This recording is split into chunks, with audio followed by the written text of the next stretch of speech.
Chapter 1 Intrigue. Be good and call me sister. Sister, it's hot. Outside the window, the night is thick, and the bright moonlight spills into the room, illuminating the two hazy figures in the room. Silhouetted by the light and shadow, the woman's silhouette is beautiful, with her thick hair falling down like flowing clouds in the darkness. Sinan is extremely drunk. In the dim light, he vaguely sees the woman's blurred face and the fatal, gentle seduction in her ear. One night of debauchery. Ding dong ding. In his sleep, Sinan was awakened by the ringing of his phone. The headache from his hangover made his tone a little agitated. If you've got something to say, get it over with and don't disturb me while I sleep. Upon hearing this, a moment later, an unhappy growl came from the phone. Sinan, you're not being a good friend. Last night, the guys and I were still having fun, but you sneaked off without saying a word. You went abroad to get rich, and now you look down on your friends when you come back, don't you? Bullshit, am I that kind of person? Sinan turned over in a daze, and suddenly his body stopped. Something's not right. Where's his clothes? After reacting, Sinan immediately lifted the quilt and glanced inside. Holy shit! Sinan sat up abruptly, and his eyes scanned the unfamiliar room. A hotel? Why was he in a hotel? Wasn't he in a bar? Oh no! He had a hangover. He couldn't remember anything from last night. He only remembered that yesterday was the first day he had returned to China, and as soon as he got off the plane, he was dragged into a bar by his childhood friends. After 3 years away from home, he was overjoyed to see familiar faces and forgot himself, drinking a bit too much. Later, when he needed to go to the bathroom urgently, he met a kind woman who showed him the way. Then later, Sinan angrily shook his hair and cursed, "Damn it, I've been played." Chengfeng froze for a moment. "Si Xiao, you haven't gone home? Where are you? How the hell do I know? I'll send you my location, find it yourself." Sinan was furious, and without meaning to, glanced at the bed, which looked like a storm had passed through, and the clothes on the floor, which had been torn to pieces. While cursing the beast in his heart, he added hastily, "Buy me another set of clothes and send them over, hurry." After hanging up the phone, Sinan lifted the quilt, and just as he was about to get out of bed, his eyes suddenly caught a glimpse of a dark red stain on the bedsheet. Suddenly realizing something, Sinan's expression froze, and immediately he jumped out of bed, wrapped in the quilt, and searched the ground. No descendants to destroy the artifact? It's over. He's not going to be a father. Knock, knock, knock. An hour later, upon hearing a knock on the door, Sinan opened the door in a bathrobe. Before he could say anything, a man with a slicked back hairdo and wearing a flashy suit, like a peacock spreading its tail, rushed in. Who? Which woman has dragged our innocent seed to show off the altar? Looking at the torn clothes on the floor, Chengfeng was a little dumbfounded. Shit, give birth. Sinan's face went from red to white, and it looked really good. Don't bother looking for her, she's long gone. Gone? Chengfeng's eyes widened in shock. He didn't even leave his name after doing a good deed. What a hero. Did you get a good look at what that woman looked like? I was too drunk to remember. Sinan pulled the clothes bag out of Chengfeng's hands with a stern face, and in front of him, shook the clothes open and put them on. You go and adjust the hotel's surveillance immediately, and you must find that woman. It was just a one-night stand, no need to take it seriously. Chengfeng didn't take it seriously. He had seen this kind of thing many times before, and everyone was the same when it came to playing around. Besides, we men don't lose out. Fart, Sinan roared, suddenly saying in a low voice, without wearing. Although he had never slept with a woman, he still knew the most basic common sense. A scam, damn it, Si Xiao, there's a conspiracy. Upon hearing this, Chengfeng thought, this is outrageous, there are rules for one-night stands, and anything that goes against common sense is a conspiracy. If one day a bastard suddenly pops up in the C family, with Mr. C's outdated and corrupt thinking, he would break Sinan's legs. The surveillance in the hotel and bar had already been tampered with, and the traces of the woman had been erased, so there was no way to find out the slightest clue. Therefore, apart from that woman, no one knows what really happened last night. Even Sinan, the person involved, is confused. Apart from the marks on his body, he really doesn't remember anything. Si Xiao, did you drink too much and encounter a bed-bound ghost? Chengfeng took out a cigarette and sniffed it under his nose, but didn't light it. Sinan is afraid of fire, a psychological shadow left behind from childhood, an old problem. As a good buddy, naturally he can't stab at his weak point. Si Nan frowned, gritted his teeth and said, "Whether it's a person or a ghost, I'm going to find her out, and this is confidential." "I know. Don't worry." Cheng Fong nodded with conviction. As soon as he dropped Si Nan off at home, he couldn't wait to take out his phone and share this shocking secret in the group of his friends. "Pooh, ha, young Master Si has been slept with, but the person ran away, and no one saw if it was a person or a ghost. Keep it confidential. Whoever tells, whoever is a son of a bitch. Grandson, call me grandpa. Cheng Fong, damn it, bunch of grandkids. Daddy, mommy, I'm home." In a low-key and elegant private villa, Si Nan showed great enthusiasm as soon as he entered the door.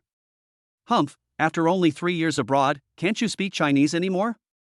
Upon hearing the voice, Si Nan looked up and saw a man in a sharp suit sitting on a black leather sofa. He was about 50 years old, with sharp features and an air of authority. Not far away, there was also a young woman sitting there, with long, seaweed-like chestnut curls casually draped behind her head. She had an imposing face with bright, attractive features.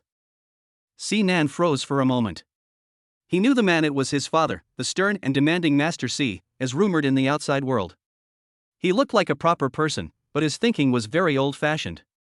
The woman was a bit unfamiliar, but there was a hint of familiarity. "Dad! There are strangers here." Si Nan walked over to the sofa and sat down, calling out obediently. Si Chen looked at his young son in front of him. A slight trace of affection welled up in his serious and rigid eyes. Miss Gu laughed. "This is my young son, Si Nan, who has just returned from abroad and is not well behaved." Gu Weiyan looked at Si Nan's fair and handsome face, which exuded a youthful aura like the sun, and a meaningful smile curled the corner of her mouth. 3 years had passed, and he had grown up, but the smell on his body had not changed. It was still that faint milk fragrance. She liked it. Chapter 2, An Alliance.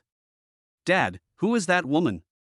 After Gu Weiyan left, Si Nan couldn't help but feel curious and asked. His impression of Gu Weiyan was a bit strange.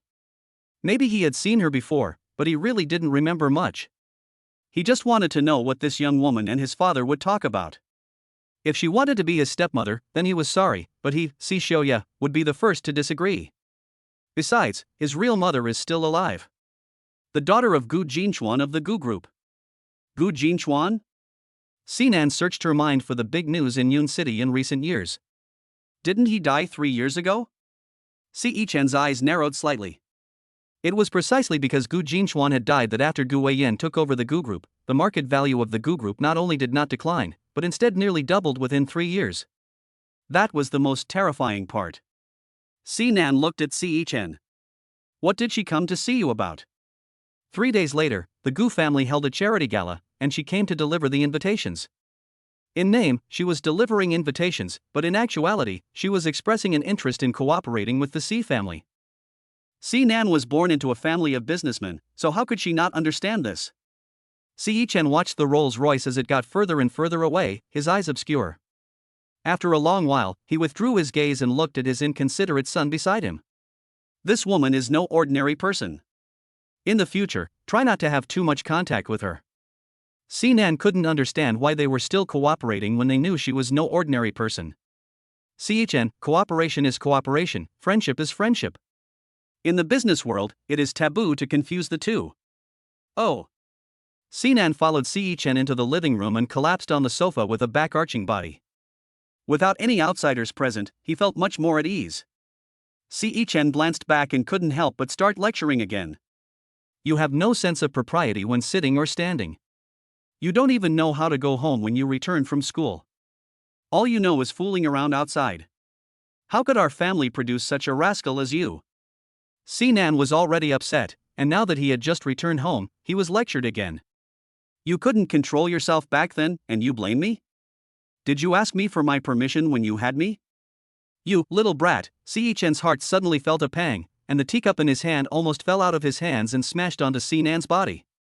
Later, because he didn't want to part with it, he placed it back on the table firmly. Teacups cost money to buy, and if you break it, you have to pay for a new one, so it's not worth it. Si Nan was just being playful, but in reality, he didn't dare really anger Si Chen. Si Nan shrugged his shoulders, then sat up straight and picked up the milk on the table, opened the lid and took a big sip. Si Chen couldn't help but look on with some displeasure. What kind of appearance is this for a grown man to drink milk every day? Look at your eldest brother, and then look at your eldest sister, and you won't feel ashamed. Sometimes, he really wonders if his youngest son is obsessed with milk because he didn't drink breast milk after birth and has a psychological deficiency. It's fine if he drinks something else, but he likes to drink milk, like a baby that hasn't been weaned.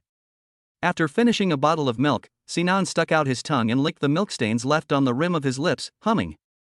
Yes, you have an older son and an older daughter, you are very successful with both your sons and daughters, and I am the one that comes for free when you top up your phone credit. What comes for free? At this time, a woman of outstanding elegance walked in from outside. Around 40 years old, she was dressed in a light blue, form-fitting cheongsam and was holding an exquisite handbag. She was generous and well-mannered. In fact, Jiang Qingyun, who had given birth to 3 children, was already 50 years old, but she looked much younger because she took good care of herself. Sinan gave a wink and immediately stood up. He took 2 steps and gave Jiang Qingyun a warm hug. "Mom, I've missed you so much." Jiang Qingyun reached up and ran her hands through Sinan's hair, her eyes full of love. "Oh, my dear son, you're finally back, and I've missed you too. Mom, my dad went too far, he wouldn't even let me drink milk." Jiang Qingyun glanced at Chen and laughed. "Don't worry about your father, you have me. I knew you were coming back, so I had someone bring 2 young female cows, which are being raised in the backyard. You can drink as much milk as you want. Mom, you really are my real mom. I'll tell you, I can't give up this milk." Sinan let go of Jiang Qingyun and turned back to the sofa. He could see that the couple was so eager to summon him back that they were sincere in not wanting him to be comfortable. Sure enough, Chen lifted his teacup and took a sip, speaking leisurely. "You will go with me to the charity gala 3 days later. There will definitely be many celebrities at the gala, so you can see if there is anyone you like and quickly marry them home." Sinan's expression froze. He naturally knew about those charity galas. They said they were for charity, but they were really a way for the upper classes to network with each other. Marriage alliances? Sinan's hair stood on end at the very idea. My eldest brother and sister aren't even married yet, let alone me. He was only 20 years old, and his whole life was just beginning.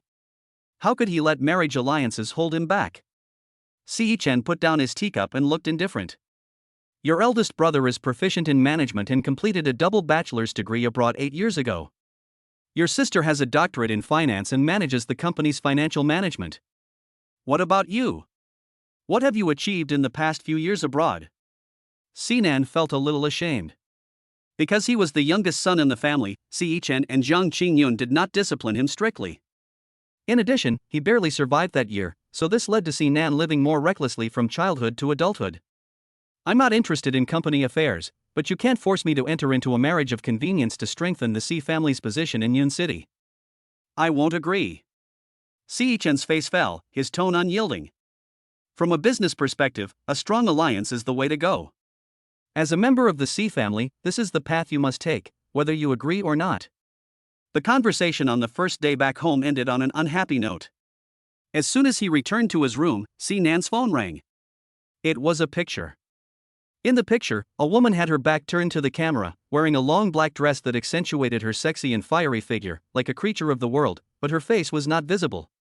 Underneath the woman was a man with half-closed, entranced eyes. Sinan's breathing stopped for a moment. It was that woman.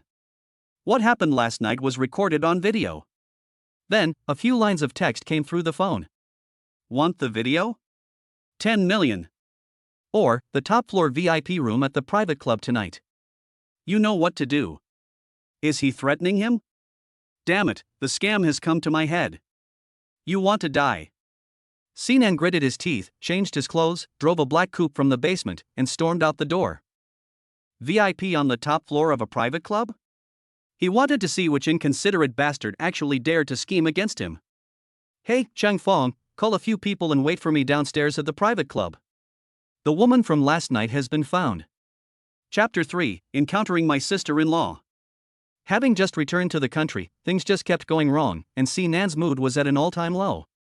He gripped the steering wheel of the sports car tightly, trying to control his restlessness. Bang! On the road, the red light in front came on, and as Sinan just applied the brakes, suddenly the sports car shook violently, knocking Sinan's buttocks off the seat, and his head almost hit the windshield due to inertia. Damn! How can you get rear-ended at such a slow speed? Hurry up and get to the afterlife. Sorry, I was in a daze just now, please don't be angry. Sinan, who had just stormed out of the car in a rage, was followed by a man in his 40s, with a bit of a bald patch, who kept bowing and apologizing, which made Sinan feel a bit embarrassed about letting out his anger. Can't you drive? Sinan roared angrily, then walked around to the back of the car and took a look. The rear of the sports car had been deformed by the collision, and the trunk lid had been popped up. Behind it was a black Rolls-Royce, the front of which was also a little dented, but the top model was a top model, and the situation was better than his supercar. Sinan was still in a hurry to find the woman from last night and was in no mood to deal with this nonsense. Public or private? Hurry up. If you delay my business, can you afford to pay for it? Please wait a moment, I'll ask. The driver walked over to the back window of the Rolls-Royce, seemingly seeking the opinion of the person in the car, and then the Rolls-Royce door opened and a woman stepped out. Sinan looked up and recognized her as Gu Weiyan, the woman who had personally delivered the invitation to the C family. In the morning, he hadn't looked closely, and just thought that the woman was a bit cold, which he didn't like. Now that he looked closely, he realized that she was actually quite pretty. Her chestnut curls were casually piled on the back of her head, her features were delicate and refined, and her black long-sleeved shirt and trousers made her look capable and carefree. The aura of a person in a position of power made her exude a wild beauty that was very attractive. Privately, Gu Weiyan glanced at the condition of the car with a neutral expression, as if she had not recognized Sinan's identity at all. The car is being repaired, and I will bear all the losses. What else do you want? No. Sinan opened the car door and took out his phone, looking a little anxious. Repair it and deliver it to Jingha Bay. Jingha Bay? Seeing Sinan trying to leave, Gu Weiyan asked immediately, Are you Sinan, the youngest son of the C family? Miss Gu has a good memory. Sinan forced a smile. After all, he was a well-known figure in Yin City, and might be a business partner of the C family in the future. For reasons of both sentiment and reason, he could not be too rude. A car crash is a minor matter, but this woman, he can't afford to offend. I still have things to do, I'll go first, and I'll leave the car repair to you. There are no taxis here, where are you going? To show my apologies, I can give you a ride. Sinan glanced around, then glanced down at his watch. There was still a little time before nightfall, so it should be in time. No, it's okay, I'll just have a friend pick me up. Before Sinan could pick up the phone to call Chung Fong, a Bentley quickly drove up from a distance.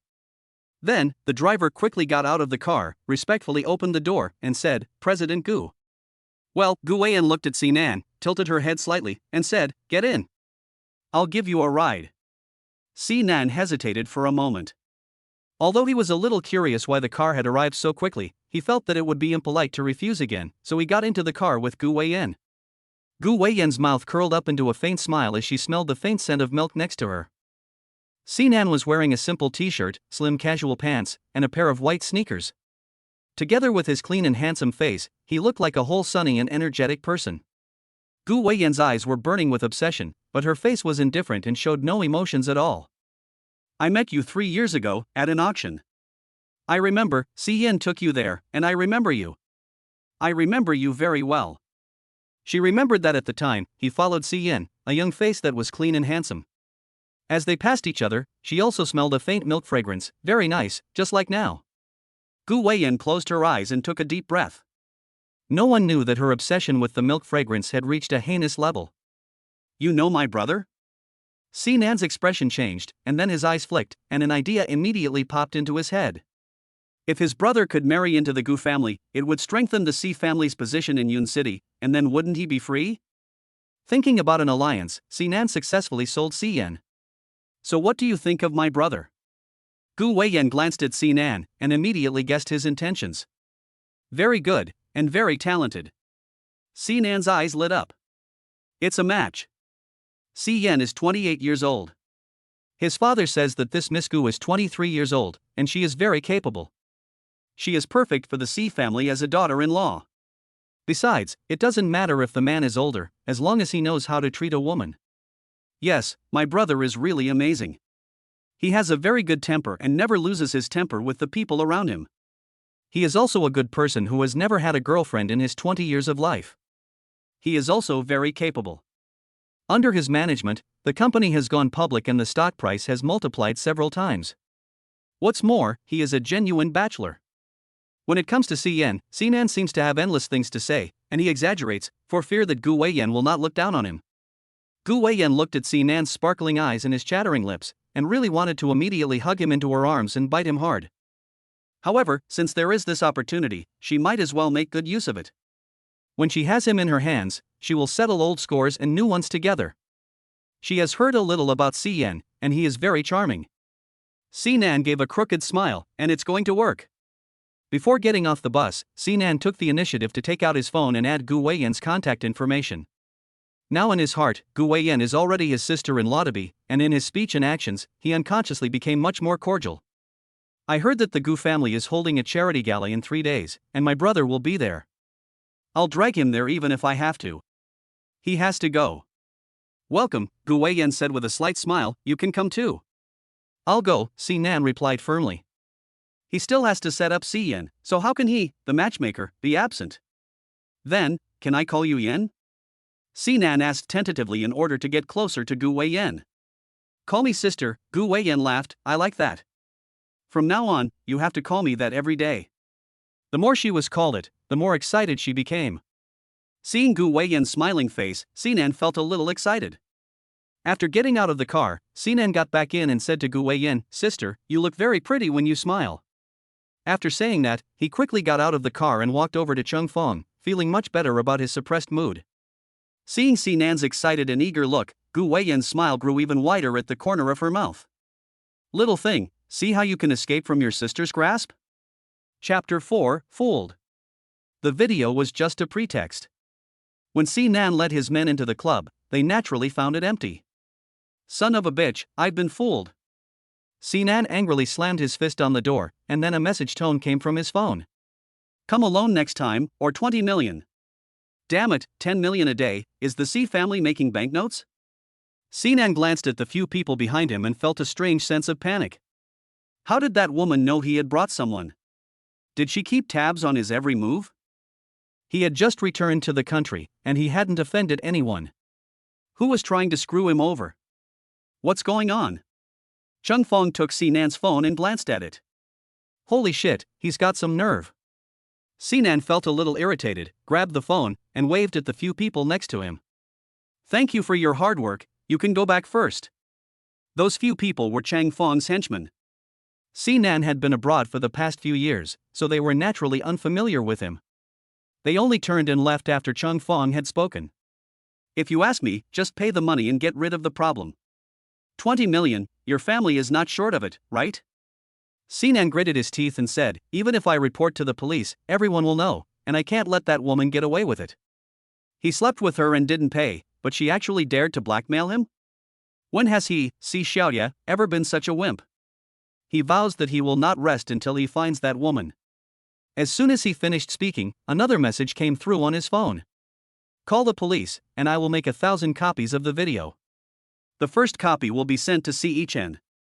Be at the clubhouse on the top floor of Bisui Villa tomorrow, alone. Or else, 30 million. Sinan's body shook, and he almost threw the phone. Sinan glanced at the surveillance camera in the corridor, knowing what was going on. He then gave the camera the finger and cursed in a loud voice. Bitch! I'll get you. At this moment, in the Bentley downstairs, Gu Weiyan looked at Sinan's gnashing of teeth on the computer in front of her and a smile appeared on the corner of her lips. Little thing, I'll wait for you to get me. After leaving the clubhouse, Sinan rejected Chung Fong's offer to drink together. He was annoyed and just wanted to go home and drink milk. No, I'm not going. I want to go home. Fine, I'll give you a ride. Chang Fong didn't insist. Just as he opened the car door, a honking sound came from not far away. Dee. Sinan looked up, and it was Gu Weiyan's Bentley. Sinan hesitated for a moment, then leaned over and said something to Chung Fong in the driver's seat. You go home first, and we'll discuss tomorrow's matter. After closing the car door, Sinan walked over to the Bentley. After all, there are so many things to worry about, and it's better to solve one problem at a time. Since he can't solve this problem, he'll solve the marriage first. Why the long face? What's wrong? As soon as he got in the car, Gu Weiyan handed him a bottle of milk. It was the same brand as the one on the C family table and the one Sinan had held in his hands 3 years ago. Without thinking, Sinan opened the lid and took a big drink, completely defenseless. His future sister-in-law would never harm him. I'm so annoyed. By the way, why are you here? I work nearby, and I was afraid it would be inconvenient for you to go home, so I came over as soon as I finished. After all, I hit your car, so I can't just ignore it, whether it's reasonable or not. Gu Weiyan closed her laptop and looked sideways at Sinan, annoyed about what? If your brother can't solve it, I can help you. Upon hearing this, Sinan was even more convinced of what he had been thinking in his heart. This woman and his brother were a match made in heaven, and it would be against nature for them not to get together. It's nothing, I can solve it myself. Sinan looked out the window, and was inexplicably touched by this future sister-in-law. Who says Miss Gu Jia is cold and heartless? She is so righteous and spontaneous, and she must have been mistaken by old Master C. After a moment of silence, Gu Weiyan suddenly said, It's getting late, and I haven't eaten yet. Why don't we eat together, and I'll take you back after dinner? Sinan was about to refuse, but then he suddenly had a brainwave. Sure, I'll give my big brother a call and see if he's finished. He's a wealthy bachelor, born to pay, so today we'll make him pay. Gu Weiyan frowned slightly, but she didn't interrupt Sinan's actions. This guy wasn't familiar with her yet, and she couldn't scare him by acting rashly. After all, with the C family's power, she couldn't do anything blatantly, for example, kidnap. Although she really wanted to kidnap him and take him back directly, it wasn't the right time yet. When the phone connected, Yen was in his office, having a video conference. Recently, the company has been operating a very important project that is profitable, and he has been busy for several days in a row for this project. Seeing that the caller was Sinan, Yen raised his hand and the meeting was interrupted. Brother, are you done yet? I'll treat you to dinner. Yen smiled, his eyebrows showing no trace of the seriousness of a superior. You've been back for 2 days and you're only thinking about your brother now? I've been a bit busy these past 2 days. Apart from those friends of yours, what else could you be busy with? Sinan frowned, don't insult my friends. Fine, fine, Yen raised his hand and rubbed his brows to relieve the tiredness. Is it because you don't have enough pocket money again? I'll call you right back. I'll go home as soon as I finish the project I'm working on, so don't bother me for the next 2 days. Sinan was about to say something else when the phone beeped with a busy signal.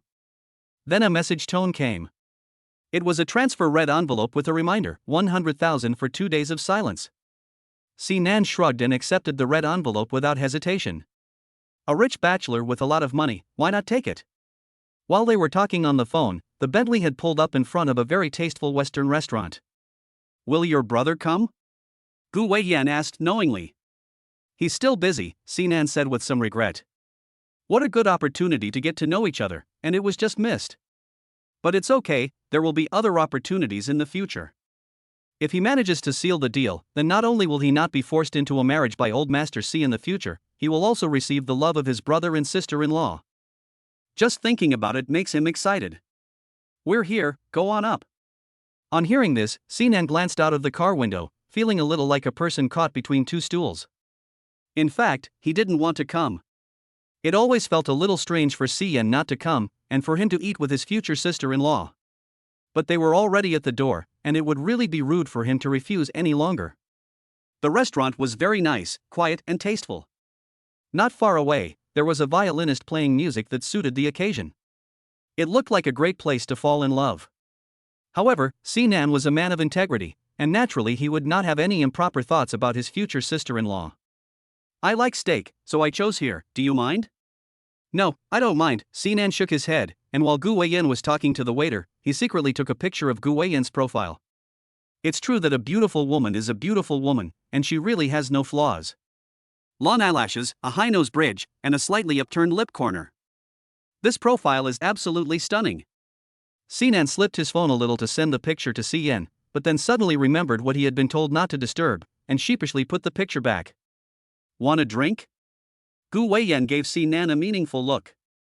I've got 2 bottles of red wine here, and this is such a good atmosphere, it's just perfect for a little help. Chapter 5, Taking Advantage of the Situation. Thinking about the fact that on the first day back in China, he had messed up because of drinking, and not only had he been played, he had also been blackmailed, Sinan refused in one go. No, I'm not drinking. I have to go home in a while, and if my father smells my alcohol on my breath, he'll lecture me again. Gu Weiyan did not insist. Are you afraid of your father? Not really, but I don't want to go against him. At my age, if I get angry again, I'll have a heart attack. Gu Weiyan's calm face sank slightly. She agreed with seeing Nan's point of view. You want to take care of your children, but your parents are not there to be taken care of. Waiting until you lose them before you cherish them is too late for everything. Just like her father, he will never come back. Your father said that you have been abroad for the past 3 years. Why did you go abroad? Young, immature, and impulsive.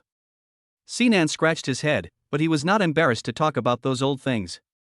It was about justice, and he had just gone too far, but he was not wrong. 4 years ago, I had not yet graduated from high school, and I encountered school violence at school. In a moment of impulse, I beat up the leader of the group, and I was a bit too harsh. His family had some background, and they didn't let up for more than half a year. Later, my father got tired of it and sent me abroad. Gu Weiyan didn't know much about this incident. The first time she met Sinan was at an auction 3 years ago, not long after he left the country. You fought him alone? Not really, but in the end I was the one who had to take responsibility for it all. I advocated for it, so naturally I had to bear the consequences. Gu Weiyan smiled. You have a strong sense of justice and are very loyal. I feel the same way. Sinan is very happy to have someone who recognizes his values. But my father doesn't think so. He always says that I am impulsive and can't get things done.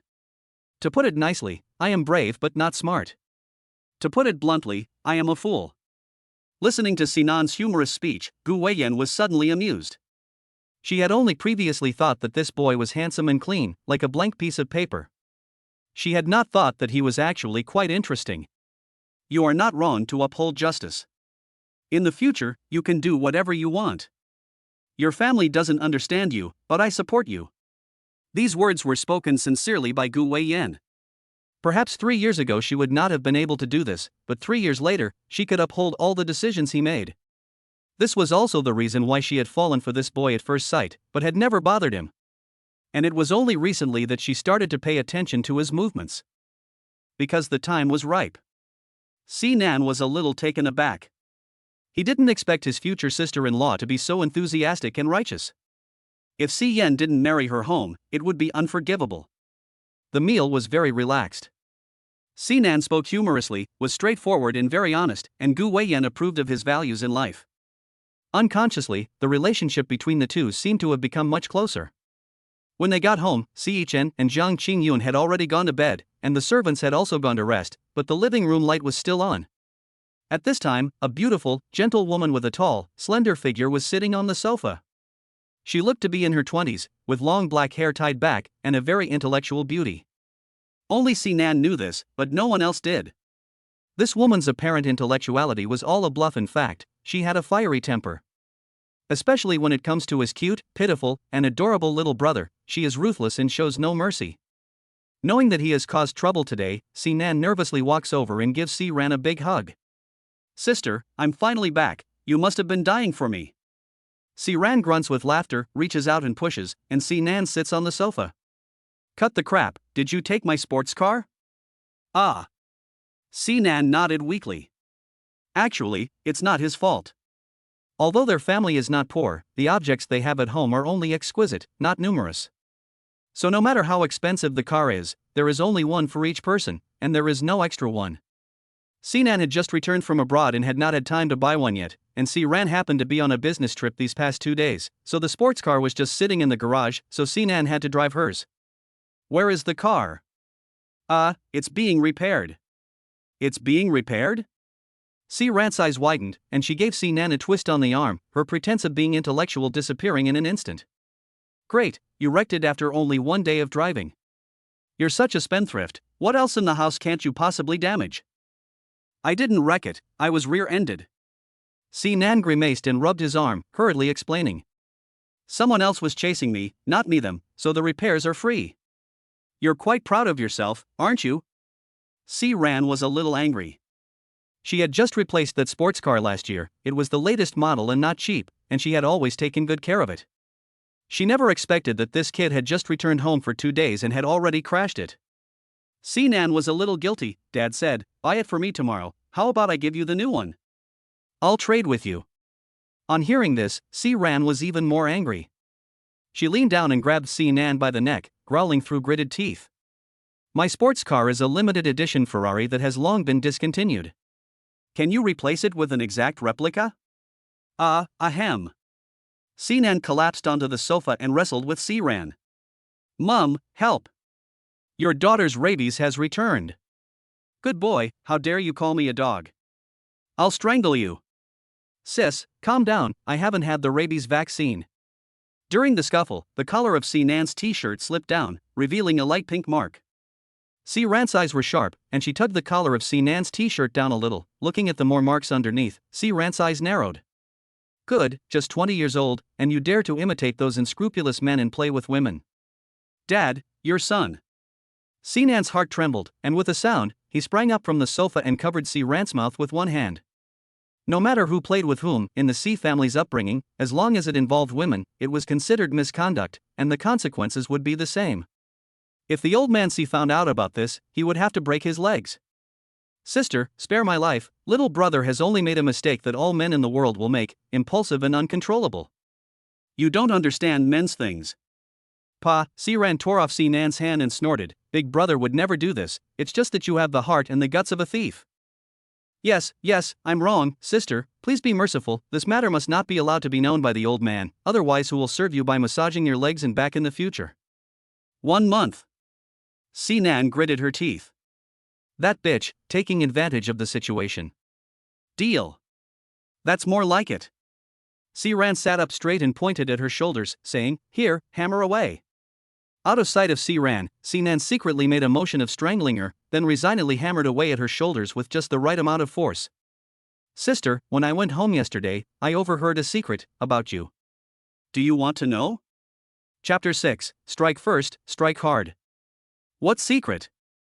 In retaliation for Si Ran's opportunistic behavior, Si Nan gave a wicked smile and said, When I came home yesterday, I overheard Dad and Mom talking. Si Ran turned his head and had an inexplicable bad feeling in his heart. What did they say?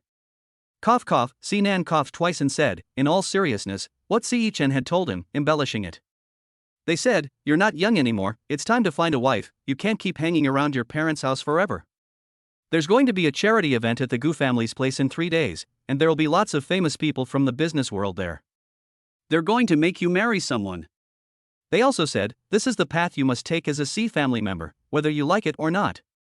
Si Ran's face changed, and sure enough, she couldn't escape it. No matter how hard she tried, in the end, she couldn't escape the fate of an arranged marriage. But she was only 24 years old, and she didn't want to get married so young. Besides, she had already. 3 days later? Si Ran suddenly stood up, grabbed the bag on the sofa and was about to go out.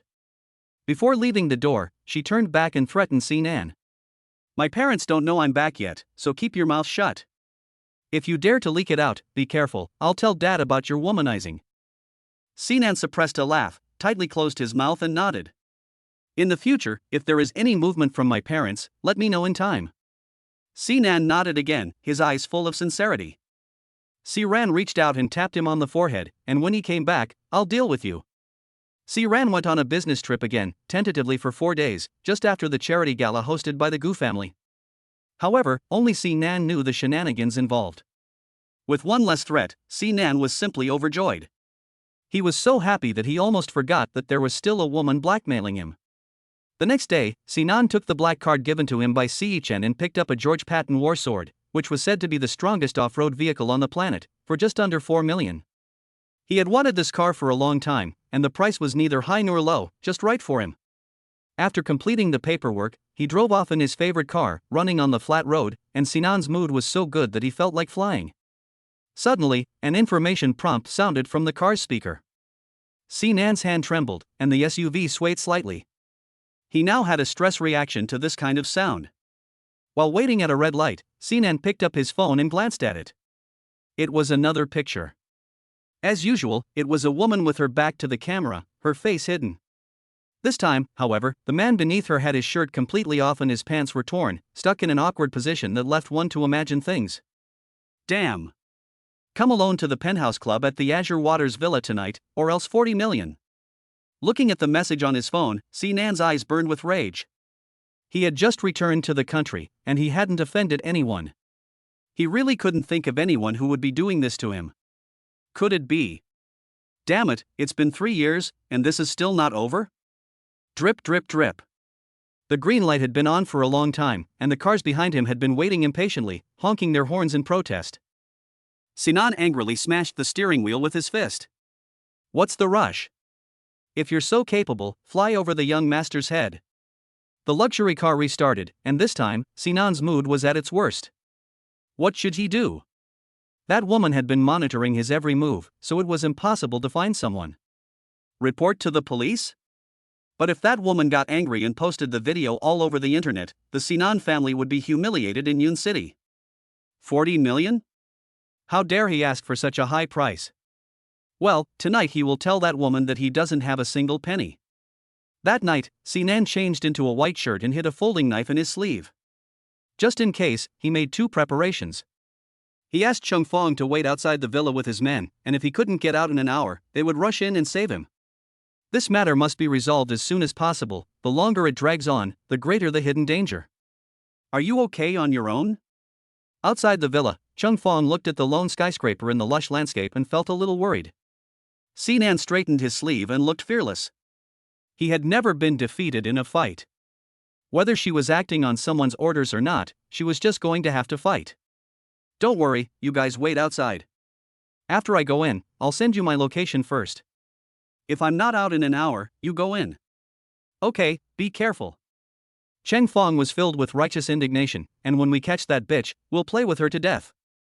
Sinan reached out and patted his shoulder, then got up and walked into the villa. Cheng Fong glanced down at his watch, afraid of missing a minute. Cheng Fong was most concerned about what was happening to Sinan. After all, when they had fought 4 years ago, he had been the one who had hit the hardest, only in the end, Sinan had taken all the blame. He admired his loyalty. Once inside the VIP club on the top floor, Sinan took out his phone and sent a message to the mysterious woman. I'm here, which room? A few seconds later, a message came back, not asking if he was alone, whether anyone was following him, or whether he had called the police. It seemed that the woman knew everything he was doing. You're very obedient, turn left, go to the end, turn right, the innermost room, password, 3322. Having obtained the specific location, Sinan immediately forwarded this information to Chung Fong. Following the prompts in the message, Sinan quickly found the room. Standing in the doorway, he took a deep breath and then knocked on the door according to the prompts. Click. The door opened with a sound, and it was dark inside, with only a few faint streaks of light projected in from the window.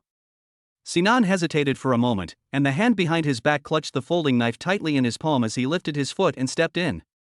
As soon as he entered the door behind him slammed shut. Sinan's body stopped for a moment, and he quickly turned around to guard against it. However, the room was pitch black, and he couldn't adapt to the darkness for a while. After adapting for a while, through the faint light from the window, Sinan saw a figure slowly approaching him.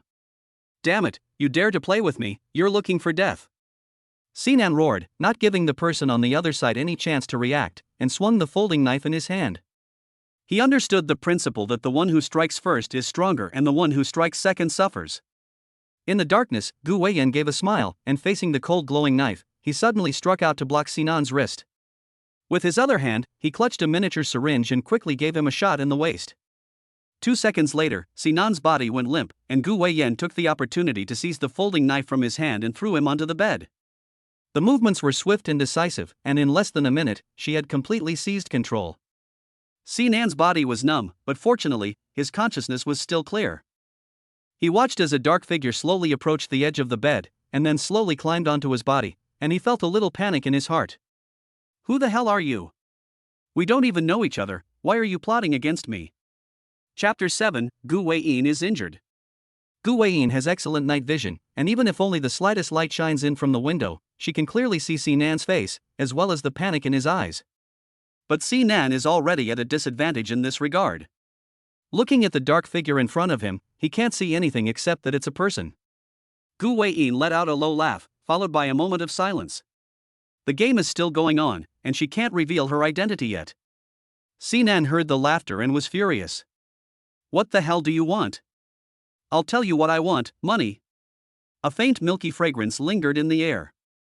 Gu Weiyan lowered her head and greedily took a long, addictive breath.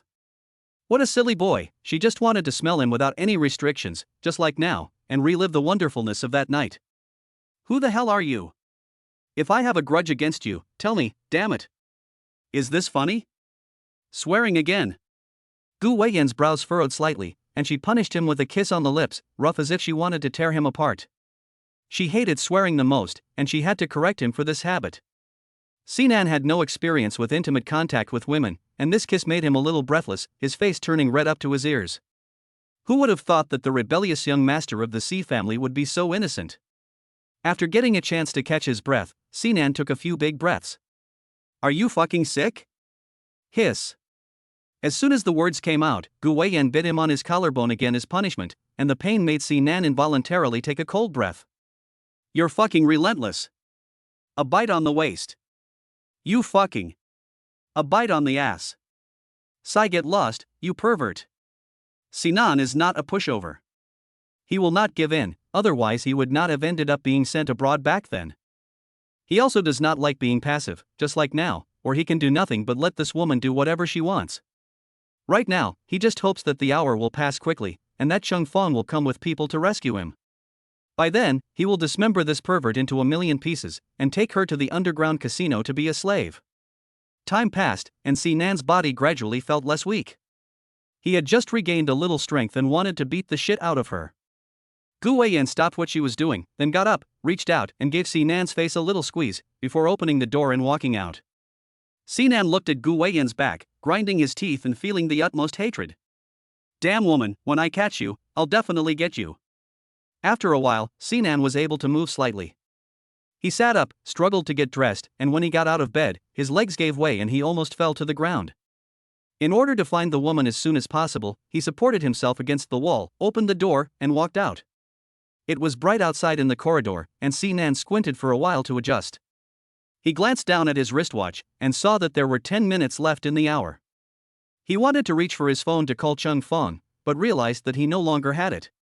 Gu Weiyan had taken his phone when he left the house. President Gu, the plan is done. There are 10 options. Take a look. Sinan had just gotten off the elevator to the first floor when a familiar person came walking towards him, followed by 2 men in suits who looked like company executives. Sinan. Gu Weiyan stood at the elevator door, looking at the person in the elevator, a little surprised. What are you doing here? Sinan pursed his lips, suddenly feeling like throwing himself into his sister-in-law's arms and crying his heart out, but he couldn't. This was his future sister-in-law, and he couldn't cross the line. Gu Weiyan handed the proposal in her hands to the vice president next to her, explaining. You guys go up and take a break first, I have to take care of something. The 2 vice presidents nodded, and they opened the other elevator and went up. The medicine in Sinan's body had not yet fully worn off, and his movements were a little sluggish. Seeing this, Gu Weiyan took 2 steps forward and reached out to support him. What's wrong with you? Are you not feeling well? Where does it hurt? Do you need to go to the hospital? No, I'm fine. I'll be fine in a little while. Seeing Gu Weiyan's concerned expression, Sinan was very touched. She had been so kind to him even before they had entered the house, and he was sure that she was his sister-in-law. Sister, why are you here? I came to a meeting.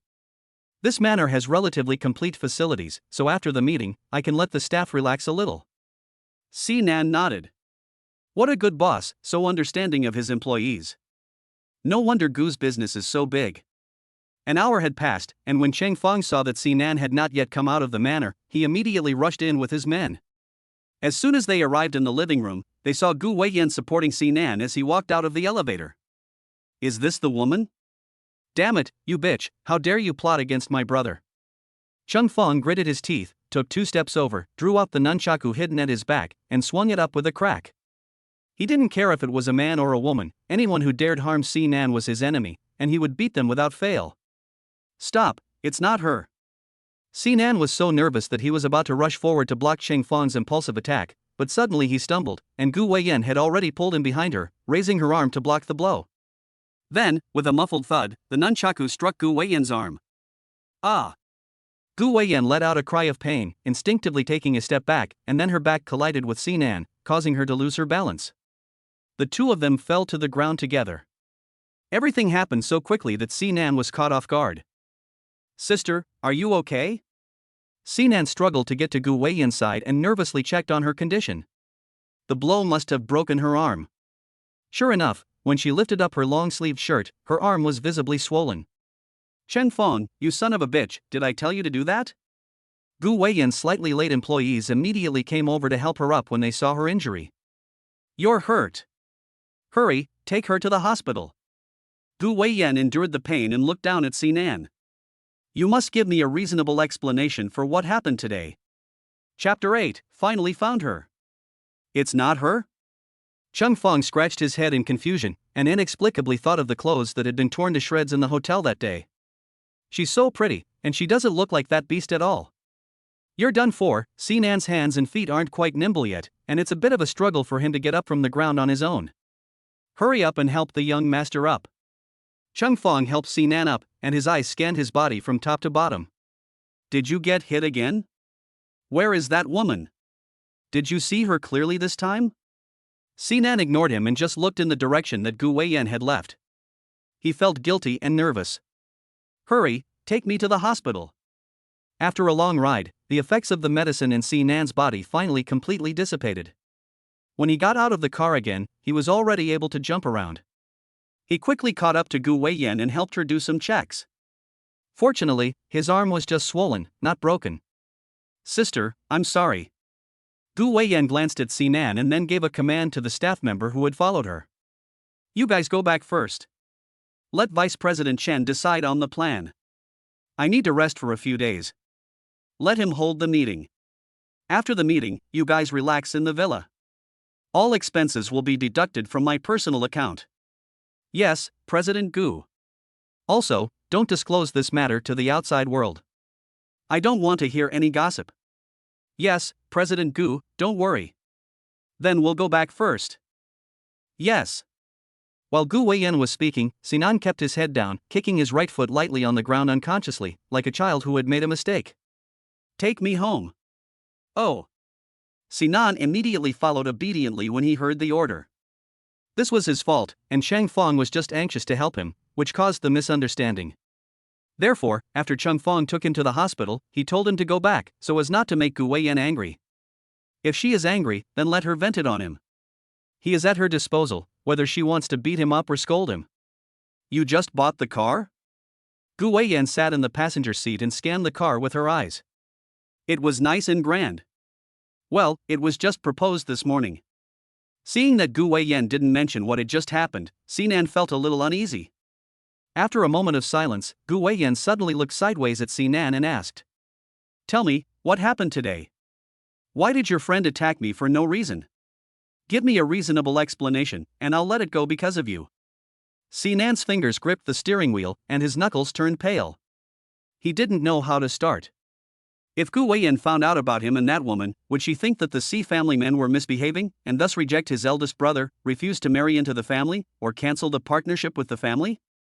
No matter what decision she makes, it will be a great loss to him and the C family. Gu Weiyan looked down at her swollen arm and said softly. Your friend will be prosecuted for maliciously injuring someone. Whether it is the physical injury I suffered, the mental damage, or the financial loss to the Gu family due to my recuperation at home, the Chung family cannot afford it. Sinan's expression froze, and the fingers holding the steering wheel turned even paler. Gu Weiyan was telling the truth. The Chang family has only developed rapidly in recent years, so for Yun City's upper class, they are at best considered third-rate, and they are not on the same level as the Gu family. If Gu Weiyan really wants to argue about it, then the Chang family will only suffer the consequences. So, have you thought of what to say? Seeing that Sinan had been struggling, Gu Weiyan reminded him in time. Sinan pondered for a moment, and then made up his mind. I'll go for broke, and I don't care who I hurt. Subsequently, Sinan told Gu Weiyan everything that had happened in the past 2 days. Gu Weiyan listened quietly, expression indifferent. So, you slept with that woman, and she threatened you again? Sinan blushed and retorted, It wasn't that I slept with that woman, it was that woman who slept with me. Is there a difference?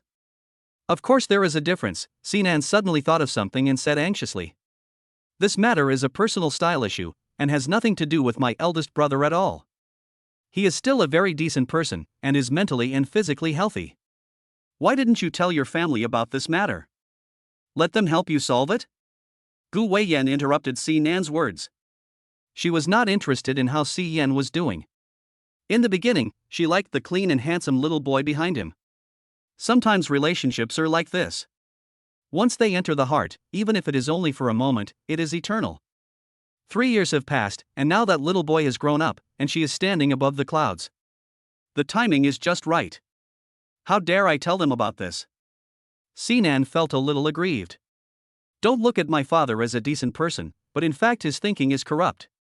In his eyes, messing around before getting married is a sign of moral depravity. Even if I was tricked, he would still think that it takes two to tango, and that a fly doesn't bite a seamless egg. If he finds out about this, he will break my legs. Gu Weiyan's face changed slightly. She hadn't expected the Si family's tutor to be so strict. However, this also confirmed a fact for her. This kid in front of her, although a bit naughty, had definitely never messed around with women outside before her. She was his first woman.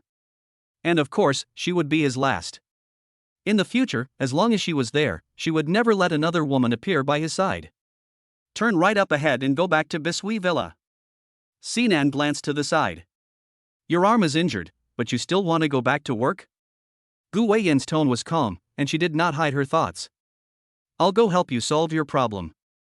Since we've met, I can't just sit here and do nothing. Sinan was stunned for a moment, unable to come back to reality. We're at the intersection, what are you waiting for? Huh? Oh. Hearing this, Sinan snapped back to reality, randomly turned on the right turn signal, turned the steering wheel to the right, and drove towards Bisui Villa. Gu Weiyan lifted the stray hair in front of her forehead and brushed it behind her ear. You think I won't help you? Sinan blinked. Honestly, he really didn't expect Gu Weiyan to choose to help him. It's true that I didn't expect it. Sinan glanced at Gu Weiyan sideways. In the light of the street lamp, Gu Weiyan's eyebrows and eyes were soft, with a calm and unique temperament, as if she were a fairy from the heavens. The more Sinan looked, the more he felt that the woman in front of him was beautiful and kind. In the future, she will definitely be the best sister-in-law in the world. After returning to Bisui Villa, Gu Weiyan immediately found someone to use technical means to restore the tampered surveillance video. Looking at the woman appearing in the surveillance footage, Sinan gritted his teeth and hated to the point of wanting to rush into the surveillance and bite the damn woman to death. Damn it, young master has finally found her. Chapter 9, The Tricky Video. The woman in the surveillance video is tall, with a hot and sexy figure outlined by a long black dress, just like the woman in the picture on Sinan's phone. Unfortunately, in order to hide her identity, that woman not only wore a mask on her face, but also a big black knitted hat on her head, so Sinan couldn't see the woman's face at all. Damn it, bitch, when I catch her, I'll teach her a lesson. No swearing, Gu Weiyan frowned slightly, I don't like it. Sinan was taken aback and felt a little embarrassed. Oh, I'm sorry, I'm used to saying that, I'll change in the future. In fact, our family's values are still very good, especially my eldest brother, who is polite and courteous. Gu Weiyan sat in the chair in front of the surveillance camera, tilted her head and looked at Sinan. You've had direct contact with that woman today, and you haven't been drinking, so have you educated her? Sinan's unfinished words were caught in his mouth, and his face reddened at a speed visible to the naked eye. He would not tell her that not only had he not educated that woman, but he had instead been educated by her once again. That woman was too cunning, she had tricked him. So, you have been tricked again? Gu Weiyan looked at Sinan's red face with interest and asked knowingly. The surveillance camera showed that you spent 40 minutes together in the room, so what happened between you during those 40 minutes? Upon hearing this, Sinan's face turned even redder, and he could not bring himself to say anything about that kind of thing. No, nothing, just, we talked about life and explored a bit. Sinan stammered, which made Gu Weiyan want to laugh. Suddenly, Sinan's eyes lit up, and he pointed with his finger, saying, Sister, look, that woman threw my phone into the flower pot outside. Wait a minute, I'll go get it back. As she watched Sinan's fleeing back, Gu Weiyan's indifferent expression was instantly tinged with a deep smile. She blushed when I kissed her a few times, so will she blush even more in the future? I'm looking forward to it. Sinan was a little disappointed that she had recovered the phone but not the person. The threat continued. Gu Weiyan walked out of the surveillance room and comforted her softly. Don't worry, I will help you with this matter and I won't let your family know. It's getting late, you should go home first. I will let you know if I have any news. Sinan felt warm in her heart and thought to herself, my sister-in-law is really nice. Sister, thank you. Don't worry, I will spare no effort in helping you with your relationship with my brother. Gu Weiyan's face twitched slightly. You little brat, I only want to woo you, but you pushed me to someone else. I'll remember this grudge. Ding dong ding. The next morning, just as the sky began to lighten, Sinan was still immersed in a nightmare, fighting with that woman. Suddenly, his body twitched, and he was instantly awakened by the sound of a message alert. Damn it! Ugh, ugh, ugh. Damn woman, why won't you leave me alone? Sinan got out of bed, annoyed, and took a look at the phone. It's settled. Gu Weiyan. Sinan froze for a moment, then sat up abruptly and took another uncertain look at the message on the phone. Settled? That woman found it? How? With a series of questions, Sinan immediately dialed Gu Weiyan's phone number. Hello, the owner of the phone has been injured and is resting. Please leave a message. Sinan put down the phone and suddenly a warm current surged from his heart to his limbs. His sister-in-law was so good, even though she was injured, she was still so concerned about his affairs and quickly solved the problem. She must have been busy all night. Thinking of this, Sinan immediately got up from bed, washed up briefly, and went downstairs. He couldn't let Gu Weiyan make the effort alone. He had to go show his sister-in-law some warmth and let her experience the warmth of the C family. Downstairs, the servants had already gotten up and started bustling about. They were all taken aback when they saw Sinan coming downstairs. What's with the early start today? The young master, who had always loved to sleep in, had actually gotten up early. Uncle Wu, make extra breakfast. Put more red dates in the 8 treasure porridge. Auntie Lu, go find me 2 big thermos flasks, I need them. After dawn, Sinan couldn't wait to take 2 large thermos flasks and drive to Bisui Villa in his beloved car. In the guest room, Gu Weiyan couldn't help but smile as she watched the red dot on the positioning app get closer and closer to Bisui Villa. Her fish has taken the bait. Knock, knock, knock. 10 minutes later, the door chimed, and Gu Weiyan opened it, looking a little tired. Sinan? Why are you here? I've come to deliver breakfast. Sinan lifted the thermos in his hands and bought Siyan a present on the way. My brother told me to come over. Gu Weiyan smiled and said, come in. Ha? Sinan looked around the guest room. His brother-in-law and his future sister-in-law were alone in the same room. This isn't good. How about I go wait for you in the tea room? Gu Weiyan looked at Sinan with deep, dark eyes, and there was a sense of longing hidden in her eyes that was hard for others to understand. What's there to be afraid of? If you're innocent, you have nothing to fear. It's just that I have something tricky in my hands waiting for you to deal with. Tricky? Could it be the video? Sinan panicked, and his legs moved faster than his mind as he stepped into the room. Sister, that woman has been found, right? Where is she? What does she look like? I didn't see her. I just arranged for someone to find her through some medium. That person was very cautious and went to a lot of trouble. Sinan was a little curious. How was that matter handled? Gu Weiyan casually leaned back on the sofa, deliberately in front of Sinan's face, and took the bruise cream on the table and gently rubbed it on her swollen arm. Naturally, she took the money to get rid of the disaster. You gave her money? Sinan was anxious, and his voice became a little louder than he intended. Wouldn't that be taking advantage of that woman? What else? Gu Weiyan glanced at Sinan lightly. Do you still want to sleep with her? She is looking forward to it, but is afraid that if the boy discovers her identity, he will get angry with her and even distance himself from her. Sinan's face turned red, and for a moment he didn't know how to respond. So, how much did you give her? To compromise, 20 million. 20 million? Sinan's eyes widened in shock. When he was kidnapped as a child, he didn't even pay a single penny in ransom. Now he has been tricked, and he has to give the woman 20 million? The more he thought about it, the more frustrated Sinan felt. It was just that Gu Weiyan had handled the matter, and she had also wanted to help him. No matter what the position was, he was in no position to accuse her. Where's that video? Is it coming? Gu Weiyan opened the laptop on the table, turned it to Sinan's hand, and raised her chin. I've already had it authenticated, and there's no backup. Seeing that the little video of his live broadcast was on Gu Weiyan's computer, Sinan suddenly had a bad feeling in his heart. So, you didn't watch it, did you? I did. It was intense. Chapter 10. Where did you get a sister-in-law from? The future sister-in-law watching her brother-in-law's live streaming video? Sinan felt like his outlook on life had been greatly impacted. He lowered his head, blushing, and opened the video to take a look. He didn't like watching this kind of thing, he just wanted to know what that woman looked like. Dare to blackmail him, he must make her eat her words. Why is there only so little? Sinan watched for a while, and found that it was over before he had even taken off his pants. He thought to himself that Gu Weiyan had been cheated. I've completely deleted the rest, and Gu Weiyan said it so frankly, as if everything was based on a position that was beneficial to Sinan. Keeping this kind of thing is a hidden danger. After you've watched it, delete that part too. Delete it? Sinan didn't become suspicious, but just felt a little angry. So did you see what that woman looked like? It was the same as what you saw. Her back was facing the camera the whole time. I didn't see clearly, but Gu Weiyan looked at Sinan meaningfully, raising an eyebrow and saying, "You look very charming." Cough cough.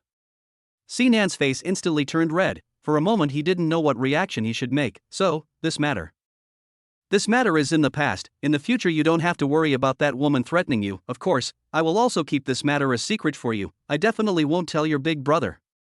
Thank you. Sinan was a little disappointed. This was a big loss, and he couldn't swallow his pride. He just didn't show his emotions too obviously in front of Gu Weiyan. Deleting the video, Sinan closed the computer and casually arranged the breakfast in the thermos on the desktop. Sister, I will definitely find a way to pay you back, it's just that it may take a little time. Although their family is not short of money, this matter is a bit special, and he wants to solve it himself, so there may be some financial difficulties. Gu Weiyan looked at Sinan's silly expression, as if he had been sold and was still counting the money for the other person. The more she looked at him, the cuter he looked. This silly boy, if she doesn't protect him in the future, he might suffer a lot. No, it's only 20 million, it's not a big deal, and this breakfast is a substitute. Sinan was moved to tears when he heard this, and they almost welled up in his bladder. He remembered that in the morning, he was so busy giving his sister-in-law warmth that he had held in his urine all night and hadn't been able to relieve himself. Without having time to say thank you again, Sinan quickly stood up. Sister, you eat first, I still have things to do, I have to go back first. Okay, be careful on the way. Don't worry, my brother will definitely go to the charity event. I'll take care of everything. Gu Weiyan's eyes grew cold as she watched Sinan laugh heartlessly. Little thing, when she gets him, she'll make him cry every day. Cry in bed. Sinan has been very busy these past few days, and Sinan has been home for 3 or 4 days, but I still haven't seen a trace of him. Tomorrow is the Gu family's charity gala, a very good opportunity for high-class socialites and young talents to network and mingle. In order to match Sinan with Gu Weiyan, Sinan has been working his heart out. In the evening, as soon as Sinan parked his car downstairs at the company, he saw a man in a black suit, handsome, elegant and refined, and with a charming demeanor, walking out of the door. Big brother. Sinan called out, taking 2 steps and giving Sinan a warm hug. Big brother, I've missed you so much. Sinan laughed and patted Sinan's back. He had grown strong after not seeing him for most of the year. That's right, Sinan raised his arms and patted his biceps hidden under his clothes, proudly saying, I exercise a lot, look, aren't they strong? Now if there was a fight, I could fight you both by myself. Sinan was a little speechless. He was already 20 years old, but still talked about fighting every day. When will you mature? Sinan lowered his arms and shrugged. Who told you to bully me when you and my sister were little? This is called a gentleman's revenge. 10 years is not too late. No, this is called hitting is affectionate, scolding is love, love to the extreme and kick. As he said that, the moment Sinan lifted his foot, Sinan had already run a long way away. It's that trick again, can't you come up with a new one? Sinan smiled a little, took a bottle of milk out of his pocket and threw it at Sinan. The movement was casual and natural, but it was a bit out of character for him. Sinan caught it casually and exclaimed in shock, How did you know I was coming? Mom called me a long time ago.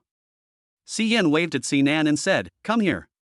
Since you haven't gotten into trouble in the past 6 months, Big Brother invites you to dinner. What are we eating? Sichuan cuisine. The Sichuan restaurant next to the company only opened 2 days ago and has been getting a lot of attention on the internet. Knowing that Sinan likes to be in the thick of things, Sinan booked a table in advance. Under normal circumstances, he would not have come. Brother, let's drink. With the big stone in his heart finally dropped, Nan was happy and suddenly felt an urge to drink.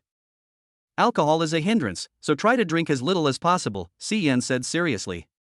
We still have work to do at the company, and we have to go back to a meeting after dinner. Nan shrugged his shoulders. If he doesn't drink, he'll drink milk. Brother, guess who I saw the past 2 days? Who? Nan gave a mysterious smile. I saw your wife. On hearing this, Yan, who was always calm and self-possessed, nearly spat out a mouthful of tea. Wife? Could it be that his secret girlfriend has been discovered by the family? That's unlikely. He's been so careful, so how would the family know? What are you talking about? Where did you get a sister-in-law from? Soon enough. Nan took out his phone and showed Yan the side photo of Gu Weiyan that he had taken 2 days ago, giving him a heads up. Brother, look at this woman. Isn't she pretty? Yan took the phone and glanced at it. Gu Weiyan? French restaurant? How is she dining with Xiaonan? In order to increase Gu Weiyan's good impression in Yan's heart, Nan spared no effort to start praising. She is a very nice person, very righteous, very kind, and she is also very pretty. And she knows you, and most importantly, she has a good impression of you. Yan was puzzled and asked, how do you know? Nan, she said it herself, she said you are outstanding and have charisma. Brother, you don't know, her eyes were shining when she praised you. Yan looked calm on the surface, but inside, his heart was already racing. Something's wrong, there's definitely something fishy going on. Gu Weiyan, as a famous cold-faced demoness in the business world, has always been decisive and ruthless in her actions, even more so than Gu Jingchuan back in the day. Who would dare approach a woman like this? If she doesn't want to, who else could sit at the same table with her and eat together? And it's even a French restaurant in the name of romance. How did you meet her? Don't worry about it. Nan leaned forward. Tomorrow, the Gu family is hosting a charity event. Brother, this is a good opportunity. You must seize this chance with such a wonderful woman. Besides, this is what Dad wants too. I heard him talking to Mom the day I got home. They said, you're already 28, it's time to find a wife. As a C family member, marriage is the only way, whether you agree or not. Nan said it in a serious manner. As long as it wasn't him who had to marry into the family, he could sell as many as he could. Yan's face darkened slightly. He didn't doubt Nan's words. As the eldest son of the family, if it was really necessary to use marriage to consolidate the C family's position in Yun City, he would be the first to bear the brunt. He just didn't want to. He had his own love and his own destiny, which naturally had to be in his own hands. Yan looked at Nan, and then combined with the situation where he and Gu Weiyan appeared together in the Western restaurant, he suddenly understood something. For a woman like Gu Weiyan, who was extremely cold-hearted, how could she easily step down from the altar? The only explanation is that she has her eyes on this kid. But this kid doesn't feel the same way, and he actually wants to matchmake them. After a moment of silence, Yan suddenly smiled. Okay, I'll go to the charity gala tomorrow. Nan's eyes lit up. It's a deal. Chapter 11, Celebrating the Holidays. Knock, knock, knock. Miss, the charity gala is about to start. I know. Gu Weiyan responded indifferently upon hearing the knock at the door. In the dim room, a video was being played in crystal clarity on a projection screen covering an entire wall. In the picture, a handsome young man has his hands tied to the bed, his clean, pale face flushed from drunkenness. His breathing is a little erratic, his beautifully muscled body trembling slightly, his long, slender neck arched upwards, revealing a sexy Adam's apple. On the Adam's apple is the red lip of a woman. Be a good boy and tell your sister, do you want it? Yes, a slightly choked voice echoed in the room, as if exuding a fatal attraction. Sister, give it to me. Gu Weiyan was sitting on a black leather sofa, gently shaking the stemmed glass in her hands. Her dark eyes, reflected in the light, were surging with unspeakable emotions. After 3 years, she could finally close the net. This time, she would hold this man firmly in the palm of her hand, and he would never be able to escape again. Looking at the man in the picture, sinking in lust, Gu Weiyan curled the corner of her lips and gulped down the red wine in the tall glass. The slightly astringent liquid slid down her throat, suppressing the intense desire in her heart. She put down the glass, turned off the video, then stood up, opened the door and walked out. This video was her treasure, and no one could covet it. Of course, if her little puppy wants to watch, she doesn't mind sharing, as long as he doesn't get angry. The location for this charity gala was set in a luxury hotel owned by the Gu family.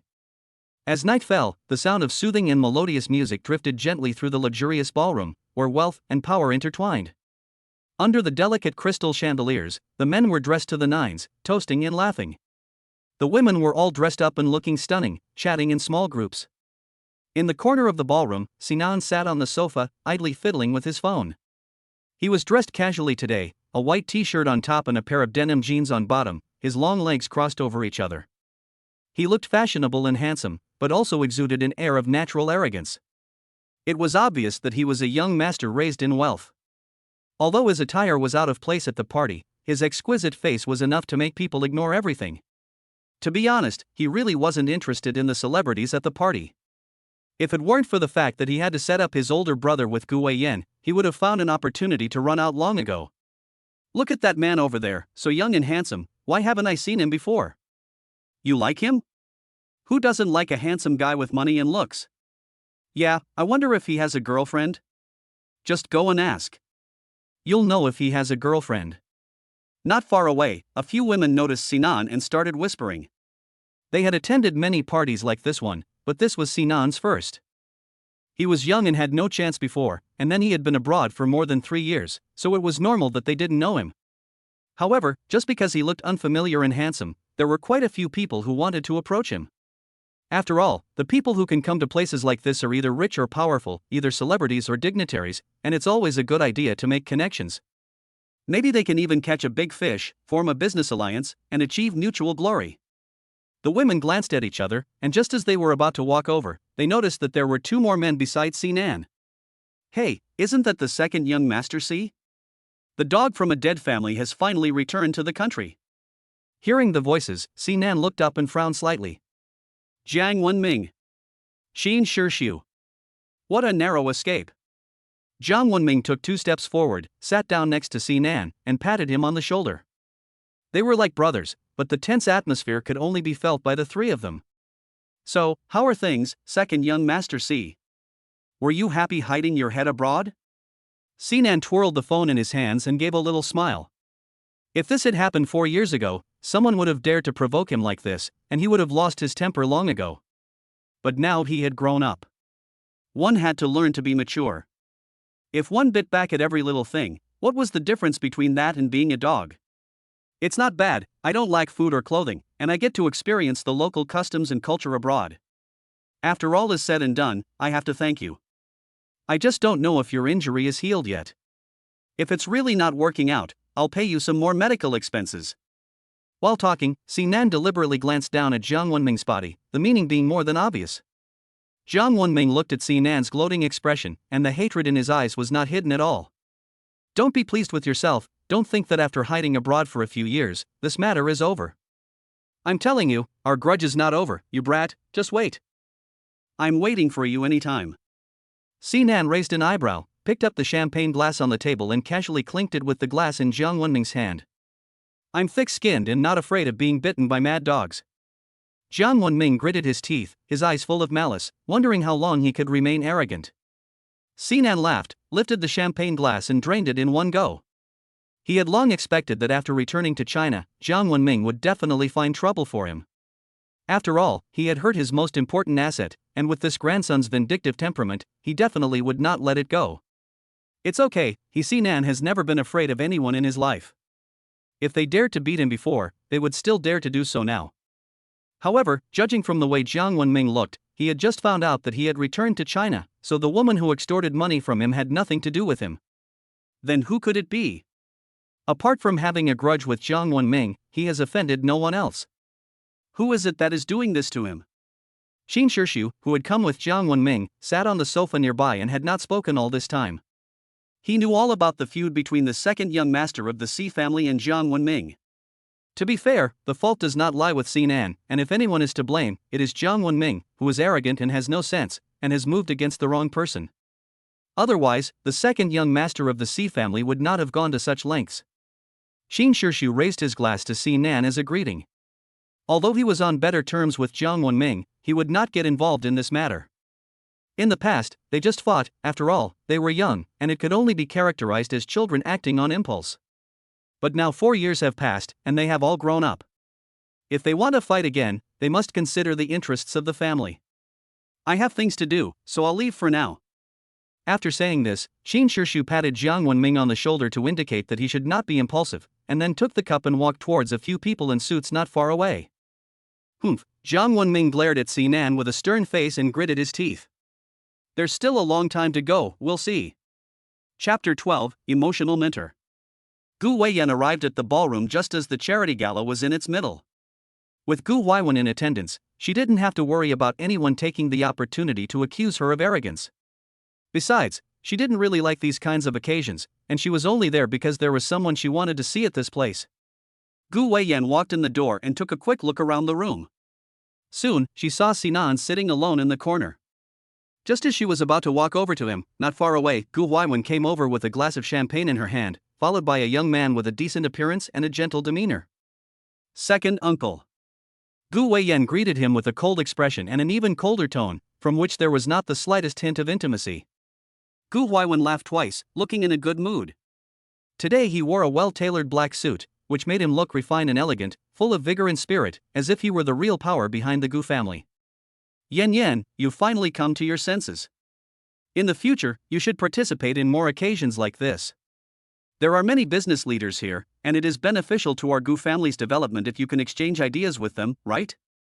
With Uncle Air here, Gu sure will not go downhill. Gu Weiyan simply paid a compliment. I still have things to do, so I'll leave for a while. Don't worry, Gu Weiyan laughed, you don't often attend these banquets, and many people don't know you. Fortunately, Uncle Air has time today, so he can introduce you. This is Xia Jingyun, the eldest son of your Uncle Xia. He's a top student in the finance department, and you're in the same major. You should exchange ideas with each other in the future. The business world is like a battlefield, and you shouldn't work behind closed doors. Miss Gu, it's a pleasure to meet you. Xia Jingyun took a step forward, and for a moment, his gaze on Gu Weiyan was lost. He and Gu Weiyan had no intersection, and the little he knew about her was through the media. He had long heard that Gu Weiyan was capable and beautiful, and now that he saw her, she was indeed charming, but her personality was a bit cold, which made him a bit discouraged. Gu Weiyan gave him a cold stare and spoke in a cold tone. If there is any business communication, you can directly notify my assistant. As for personal friendship, that is not necessary. She knew exactly what this old fox, Gu Weiyan, meant. This man's eyes, like Gu Weiyan's, revealed his scheming everywhere. She didn't like it. She only liked people like Sinan, who were good-looking and clean. The situation was a bit awkward. Gu Weiyan also did not expect that Gu Weiyan would reject him so bluntly. Gu Weiyan laughed and patted Xia Jingyun's shoulder. Xia, don't mind it, Weiyan is just like this, straightforward, you will understand after getting to know her better. Xia Jingyun smiled and said, Uncle Gu, I understand, please excuse me for a moment, there are a few seniors over there, I will go say hello first. Okay, let's go together. Sinan was sitting in the corner, a little bored. After playing a few games, his phone was almost out of battery. Siyan was moving back and forth at the banquet with ease, chatting and laughing, and didn't have time to pay any attention to him. And Gu Weiyan didn't even show up. She's not going to come, is she? Does she not have any interest in Siyan at all? Sinan sighed, and as soon as he looked up, he saw a familiar figure appear on the stairs. He wanted to stand up and go over to say hello, but then his phone rang in his hand. Second floor tea room, 666. Sinan's eyes lit up, and he immediately walked over to Siyan's side and whispered a reminder to him. Brother, that's enough, let's stop chatting and get down to business. Siyan nodded, and then held up his champagne glass at the several people in suits in front of him. Sorry, I have something to take care of, so excuse me for a moment. Some other time, I'll be the host, and we can chat in detail over drinks. Mr. C, you're too kind. The several men smiled at each other. One of them, a little older, looked at Sinan and asked, Who is this? My younger brother, Sinan, Siyan introduced with a humble and polite attitude. He had just returned from abroad, and as a young man he didn't know the rules and was rude. Oh, nonsense. With you, Mr. C, personally teaching him, and you, the eldest brother, spurring him on, this second young master will definitely be a leader in the future, with an unlimited future. You flatter me. You two chat, I'll be over there for a bit. It's fine to listen to flattery, but you have to judge for yourself how much is true and how much is false. As the saying goes, the business world is like a battlefield. If you take the wrong step, you'll be pushed over by everyone. At that point, flattery will become mockery. Actually, he doesn't like this kind of false flattery either, but there's nothing he can do about it. He's the eldest son in the family, so naturally, he has more responsibility on his shoulders. If he works harder, his family can live a more comfortable life. Just like this silly boy in front of him, who has no worries in his heart. He doesn't have to worry about food or clothing, and he doesn't have to worry about the company's business. Sometimes, Si Yan really envies Si Nan. Walking to an unoccupied corner, Si Nan waved his phone in front of Si Yan's face, a little excited. "Brother, she's here, in the tea room on the second floor." "Oh," Si Yan nodded, "and then?" "And then?" Si Nan hurriedly asked, "And then of course you go up and meet her." "I'll tell you, brother, I've already cleared you with her. That woman is really quite good, you have to be serious." "Very good," Si Yan smiled like an old fox, "what if she doesn't fancy me?" "Be confident," Si Nan immediately turned into an emotional mentor, patting Si Yan on the shoulder. "Right now she has a good impression of you, and this situation is in your favor. Besides, a virtuous woman fears being pestered by her lover. As long as you are diligent and persistent, you will definitely be able to marry her into our Si family." "You're quite right about a virtuous woman fearing being pestered by her lover. When are you going to find a girlfriend? You're 28 and not in a hurry, so why should I be?" Si Nan said seriously, "I plan to focus on my career first, and when I've achieved success, I'll consider the question of marriage." Si Yan snorted, "What career could you have?" Si Nan was momentarily taken aback. "Don't judge people by appearances." Okay, I was out of line. "I'll go up there right now and chat with that Miss Gu about life." "Wait," Si Yan turned around, Si Nan angrily reminded him. "You're going up there empty-handed? It's the first time you've met, and you haven't prepared a little gift?" Saying this, Si Nan turned around, took a bouquet of flowers that had been prepared in advance from the sofa, and stuffed them into Si Yan's arms. "No wonder you're 28 and still haven't married. Without my advice you're going to be a bachelor for the rest of your life." "It's quite thoughtful." Si Yan looked down at the flowers in his arms and suddenly thought of something, asking. "Right, next week is Dad's birthday. What are you going to get him?" "I'm telling you, don't spend too much. Dad hates waste." Si Nan is a big-hearted person, and can't hide anything in her heart. "I'm going to get Dad an urn. He designed it himself." Chapter 13, 4-Player Mixed Doubles. Let me remind you that I, Gu Weiyan, value the spirit of contract the most, and hope that you can abide by our agreement. "Of course, Miss Gu, don't worry." Before half an hour had passed, Si Yan walked out of the tea room with empty hands. Si Nan's heart trembled. So soon? Did the conversation not go well and fall apart? How was the conversation? Not bad, the hostess was smiling meaningfully, they hit it off. Si Nan let out a sigh of relief. As long as there is a chance, as long as the hostess and the Gu family marry, then the old man Si won't force him into a business marriage, at least not in the next few years. They hit it off, why not chat a little longer? "Big brother, I have to advise you, as a man, we can't be so quick." The hostess ignored the implications of his words, and simply reached over and took her own jacket, gracefully and neatly throwing it over her shoulders. "Mom just called, saying that Dad hasn't woken up from sleeping all day. I'm worried that something's wrong, we need to go back and check." Si Nan's heart trembled. "It's over, the cover's been blown.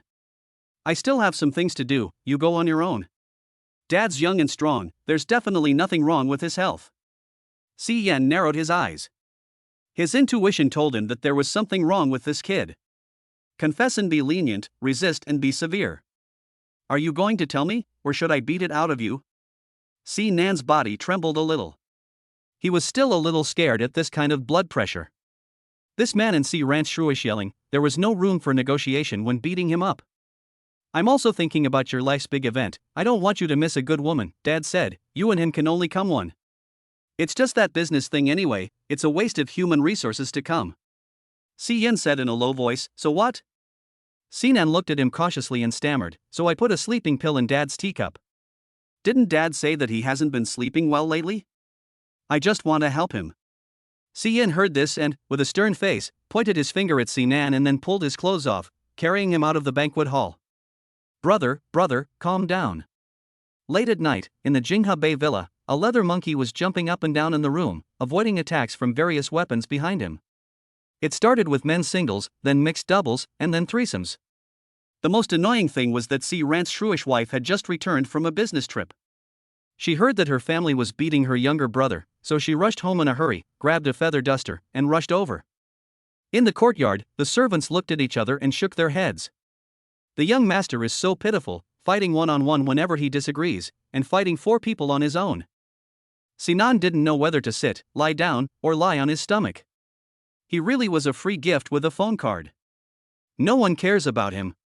But fortunately, he settled things between Yen and Gu Weiyan, so the beating was worth it. Otherwise, 20 million yuan. If Gu Weiyan can't enter the C family, then he will have to pay her back. Where will he get that kind of money? But if Gu Weiyan becomes his sister-in-law, this matter will be different. They will all be family, so what's the point of dividing into you and me? Bang! Just as Sinan finally found a comfortable position and was about to get some sleep, the door to the room was slammed open with a loud bang. Sinan's body instinctively flinched. Could it be that he had learned the family rules by heart? Little brat, Ran was furious, but seeing Sinan's pitiful appearance, he couldn't bear to scold him again. Eat! Ran walked into the room carrying a tray with a hearty breakfast on it, probably a dozen different dishes, all on small plates, all for one person. Sinan pulled the covers up. Last night, because his body hurt, he took off his pajamas. You go out first, I'm not wearing any clothes. Ran, you know how to be shy. When you were little, you used to run around the house naked, so why didn't you feel shy then? That's not the same thing. Okay, I won't look whether you're dressed or not. Ran sat in front of the bed without looking away, took a chopstick and picked up a piece of egg pancake and held it to Sinan's mouth, coaxing him.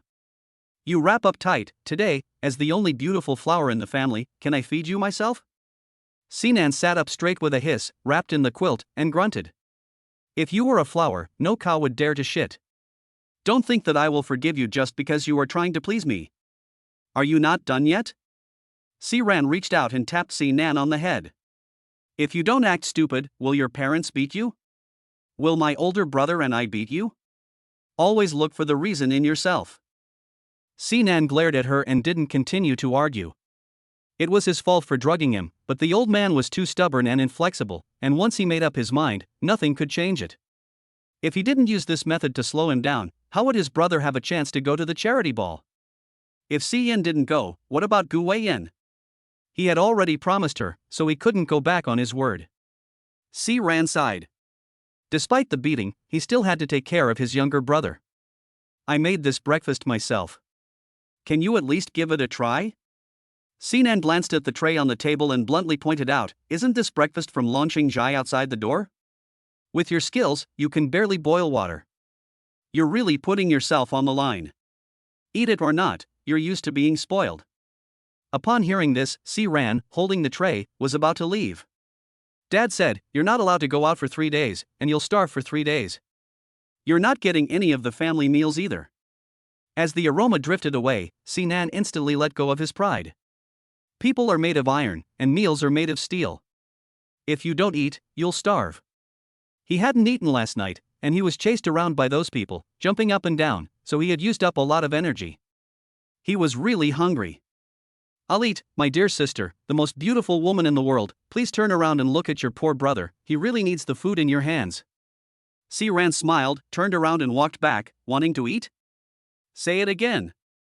The most beautiful woman in the world, Sinan tilted his head to the side and you for a while, I'm sorry, I'm so hungry that my body will react, not alas, sister, don't go. There's no breakfast again. Enduring the pain in her body, Sinan got dressed and went downstairs to search for something to eat. Finally, she found the breakfast tray in the living room and grabbed a piece of egg cake and stuffed it into her mouth.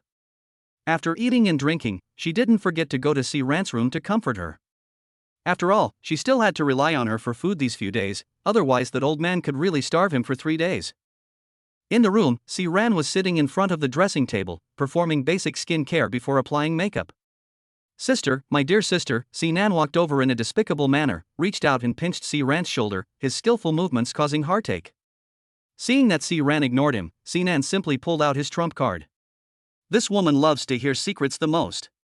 Why did you insist that my eldest brother go to the charity gala yesterday? C ran.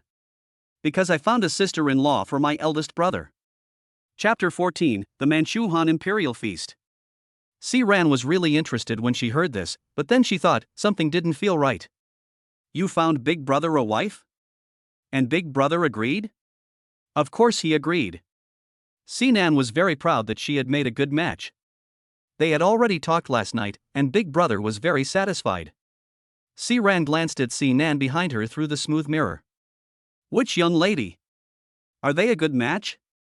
Gu Jingchuan's daughter, Gu Weiyan, is definitely a good match. Gu Weiyan? Ran was a little shocked. As a famous businesswoman, she naturally knew Gu Weiyan. That woman has a cold temperament and ruthless tactics, and she doesn't even look at her uncle Gu Weiyan in her eyes. Would she take the initiative to lower her status and get involved with a man? No matter how you think about it, there's something fishy about this. Moreover, her eldest brother is most averse to commercial marriage alliances, and every day he schedules his time like a top, which is a silent resistance to this matter. Would he take the initiative to get involved with Gu Weiyan? Ran couldn't quite understand. How do you know Gu Weiyan? By chance, Nan glanced at Ran and said carefully, last time, your sports car was damaged by her. Later, we had contact twice. I thought she was a nice person, so I introduced her to my eldest brother. I never thought it would work out.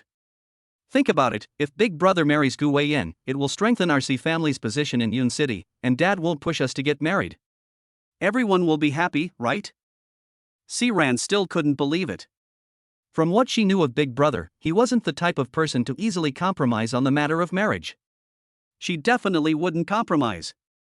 So, I'll figure out how to get you lunch. After putting on her makeup, Ran grabbed the Hermes on the table and went to the office. She had to find out what was going on and what Yen was up to. Yen didn't have too much work today and had some spare time. The company had recently completed a major project, so he simply pushed back some of the less important things. This had never happened before. Knock, knock, knock. Enter. Ran walked into the office and heard Yen talking on the phone. His deep, magnetic voice was gentle, and her intuition told her that the person on the other end of the line was a woman. Could it be Gu Weiyan? Ran sat in the chair in front of the desk, waiting for Yen to hang up before asking. Brother, you have a girlfriend? Yen nodded frankly. He and Ran thought the same way, so there was no need to hide it. Ran asked doubtfully, could it be Gu Weiyan? Yen put down the phone and smiled. The kid really can't hide things in his heart, and he let it slip out so quickly. Ran couldn't read Yen's expression. If he really accepted the business alliance, then she had no right to oppose it. If it didn't work out, then she would be next. So, Nan was right, you really plan to marry into the Gu family? Looking at Ran's anxious expression, Yen's eyes narrowed slightly, and he guessed something in his heart. You have a boyfriend? And, your family isn't in business? Their status isn't on the same level as the C family? Ran lowered her head and, in lieu of an answer, said in a quiet voice, Brother, is social status that important? Yen tapped his fingers lightly on the table a few times. As long as Dad thinks it's important, one of us in the C family will have to make a sacrifice. That's just the way it is in business. A single chopstick is easily broken, but by holding together, you can strengthen your foundation. Thinking about Yen's sacrifice, Ran's eyes began to water a little. So you're going to marry Gu Weiyan? It's not me, it's Nan. Yen smiled, not intending to hide it from Ran. 3 years ago, I took Nan to an auction and met Gu Weiyan. Gu Weiyan took a fancy to him. I only found out about this last night. Ran froze for a moment, then had the expression of a young cabbage that had been trampled by a pig. Nan was only 17 3 years ago, and she dared to have a crush on such a young cabbage? Hasn't she been waiting for 3 years? Yen was a little speechless. She didn't hesitate to beat up the guy, but now she's panicking when she hears that he's going to have a girlfriend. Women's hearts are truly unfathomable. They ran into each other again after Xiao Nan returned to China. From what I've observed, I don't think Xiao Nan dislikes her, so you can give it a try. Ran raised an eyebrow. Big brother, that's Gu Weiyan. That woman is no pushover. Aren't you afraid that Xiao Nan will suffer? Yen snorted, that silly boy is out of his mind, impulsive and impatient. Whoever he is with, he will suffer. Ran thought about it for a moment, nodded, and said, "That's a fair assessment." Yin shook his head, indicating that he was helpless. After a moment, he continued, "I think it would be appropriate if he really got together with Gu Weiyan. With Gu Weiyan's abilities, it would be easy to protect him. Besides, as you know, that kid has 100 pounds of weight and 99 pounds of rebelliousness. If he gets into trouble again in the future, there will be someone to help us deal with him. This way, it won't affect our brotherly relationship.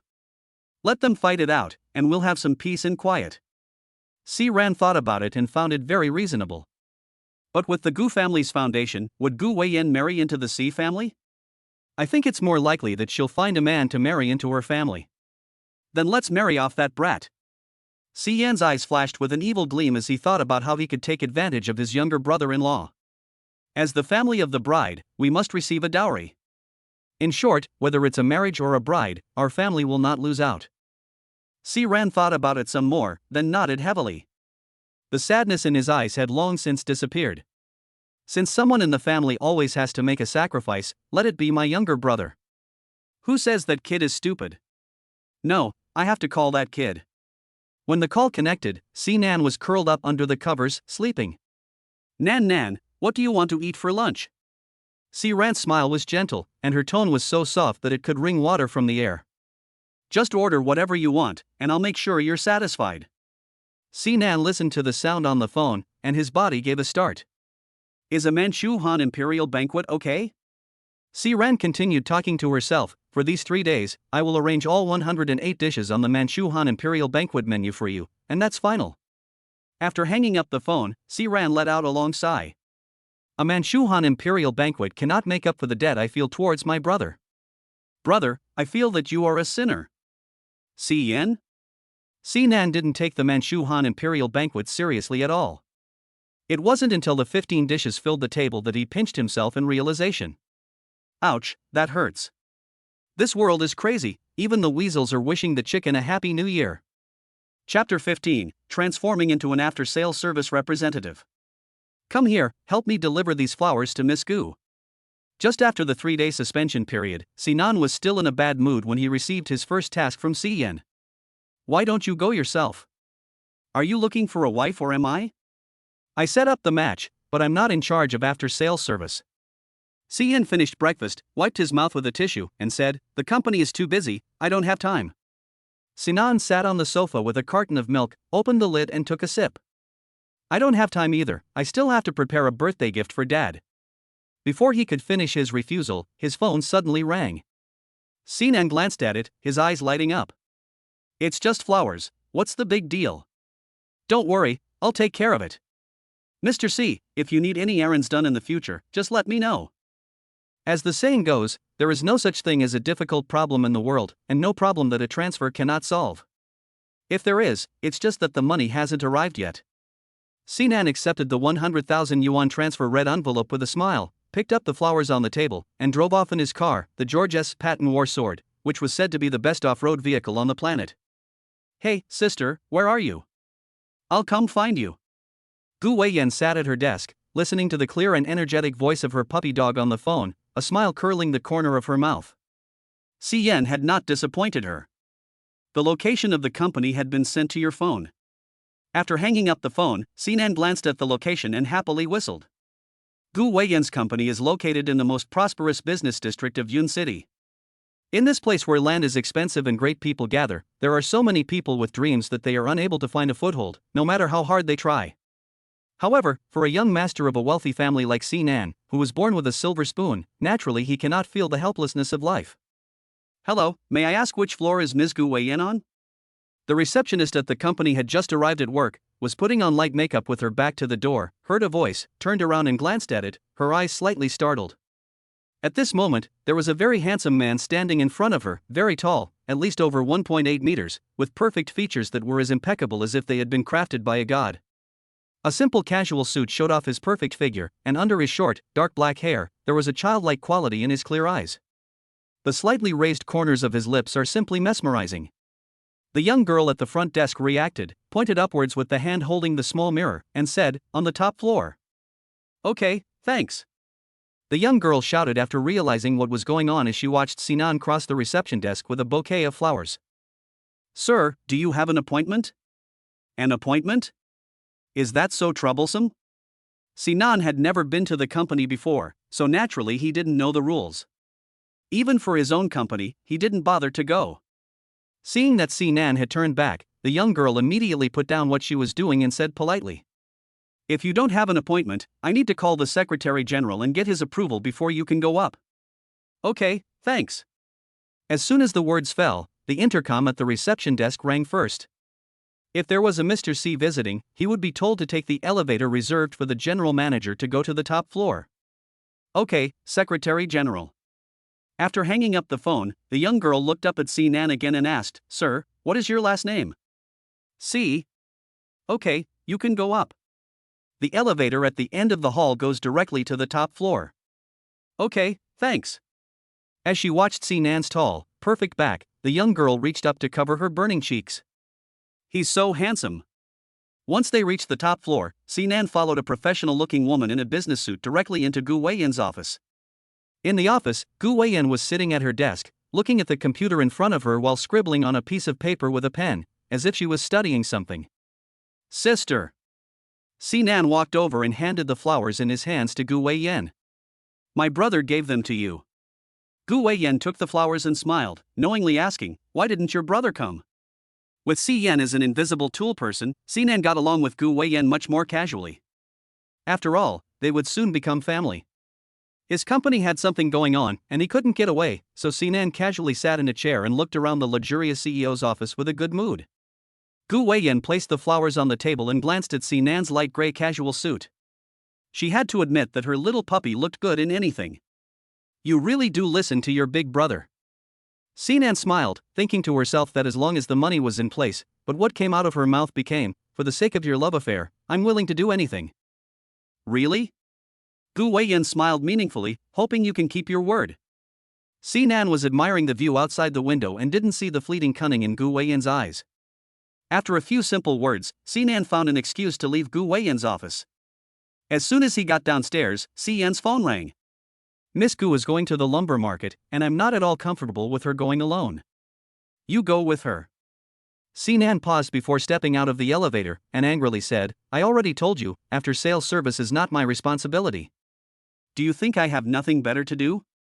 "Oh, never mind then." There was a sigh at the other end of the line.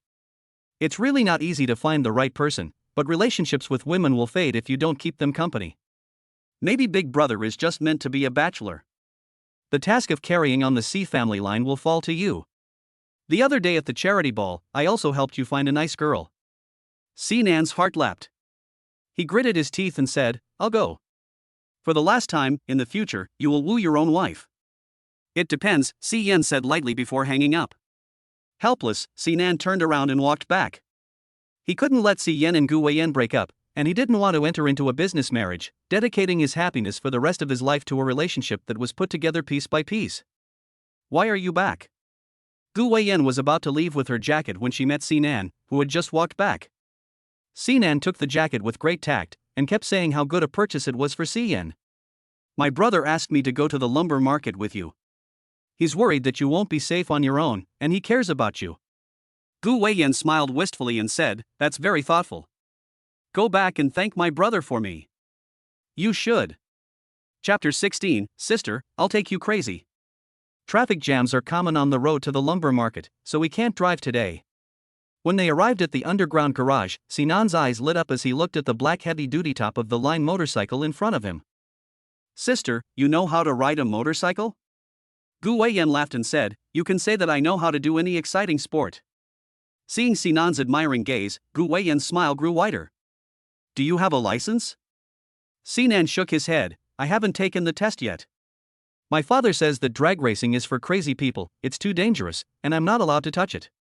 After saying this, Sinan suddenly realized something and immediately added, "Except for you."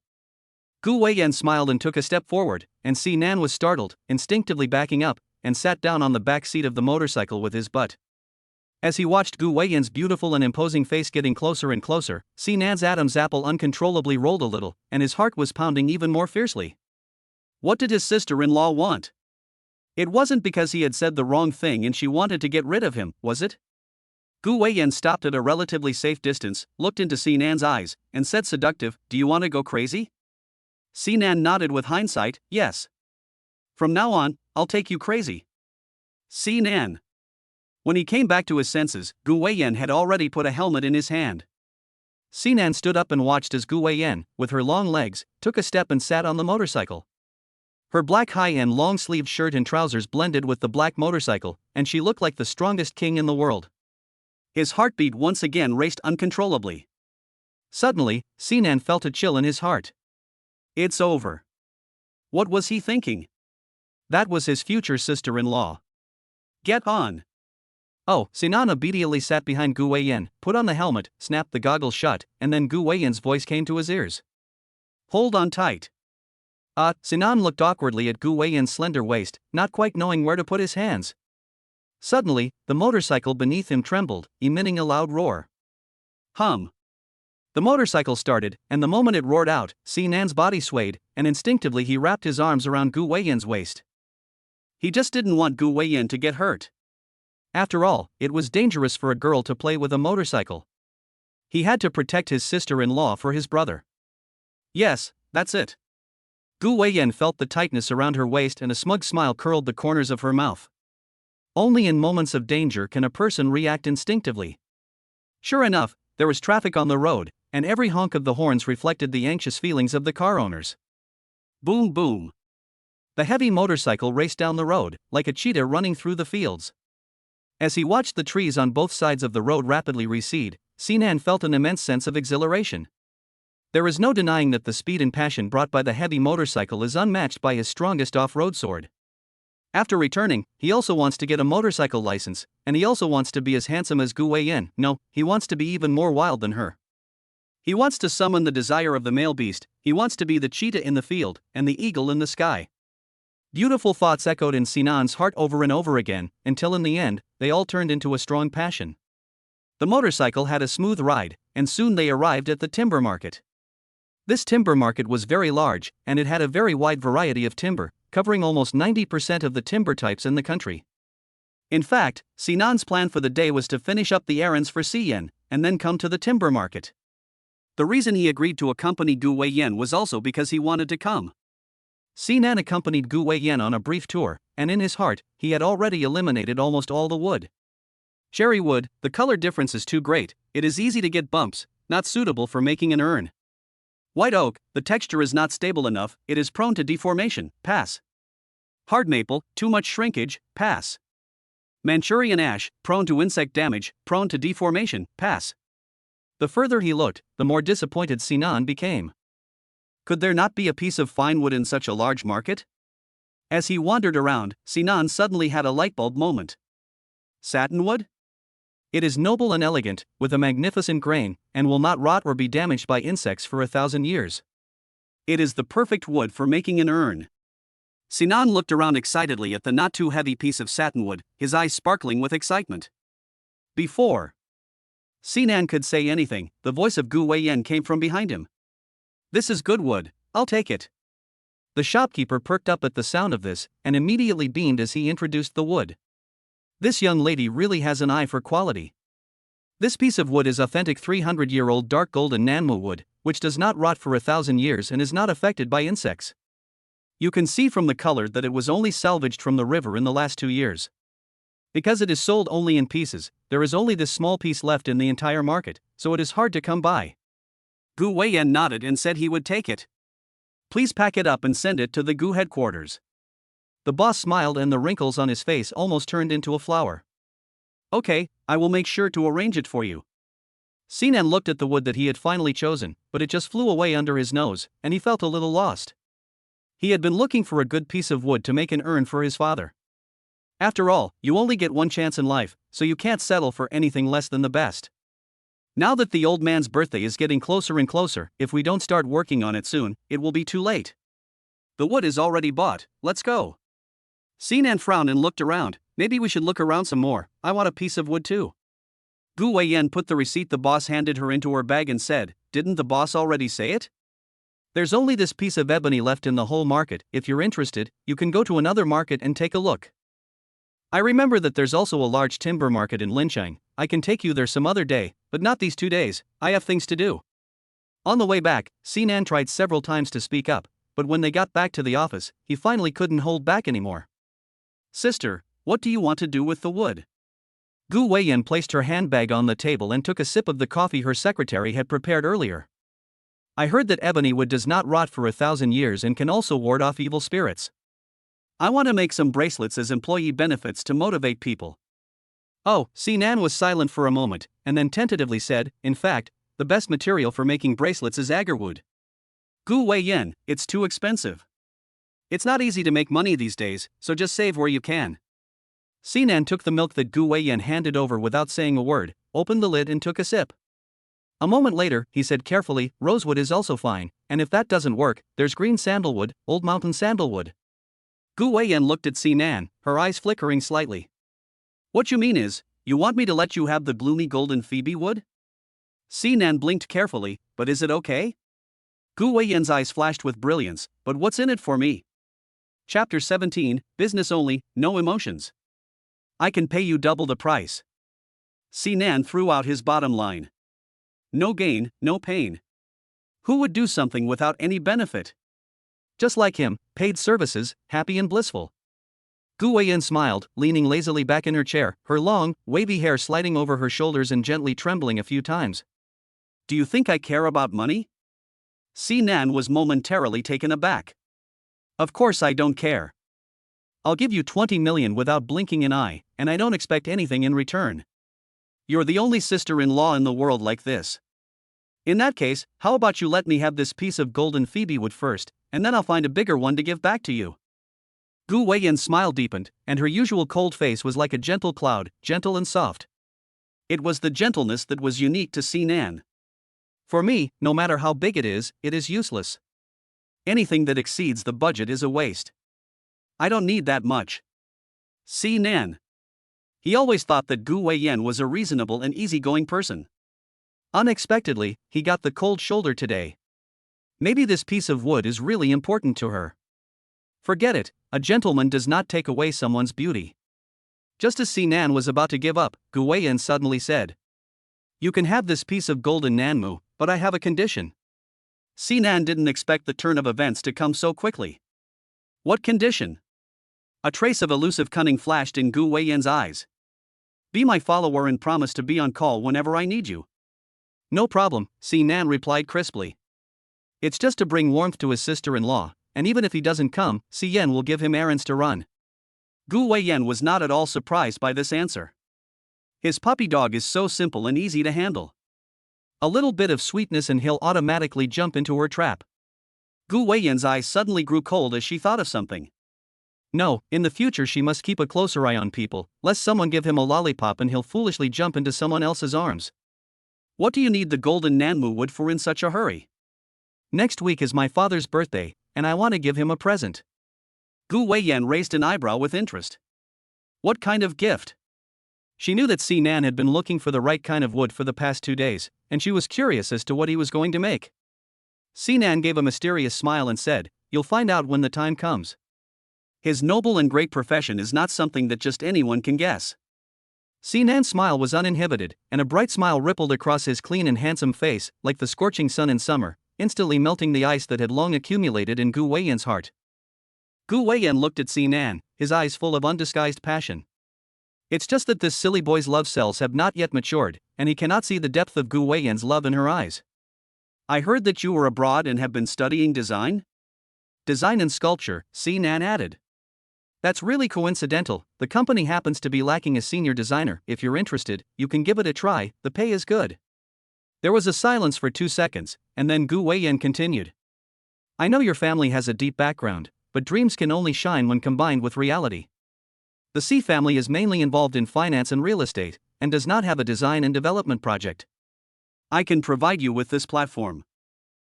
Sinan scratched his head, my design plan, you may not be able to use it.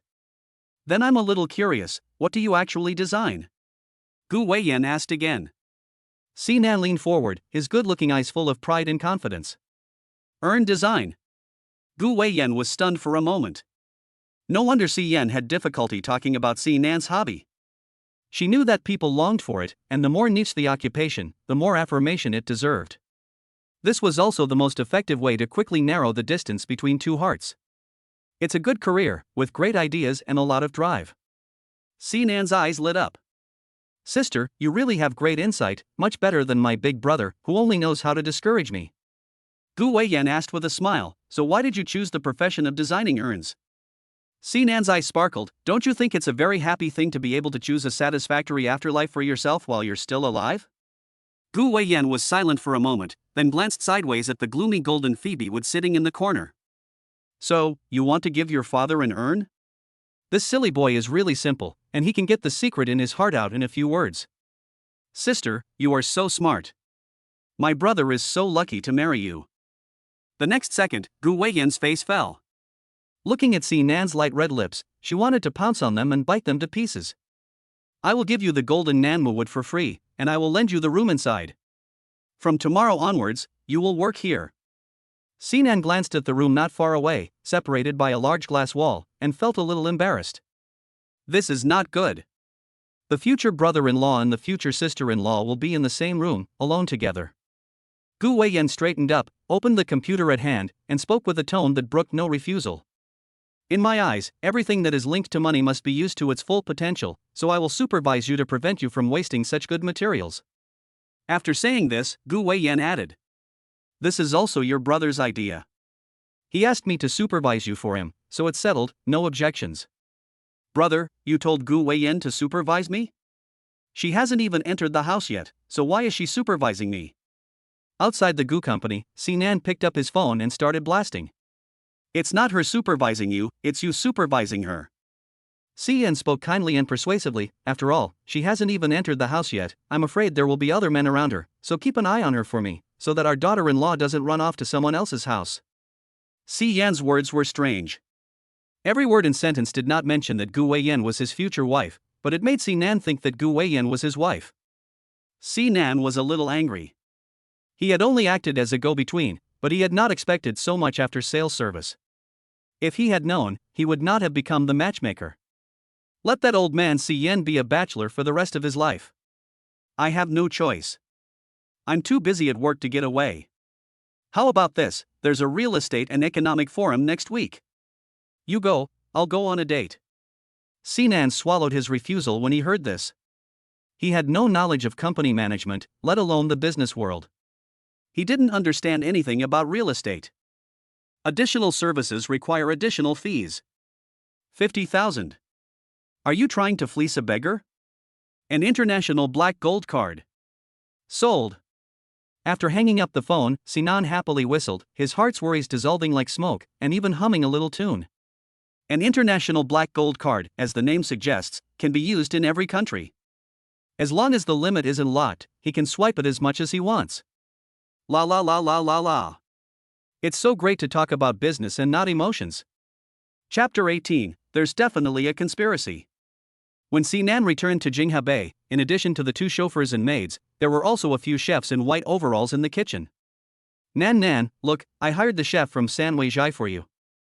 From now on, only the dishes you like will be cooked at home. Are you happy?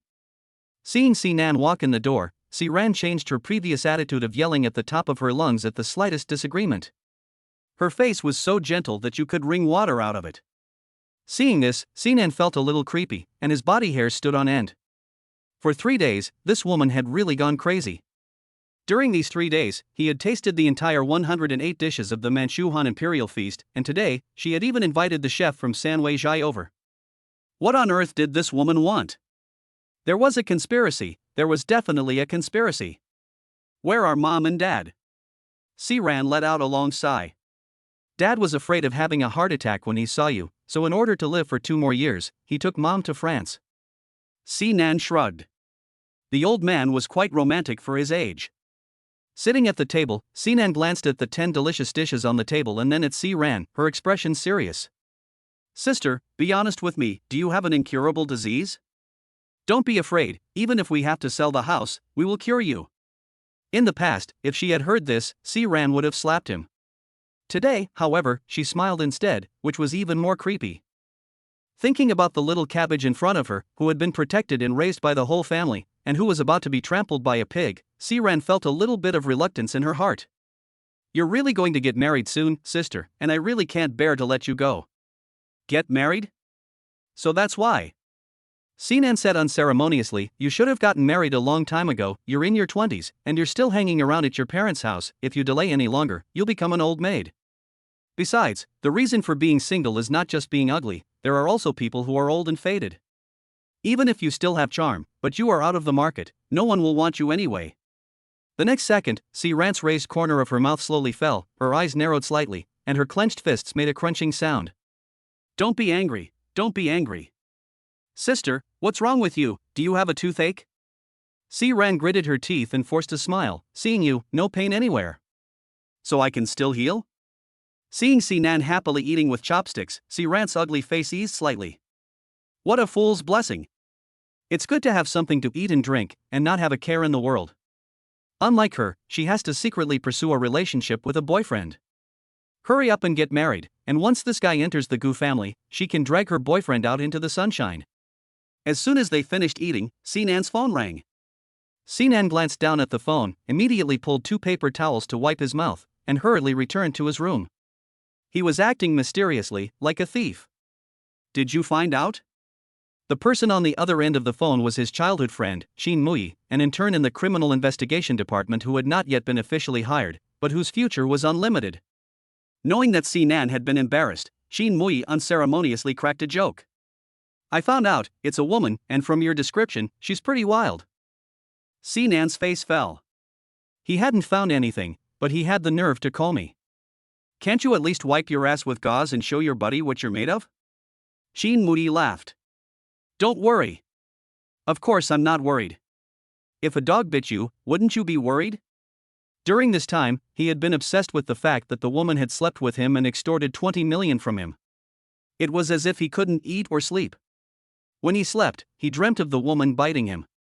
Sinan bit his back molars. "Young master, I want that bitch to spit out every last penny of the 20 million, and then I'll play her to death." Shin Mu also. He's too embarrassed to remind him that if he really could play that woman, he wouldn't have been played like this by her. At present, there are too few clues. The surveillance cameras in the bar and hotel can no longer be repaired. As for the video you mentioned, it was shot on a personal camera, so there's no way to investigate it. Perhaps we can start by investigating the relationships around you. Think about it, who have you offended? We can only find clues by following the clues, otherwise it's like looking for a needle in a haystack. I can't dive, I can't go that deep. Who can I offend? Wasn't it that son of a bitch who beat up Jiang Wenming back then? After thinking about it, Sinan continued, "You tell me, is it that son of a bitch who was messing with me?" Shin Mu also fell silent for 2 seconds. He had also been involved in that incident back then and naturally knew about the feud between Sinan and Jiang Wenming. Any conclusion without evidence is empty talk, but I can keep an eye out for you. This matter won't be cleared up in a day or two, so don't dwell on it. Let's drink tonight. I had a mission the day you returned to China and missed it. I'll call some buddies later and come out to relax. Okay, Sinan said with a hearty laugh, "I'll treat tonight, let's drink openly." That night, before heading to the agreed restaurant, Sinan went to the company to ask Si Yen for the black gold card. Before leaving, Si Yen meaningfully reminded him to spend it wisely. "Got it, you're so annoying." The restaurant Sinan had booked was the most famous Chinese restaurant in Yun City, Sanwei Zhai. It was famous for its high prices. The environment and dishes inside naturally matched the taste of these rich young masters. Last time, he ran away before we could drink enough. Today, we'll keep a close eye on him. As soon as Sinan entered the door, he didn't even have time to see how many people were at the table before Chang Fong stood up and let out a shout. Sinan smiled as he walked towards the head of the table and said back, "Don't worry, young master, I will definitely beat you today before I leave." At this time, next to the head of the table, there was also a woman sitting there, Lu Bingbing. However, her position was blocked by the person next to her, and Sinan, standing in the doorway, did not notice. Lu Bingbing's face turned slightly red. After 3 years, Sinan had matured a lot and was even more handsome than before. Shin Mu also glanced at Lu Bingbing, then patted the shoulder of the person next to him, indicating for him to sit inside. He stood up and waved at Sinan. Sinan, sit next to me, let's catch up. Seeing Sinan walk over, Jinmu also hooked his shoulders and gave him a good pat. You've been gone for 3 years, and you're getting more and more like a human. Sinan laughed, Your Excellency is so eloquent, you will definitely be unadorned in the future. You brat, can't you see your buddy is doing well? Whether you can or not depends on you, my mouth hasn't even been consecrated yet. After a bit of bantering, Sinan sat down, glanced at the table, and suddenly his expression froze. Shit, who is so inconsiderate as to bring a woman to drink? Sinan, long time no see. Chapter 19, This woman is bullying me. Sinan nodded, and his gaze only lingered for a moment before looking at Qin Mai. Lu Bingbing felt a little let down. She had imagined countless times the scenario of them meeting again, but she never expected that he would not even care to look at her again. Clearly, 4 years ago, he had even fought for her. Sinan sat on the right-hand side of Qin Muyi, separated from Lu Bingbing by 2 people. Why is there another woman? Qin Muyi picked up the important information and explained briefly, when we arrived, she happened to be at the door of the private room. Everyone knows that she is the woman you are protecting, so who would dare to stop her? I think she probably wants to rekindle your old relationship, so she followed the scent and found her way here. Sinan was speechless. Bullshit, where did I get an old relationship from? Who is she? Qin Mai looked at Sinan's puzzled expression and smiled helplessly. He felt that the incident back then had caused such a big commotion, and he had not even seen who the fuse was. Luckily, he had worried about his brother being in a difficult situation, which was simply unnecessary. It was estimated that even if the 2 of them stuck together, they would not be able to produce sparks. Who knows where this woman came from? Let's ignore her and drink. While they were talking, the door opened, and the waiter walked in with exquisite dishes and expensive drinks, setting them on the table one by one. Lu Bingbing's eyes were about to pop out of her head. Since leaving school, she had been working hard to make a living, and she knew only too well how difficult it was for people at the bottom of society to get ahead. So she had been working very hard to earn money, but in the end, all her efforts over the past 2 years were not worth the price of one meal for these second-generation rich kids. The harsh reality and the vast generation gap made Lu Bingbing suddenly come to her senses, and there was also an endless desire in the way she looked at Sinan. Not just the person, but also the background and privileged family behind Sinan. Halfway through the wine, Sinan was already noticeably drunk, his face flushed, and his body began to sway unconsciously. You guys drink first, I'm going out for a bit. You little brat, don't you want to run again? I'll tell you. Cheng Fong stood up unsteadily, pointed at the people at the table with a drunken look on his face, holding a wine bottle. Grandpa puts his words here today, whoever the hell leaves this door first is a son of a bitch. Fuck, Sinan had drunk a bit, but he hadn't drunk himself into a stupor where he didn't know his parents. Hearing Cheng Fong's words, the wine rushed to his head, and he staggered over to him and was about to attack. Sons, brothers, attack him. Sinan gave the order, and several people gathered around and pushed Cheng Fong down in his chair, and they pounded him. Fuck, with Grandpa here, who would dare to make trouble? After leaving the room, Sinan staggered to the bathroom to relieve himself. Just as he finished washing his hands and walked to the door, he suddenly bumped into a woman. Her breasts were soft and very elastic, and Sinan took a step back uncontrollably. Lu Bingbing had the presence of mind to grab Sinan's arm, but as soon as she touched him, Sinan shook her off, as if she were some kind of dirty trash. Lu Bingbing forced a smile and said, Sinan, you've had too much to drink. Let me take you home. Who are you? Sinan looked at Lu Bingbing drunkenly. A woman? In a daze, Sinan instantly thought of the woman he met in the bar on the first day he returned to the country. Little thing, let's go, I'll take you home. And he ended up in bed. Damn it, I've finally found you. Sinan's face fell, and he grabbed Lu Bingbing by the neck and pushed her against the wall behind him. Damn it, you bitch, you finally showed up. If you don't give me back every last penny of the 20 million, I'll kill you. Lu Bingbing's breathing stopped, and the intense feeling of suffocation made her face pale instantly. Sinan, it's me, Lu Bingbing. She reached out and grabbed Sinan's wrist tightly, trying to calm him down. But she had overestimated her place in Sinan's heart. She thought that Sinan had fought for her 4 years ago because he liked her, so she tried to find out where he was and waited here for him, hoping to rekindle their old romance. But during the 2 hours in the room, Sinan's eyes never lingered on her for even a second. She was unwilling to accept this. Clearly, at the beginning, they. Stinking bitch, you don't want to go to heaven, But you're hell-bent on coming here, you dare to plot against me, you're looking for death. Sinan was drunk and full of hatred, so he didn't care about pitying her. In his eyes, even if Lu Bingbing shed a few tears, they would be crocodile tears. Let go, Sinan, Lu Bingbing said with difficulty, her beautiful face pale as death, tears of fear rolling down her cheeks. The intense suffocation had caused her brain to become extremely oxygen deprived, her eyes began to turn white, and she even saw her great-grandmother, who had died many years ago, waving at her. At the moment of impending death, Lu Bingbing regretted it. She shouldn't have provoked Sinan. The fact that he was able to ruin Jiang Wenming 4 years ago proved that he had never been a kind person. His heart was cold, but he hid it under a harmless, sunny face. Bang! Just as Lu Bingbing's consciousness gradually faded, the bathroom door slammed open with a loud bang. Seeing Lu Bingbing's hand grasping Sinan's wrist tightly, Gu Weiyan's already cold eyes darkened instantly. She yanked Lu Bingbing's hand away and then grabbed Sinan's wrist, pulling his hand away from Lu Bingbing's neck. Let go, do you want to kill someone? Don't stop me, dare to plot against me, today I will get her. Sinan stared at Lu Bingbing with hatred in his eyes, wishing to crush her to death.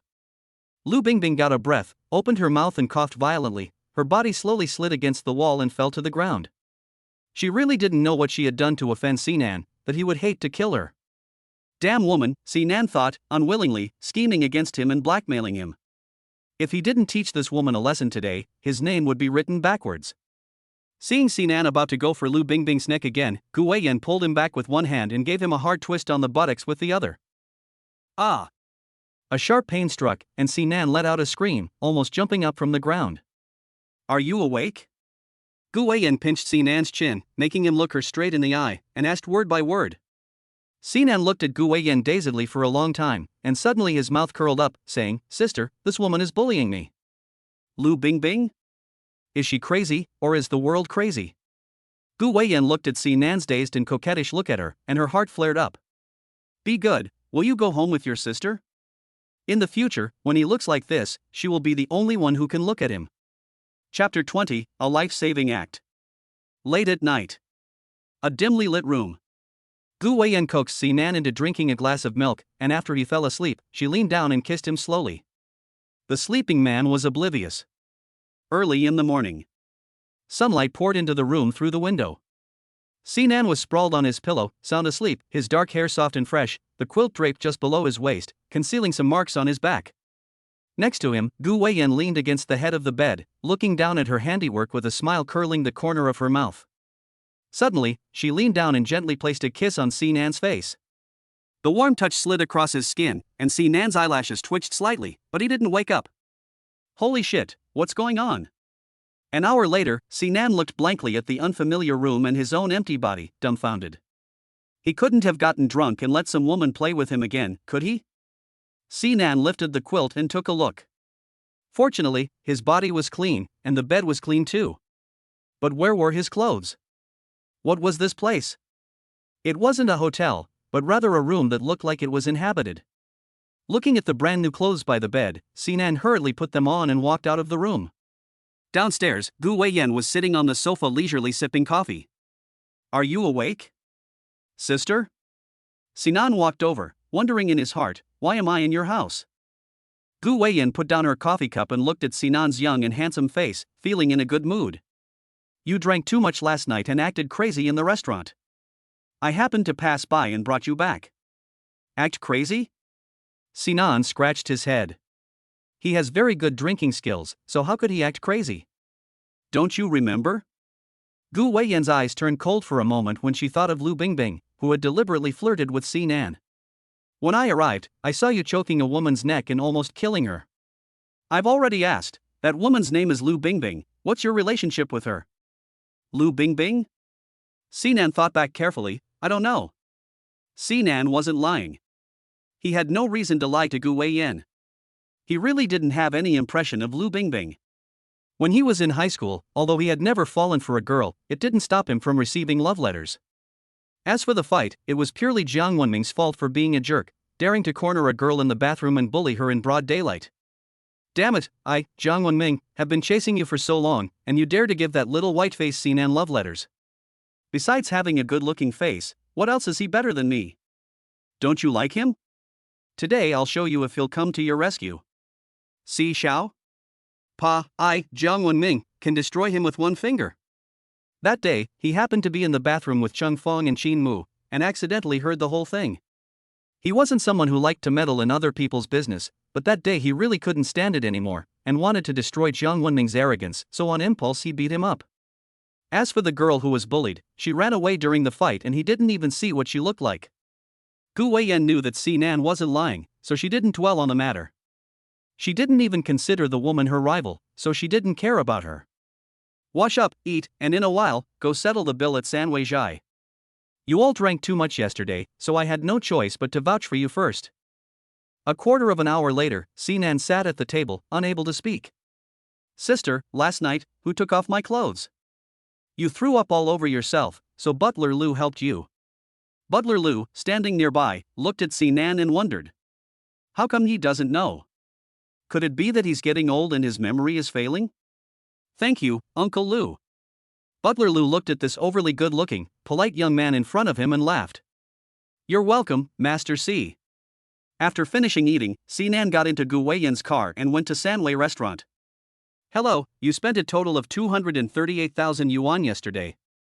Sinan took out his black gold card from his wallet and waved it, swiping the card. A moment later, I'm sorry sir, there is insufficient balance on your card. Sinan raised an eyebrow, are you kidding me? This is a black gold card with a limit of 50 million, and you're telling me there's insufficient balance? I'm sorry, sir, there really isn't any. If you don't believe me, you can try somewhere else. Sinan helplessly took out his phone and glanced at it. He was not an unreasonable person, so how could he make things difficult for a waiter? It was just that the 145,000 yuan lying glaringly on the phone balance made him feel a little embarrassed. Then, he looked at Gu Weiyan for help, smiled apologetically, and said, Sister, I'm in a pinch. Gu Weiyan smiled, then looked sideways at the waiter and said, Free the bill. Okay, Mr. Gu. Tell everyone, from now on, when Mr. C comes, everything is on the house. Okay, Mr. Gu. Sinan was a little dumbfounded. Sister, this Sanwei restaurant? Mine. Once they left the restaurant, Sinan immediately took out his phone and dialed the customer service number for his black gold card. Hello sir, the card limit is indeed 50 million, but currently the card has been locked to a spending limit. Sinan asked with gritted teeth, how much? 10,000. Only 10,000? Sinan put down the phone, leaned back in his seat, and pouted in frustration. That's not even enough for my 2-day living expenses. Oh, my big brother is so dogged. How could he lie to me? Thinking about the fact that he had chosen a black gold card with a locked limit of 10,000 while he had 50,000 in cash sitting there, Sinan suddenly felt that he had lost out big time. Suddenly, he sat up straight, narrowed his eyes, and said indignantly, how dare he expect free labor without paying for it? Starting today, I quit being an after-sales service representative. Gu Weiyan watched from the side, her heart filled with love at the sight of Sinan. She was the one who had suggested the credit limit, and only by cutting off his financial resources would she have a chance to get close to him. When Si Yen received the call, he was in the middle of a meeting and sounded a little cold. If you want money, you can start by coming to the company to learn management from me and finance from your sister. Once you can handle things on your own, I'll immediately increase your credit limit to 10 million. If you can't do it, forget it. I'm very busy these days and don't have time to look after you. If you run out of money, borrow from Miss Gu first and pay her back at the end of the month. Don't go home when the car runs out of gas. You can stay at Miss Gu's place for now. We'll be family in the future, so you don't need to be polite. After saying this, he hung up with a click. Listening to the beep of the phone, Sinan shrugged. This life is unbearable. To that family, I'm just a free gift for topping up the phone bill, no one feels sorry for me at all. Gu Weiyan suppressed a smile and reached out to stroke Sinan's head. You poor thing. Don't be afraid, I'll take care of you from now on. Sis, you're so good, so much better than that dog of a man. Gu Weiyan smiled. You're also much better than that dog of a man. Cien, the toolman, who was in the middle of a meeting, sneezed twice for no apparent reason. Has he caught a cold? Chapter 21, A Rare Blush. After going home to get the tools he needed for the carving, Sinan drove his awesome off-road vehicle to Gu Weiyan's company. There was nothing left for him to miss at home. His parents had gone to France to escape the quiet, his eldest sister was mentally unstable at times, and his brother was both dogmatic and ruthless. So he decided to go to Gu Weiyan's place to hide for a few days. He wanted to show his family that he would not give up his dreams, and would never accept their arrangement for him to join the company. As for Gu Weiyan, she supported his career, not only giving him the golden Phoebe wood, but also providing him with an office. His sister-in-law was like a mother to him, better than his own mother. Gu Weiyan's office was very large, with a large glass wall in the middle, dividing the room into two separate studios. There was also an ensuite in the studio where he could rest when he got tired. But she has never rested in it. Now that there is another person in the office, the restroom should be used. Thinking that in the future, when she is tired from work, she can take her little puppy into her arms and kiss and pet it. If that doesn't work, she can throw the person on the bed and get busy. Gu Weiyan suddenly felt energized. But at this moment, the handsome and simple man standing in the doorway has not yet realized that since the first day he returned to the country, he has already entered a den of wolves. "Sister, will I disturb you?" "No," Gu Weiyan laughed, "the glass wall has been soundproofed, you can do it without worry." Sinan let go of his worries, and put his toolbox in the office inside, and took the opportunity to carry in the piece of ebony wood, which weighed more than 20 kilograms. Gu Weiyan looked at the busy figure inside through the glass wall, and a shallow smile always hung at the corner of her mouth. It looked like happiness, like bliss, and there was also a sense of excitement at finally having the puppy in her arms. The first person to sense the change in Gu Weiyan's aura was her assistant, Lin Yu, who was also the Secretary General of Gu's company. A 30-year-old woman with fair skin, beautiful appearance and long legs. Although she was not young anymore, she had a good temperament and was very capable. "President Gu, here are the proposals from those designers, please take a look." Gu Weiyan unobtrusively withdrew her gaze, which had been focused on Sinan, and let out an indistinct sigh. It seemed as if she were helpless. "This useless president, I really don't want to work anymore, there's so much nonsense." Gu Weiyan took a quick look at the design draft and said, "Not bad." Lin Yu was a little taken aback. You have to know that Gu Weiyan is always very strict when it comes to the company's design. As for those new designers, if they don't change the draft 3 or 4 times, they don't stand a chance of getting past Gu Weiyan. Don't they need to be notified to change the draft? What's there to change? It's pretty good. Gu Weiyan placed the design draft on the desktop, and her usual cold expression was unprecedentedly softened a little. It was as if the wind after a spring breeze had caressed her face, making people feel comfortable and relaxed. Newcomers need support, and the company provides them with a platform to make a big splash. The tolerance rate can be relaxed a little, but it doesn't mean that the company will tolerate them making the same mistake over and over again. You tell the design department to keep a closer eye on them, and wait until their error rate drops within the company's specified range before making them permanent. Okay, I understand. Lin Yu nodded. For newcomers, this was already unprecedented preferential treatment. President Gu, it's already 11 o'clock. What's the arrangement for lunch today? Lin Yu glanced at the young and handsome man inside the glass wall, and she was a little afraid to speculate on what Gu Weiyan meant. You should know that no one other than Gu Weiyan is allowed in the president's office. That office has been empty since it was built, and it's been 2 years since anyone first entered it. You can tell by just a little bit of thinking that the two of them have a special relationship. But this young man is really good looking. He's handsome in the sunlight, with rosy lips and white teeth, and his figure is beyond words. Those long legs, that perky, but, gee, if she were just a few years younger. Gu Weiyan felt Lin Yu's distraction, and her eyes grew cold. Her aura instantly returned to its previous cold, as if she were about to freeze a cow to death. Lin Yu felt a chill down his back and couldn't help but shiver. So petty? I can't even take one more look? Notify Sanwei Zhai to have them deliver a few of their signature dishes every day. I want to eat in the office from now on. Okay, President Gu, I'll make the arrangements right away. Lin Yu hurriedly replied, then walked out of the office, ignoring Gu Weiyan's intimidating gaze. The next day, the assistant to the CEO was replaced by a man, along with the 5 female secretaries outside the office, who all had quite good appearances and personalities.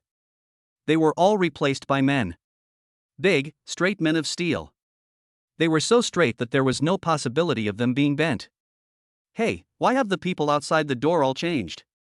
Gu Weiyan said without batting an eyelid, they all went home together to have babies. Sinan. Have you finished your design draft? Sinan nodded. He had already drawn the basic shape, and today he would refine some of the details. Thinking that his first finished product after graduating from design school would soon be released, Sinan was very excited. He couldn't help being excited. If it had been Si Yen or Si Ran, they would probably have thrown his design draft and his pile of carving tools out the door long ago. But Gu Weiyan would not. She supported him, and even looked forward to his first finished product more than he did. Very good, Gu Weiyan praised sincerely. She really felt that Si Nan was very good. Especially the serious look when he worked, it was very charming. And the expression of slightly frowning when he was thinking. It was the same expression as the night he sank in lust. That day, his hands were tied to the bed. Gu Weiyan's eyes looked at Si Nan's wrists. His waist was very thin, and his abdominal muscles were very obvious, which showed that he exercised regularly. Gu Weiyan's eyes slowly moved down Si Nan's stomach. It was magnificent. And his buttocks were firm and perky, very resilient. Sister, suddenly, a pair of white, slender and well-boned hands waved in front of Gu Weiyan's eyes. What's wrong with you? Gu Weiyan coughed lightly, and a rare blush rose to her old face. I'm going to a meeting at the subsidiary company in a while. If you need anything, you can go find the secretary outside. Oh, Si Nan nodded. Sister, why are you blushing? Do you have a fever? Cough cough, I'm fine. Gu Weiyan stood up and organized the documents she needed for the meeting. It's probably because the weather has turned cold and I'm not quite used to it. You go ahead and get back to work.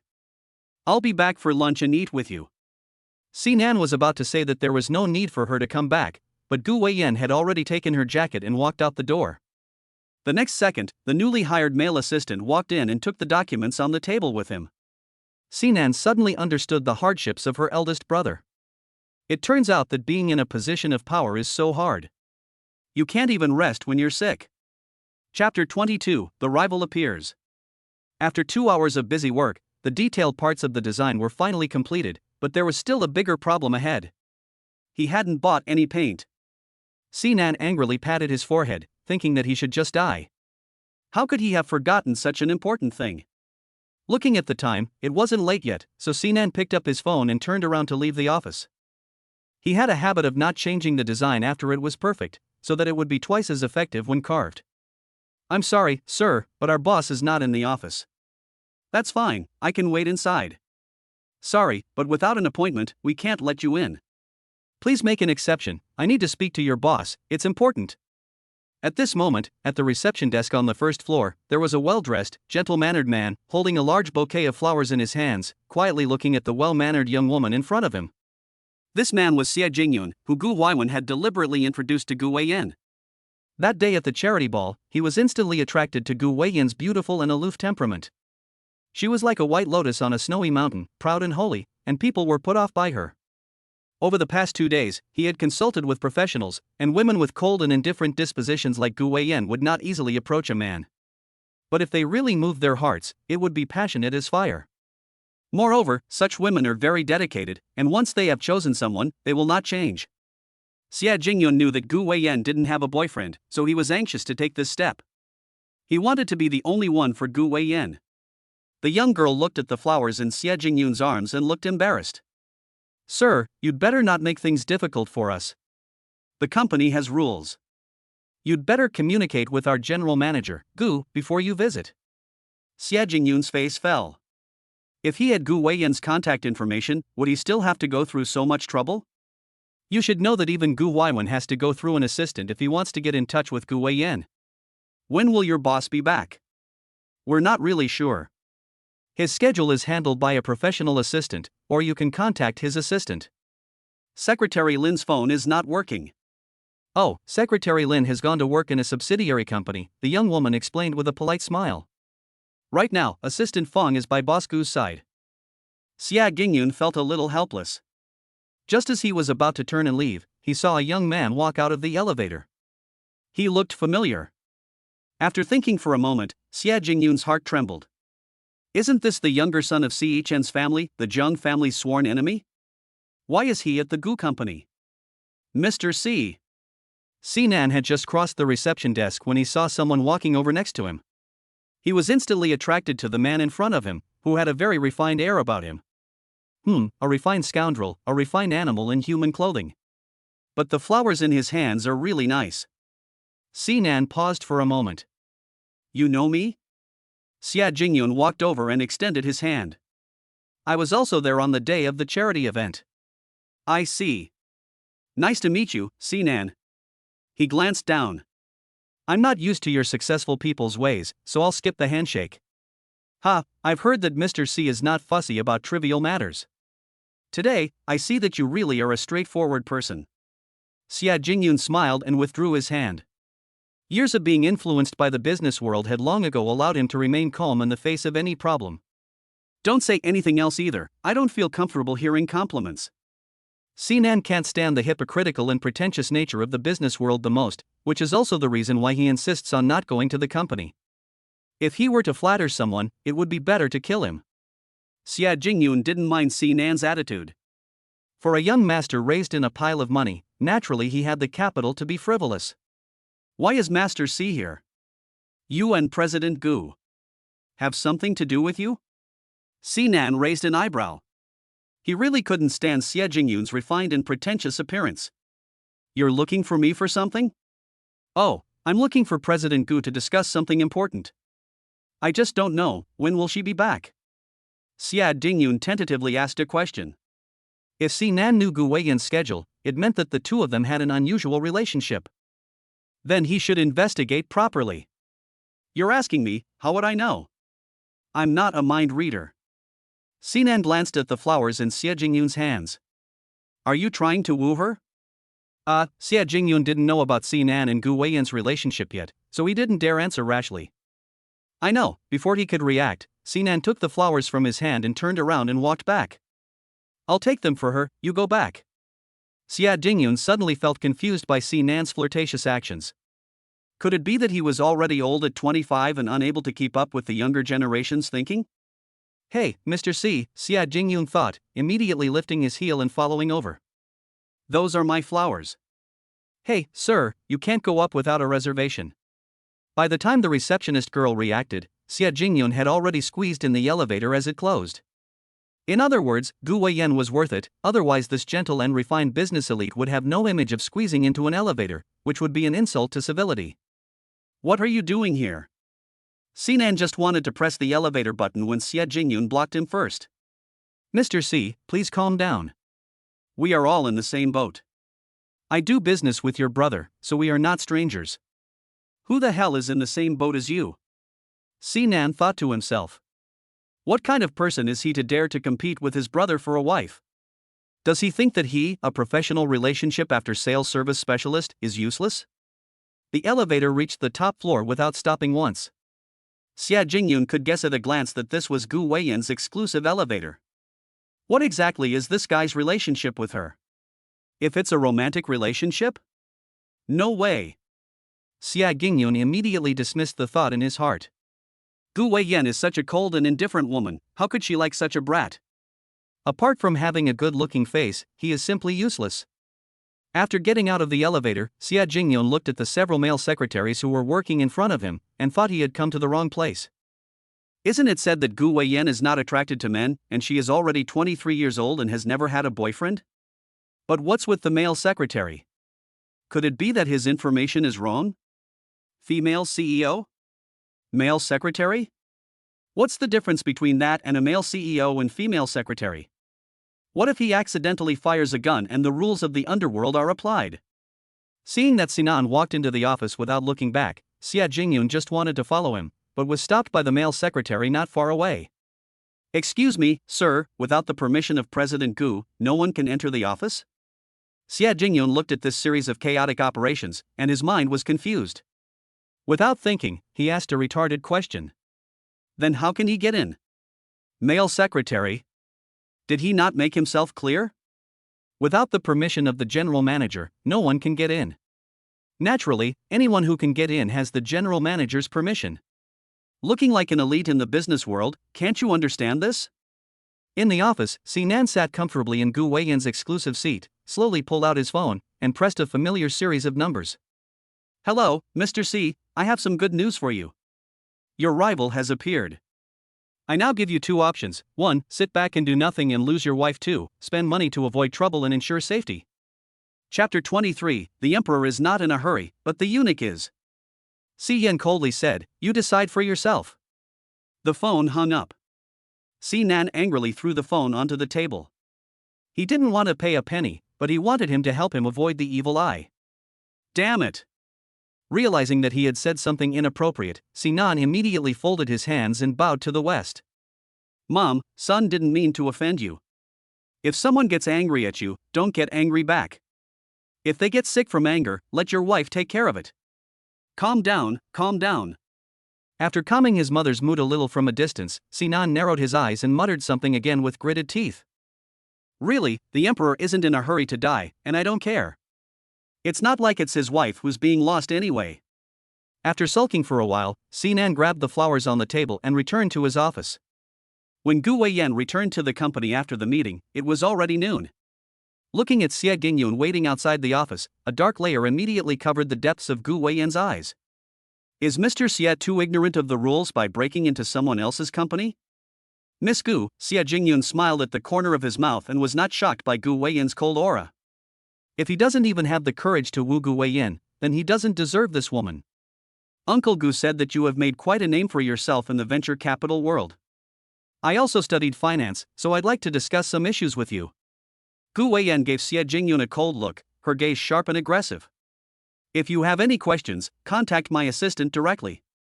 I, Gu Weiyan, don't need personal relationships, and I don't want you to use your actions to judge my intelligence. Xie Jingyun felt a little let down after being coldly rejected. However, he was not discouraged.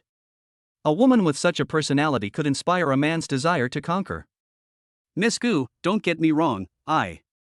Just then, the elevator door dinged. Then a person dressed in a restaurant uniform walked out, with the restaurant's name Sanwei Zhai printed prominently on the shirt. Gu Zong, the food is ready. As you instructed, the head chef personally prepared it. Well, Gu Weiyan glanced at the insulated food box, and then instructed her assistant next to her, take it in. Yes, Mr. Gu, the male assistant took the food box, opened the office door, carried over the folding dining table, and placed the dishes in the food box one by one on the table surface. Xie Jingyun glanced inside through the door crack. Judging from the amount of food, it would be enough for 4 people to eat. Could it be that there was someone else in the office besides the Xie family brat? If there is no one else, then they are alone in the same room. Xie Jingyun doesn't consider himself a very curious person, but at this moment, he desperately wants to know the answer. You can go, Gu Weiyan rudely gave the order to leave, and finally warned you, don't think that because Gu Weiyan is advising you, you can speculate on my actions at will, and if there is a next time, you will bear the consequences. Looking at Gu Weiyan's resolute back, Xie Jingyun immediately said, Miss Gu, I left something in your office. Gu Weiyan paused for a moment, and her sharp eyes looked at the secretary beside her.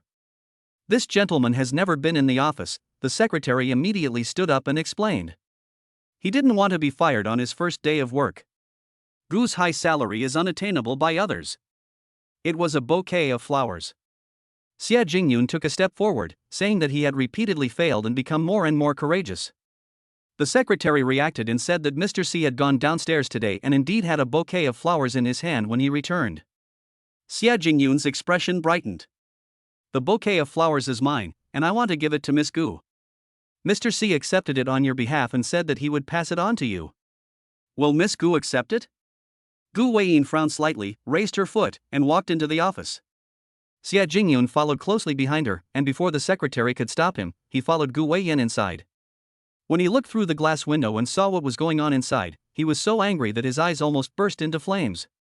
He saw that the flowers he had carefully selected that morning had all become bare stems, each inserted into an exquisite package, strange and abrupt.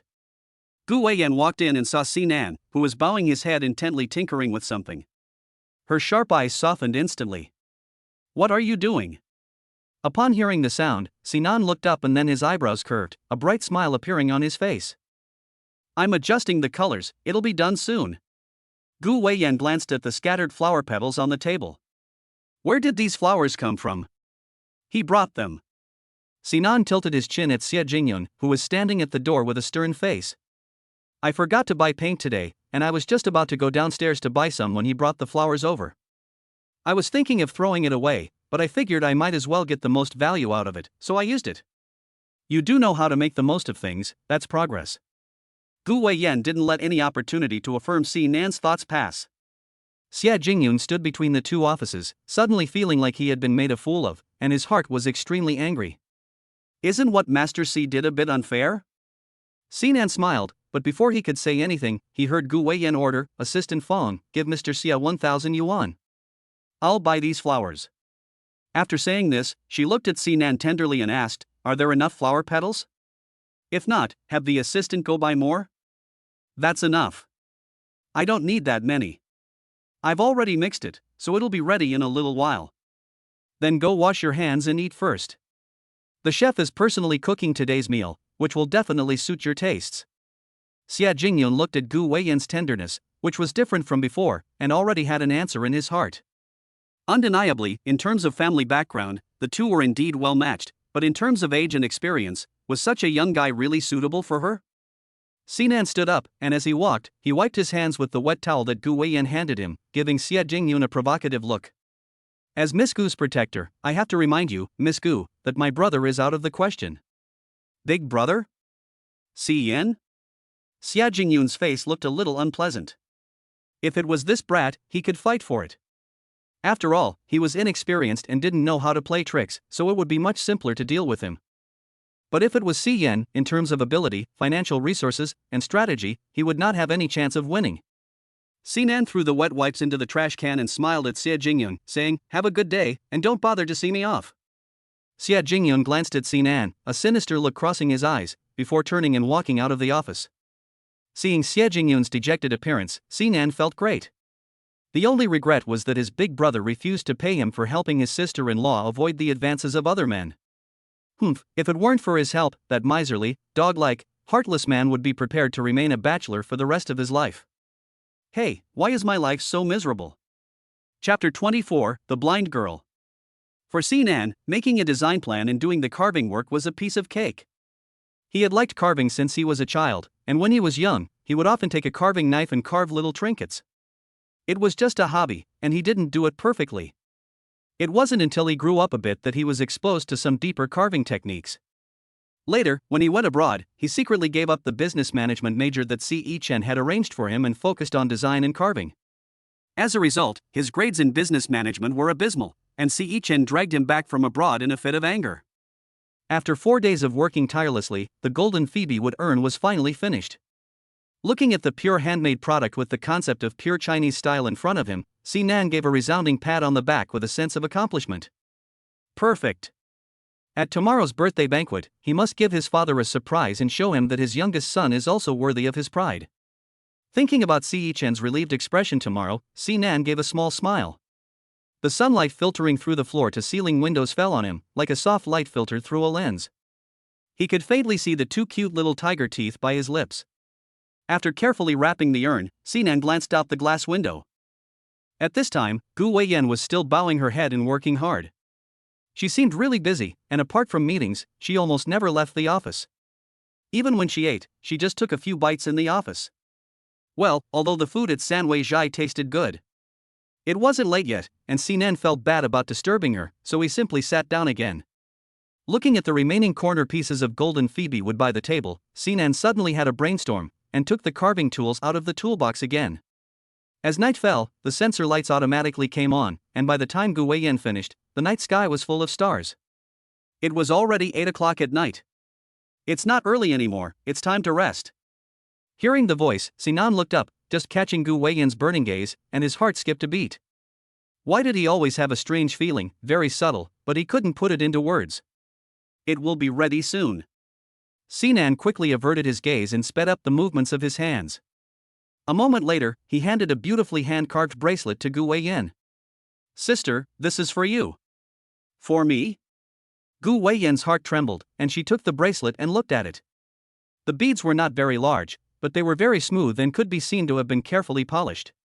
Sinan put the tools back in the toolbox one by one and explained briefly.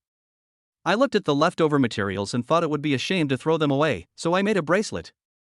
It's a bit rough, but if you don't like it, I'll make you a better one when I have better materials. This one is very good, sister likes it. There are also characters." Gu Weiyan looked closely and found that there were a few unintelligible hieroglyphs on each bead. It looked like Buddhist scriptures. "What are these characters?" The 6-character mantra, also known as the 6-character aphorism, symbolizes peace and prosperity, Sinan explained. Gu Weiyan smiled and put the bracelet on her wrist, looking meaningfully at Sinan. So, do you think my love will be smooth? Of course it will. Looking at the light in Sinan's eyes, Gu Weiyan suppressed the urge to take him in her arms and kiss him hard. I'll owe you one, and I'll kiss you back double. Don't worry, I'm here for you. Sinan reached out of place and patted his chest, and in the future, you will be our family's rightful young wife. The next second, Gu Weiyan's face fell, and a gentle twinkle in her eyes flashed by, and it was soon replaced by endless depth. If it wasn't the right time, she would definitely pull the person into her arms and bite them hard. Humph, I'll owe you one, and I'll double it back in the future. Feeling the cold aura around him, Sinan's spine went cold, and he felt a little inexplicable in his heart. Could it be that he said the wrong thing? Sinan thought for a moment and added, Sister, don't worry, when you marry my big brother, I will definitely give you another big gift.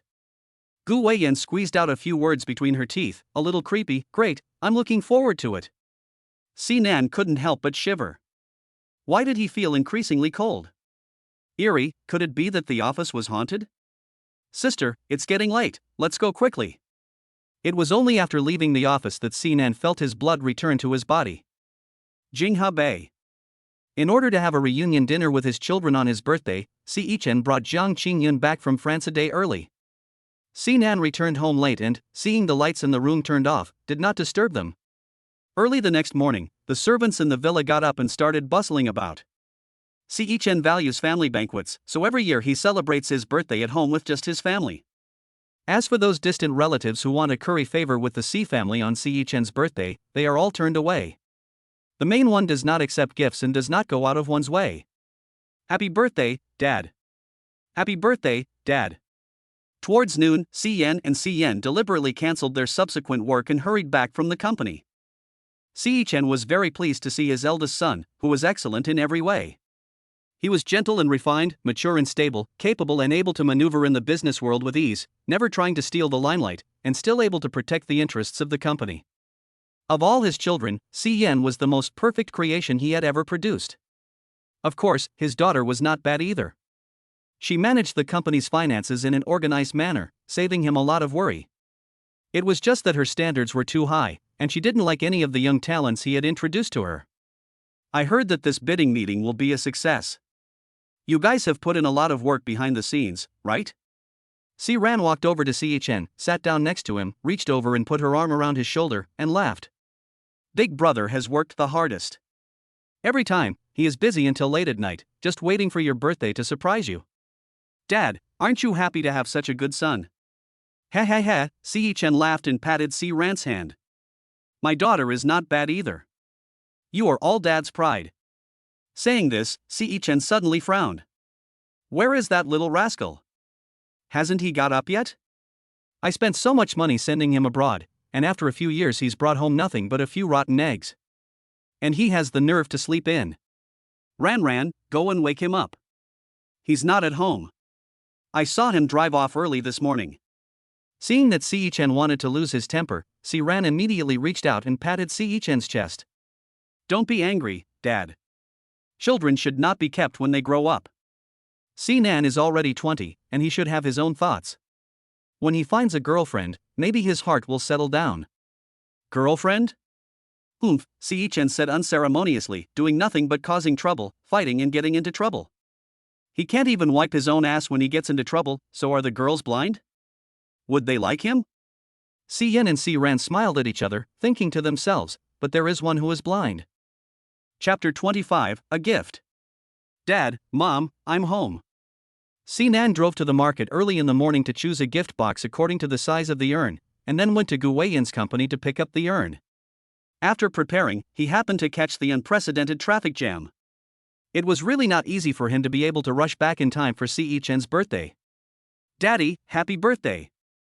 Sinan placed the gift box on the table and quickly walked over to the sofa to give Si Yichen a big hug. Si Yichen's body stiffened. His heart, which had just been seething with anger, instantly became even hotter. But not with anger, but with warmth. His children had all grown up. Except when they were little and would throw themselves into his arms for a hug, he hadn't been hugged in years. Si Yen is calm and collected, and he would never do such a thing. Si Ran is a girl, and she has a sense of boundaries as she grows up. Only his youngest son, who is spontaneous and uninhibited, expresses his thoughts however he wants, and never hides anything. Little did he know how eager he was for his children to give him a hug when he returned home to hug Jiang Qingyun on the first day he returned to China. Today, he finally got it. Si Chen patted Si Nan on the back, and his eyes welled up with happiness. You've grown up, my son. Si Ran looked at the touching scene of fatherly love and filial piety before him, and said with a smile, Dad, that's not what you said just now.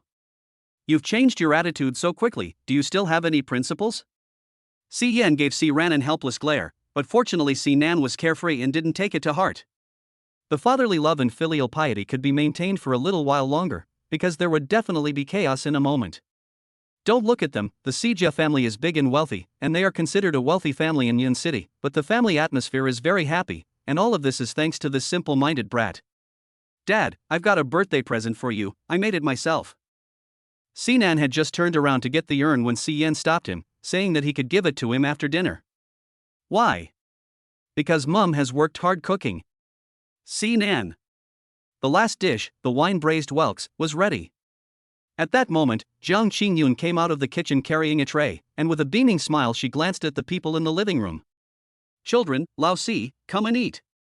Seeing Jiang Qingyun in her apron, Si Nan immediately stood up and took 2 big strides over to her, glancing at the table. Mom, did you make all this? Yes, I cooked today myself. Are you happy? Si Nan was dumbfounded. No one had told him that the family chef was on leave today, otherwise he would have at least eaten outside before coming home. It's over, this meal is inedible. He clearly remembered that when he was a child, the nanny took leave to visit her family, and her mother made him a dish of scallops and onion oil, which made him have diarrhea for 3 days. He still remembers the taste vividly. Sure enough, steamed sea bass, fishy. Steamed egg with clams, bitter. Chicken with chestnuts, no salt. Lotus root and pork rib soup, it could literally kill a cow. The most annoying thing is that the shrimp is undercooked, and there are still shrimp lines in it. Si Nan took a couple of bites and held back the urge to vomit. Looking at the others, they all had an expression of suffering. Jiang Qingyun, on the other hand, was quite proud of herself, saying, Eat up, it's a shame to waste food. We must respond to the call of the state and carry out the Clean Your Plate campaign. Si Nan gave a wry smile and said, Mom, do you have someone on the side? Nonsense, what are you talking about? Meanwhile, 4 pairs of chopsticks tapped together strangely. Si Nan jumped out of the way, exclaiming, Fine, you're all bullying me, I'm not eating. If you don't want to eat, you'll just have to go hungry. Jiang Qingyun took back her chopsticks, indignant, and said, Never mind him, let's eat. Si Yan. Si Ran. This brat, he's so clever, he's become a monkey with a tail. Si Chen looked at the plate in front of him, which was full of food, and his mouth twitched. Having a wife with a defective sense of taste who also loves cooking is really hard to deal with. Dad, this is my gift to you. After finishing the meal, Si Yan took out a small bottle from his pocket and placed it on the table in front of Si Chen. Jiang Qingyun glanced at it, and the more he looked, the more familiar it looked. Son, what do you mean by giving your father a quick-acting heart pill? I wish Dad a long life. Si Chen didn't think it was a big deal. Well, not bad, doing the most with the least, this is the necessary quality of a successful businessman. Si Yan. Misunderstood Dad. The son is just afraid that your heart won't be able to take it for a while. On the side, Si Ran reached out and took something out of the sofa that looked like a knee protector or something. Dad, this is a gift from your daughter. It's a hot compress knee protector with Chinese herbal medicine in it, which is very effective for your old cold legs. Si Chen took it and laughed, That's great, your daughter is so thoughtful. The next second, the gaze of the several people turned strangely to Si Nan. Si Nan gave a mysterious smile. In his eyes, only something handmade can perfectly express one's feelings. He carefully took out the wooden box from the packaging and placed it on the table in front of Si Chen. Dad, this is for you. I wish you happiness as vast as the East Sea and longevity as long as the Nanshan Mountain. Jiang Qingyun leaned forward, her eyes lingering for a moment on the exquisitely crafted wooden box. Old Si, why do I feel that this box looks a little familiar? It looks a bit like the urn her father was buried in. She only guessed, and never in her wildest dreams would she have thought that the brat would actually bring back the urn as a gift. The material is good, and the carving technique is also of some standard. Si Chen glanced at it and expressed his opinion objectively. He is a businessman and naturally cares more about things of value. This wooden handicraft in front of him can be considered top-notch, both in terms of material and carving craftsmanship. Si Nan was overjoyed at the praise. Dad, I made this with my own hands, and I drew the design myself. It is absolutely a unique piece in the world. Not bad, Si Chen nodded with satisfaction. It is indeed rare to be able to achieve this level just because of a hobby. As long as you like it, Sinan slowly shrunk back. He didn't dare to tell him that during the years abroad, he studied sculpture and design. Zhang Qingyun looked at it more and said, "Son, what is this?" An urn. Chapter 26, The Consequences of Kidnapping. It is made of dark golden phoebe wood, which will not rot for 1,000 years, and I have carved a dragon pattern on it, which symbolizes prosperity and blessings for future generations.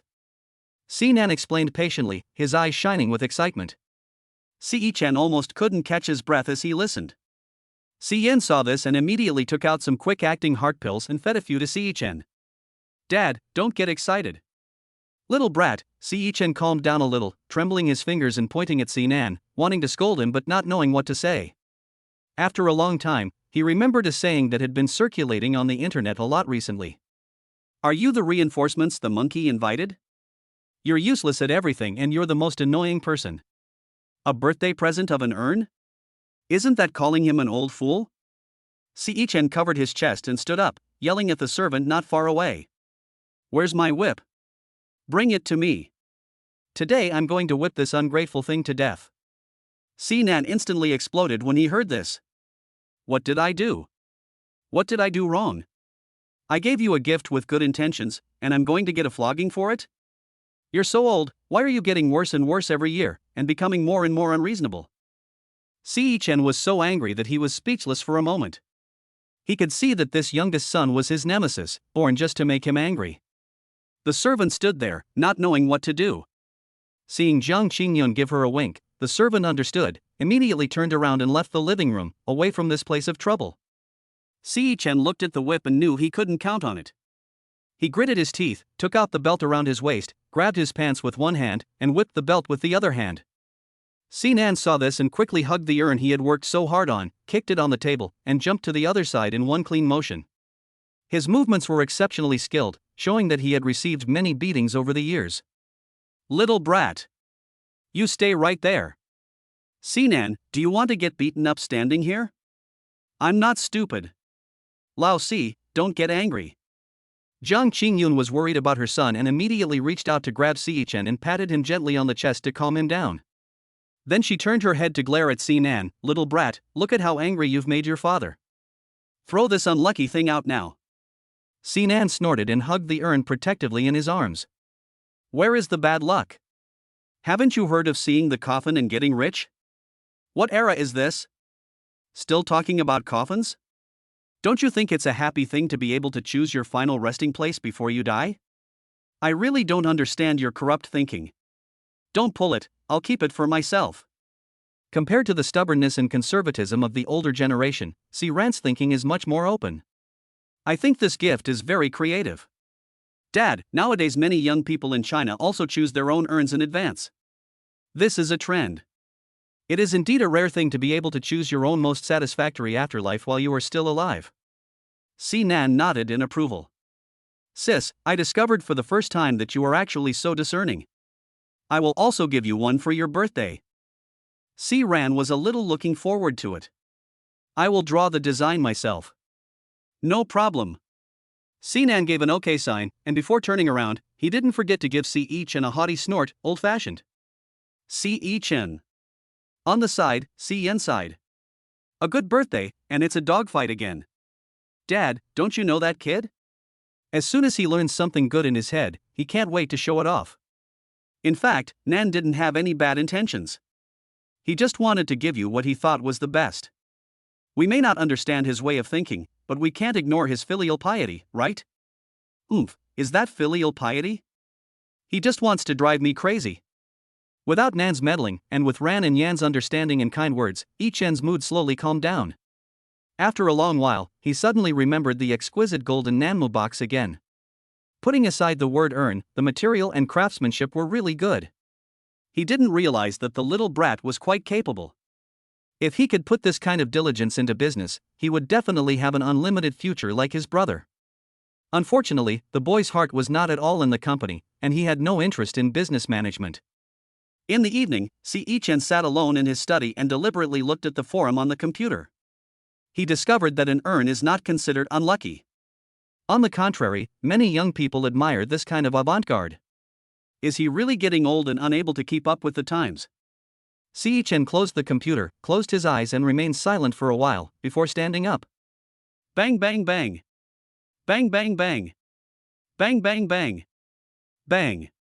Sinan had just finished showering, hadn't dried off yet, and had just walked out of the bathroom naked when he saw someone push the door open and come in.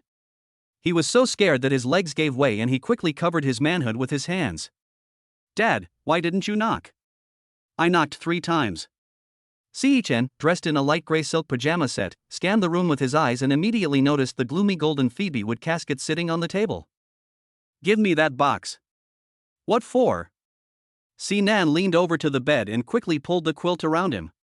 You don't have to take it if you don't like it, but I worked on it for 5 days, and if you throw it away, don't blame me for running away from home.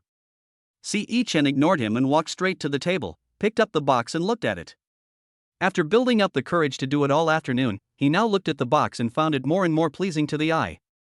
The pure ancient style design, with the texture of the golden Nanmu wood resembling the typical auspicious cloud pattern, made it seem even more pleasing to the eye as he got closer. He could even smell a faint fruity fragrance. As far as he knew, this type of golden Nanmu wood also had the characteristics of not decaying for thousands of years and being resistant to insects and moths. Well, not bad. Si-Chen did not hold back his praise, and when he left the house, he couldn't help but turn his head and say to Sinan, "Make another one for your mother, exactly the same." Sinan was taken aback, then laughed. The old man is quite romantic, even wanting a couple's model of the urn. Dad, back then, did you capture my mom's heart with your romance, so that she has been devoted to you all these years? Si-Chen was silent for a moment, and rarely put aside his usual seriousness to crack a joke. Your father relied on his good looks and a heart that was passionate and pounding against a wall. This joke was something he had just learned online. He had discovered that if his thinking did not keep up with the times, he would not be able to communicate with the current young people. Sinan tightened the quilt and swallowed silently. Dad, have you been possessed? Why would his father say something like that? It was unbelievable. After finishing the urn, Sinan naturally had no reason to stay in Gu Weiyan's office and eat and drink for free. Looking at the empty room next to her, Gu Weiyan felt a little lost. It seems that she will have to find another way. She must quickly win over the boy to prevent any more complications. Picking up her phone, Gu Weiyan dialed a special number. Have you found out everything? Yes, it's a man's voice on the other end of the line, low and calm.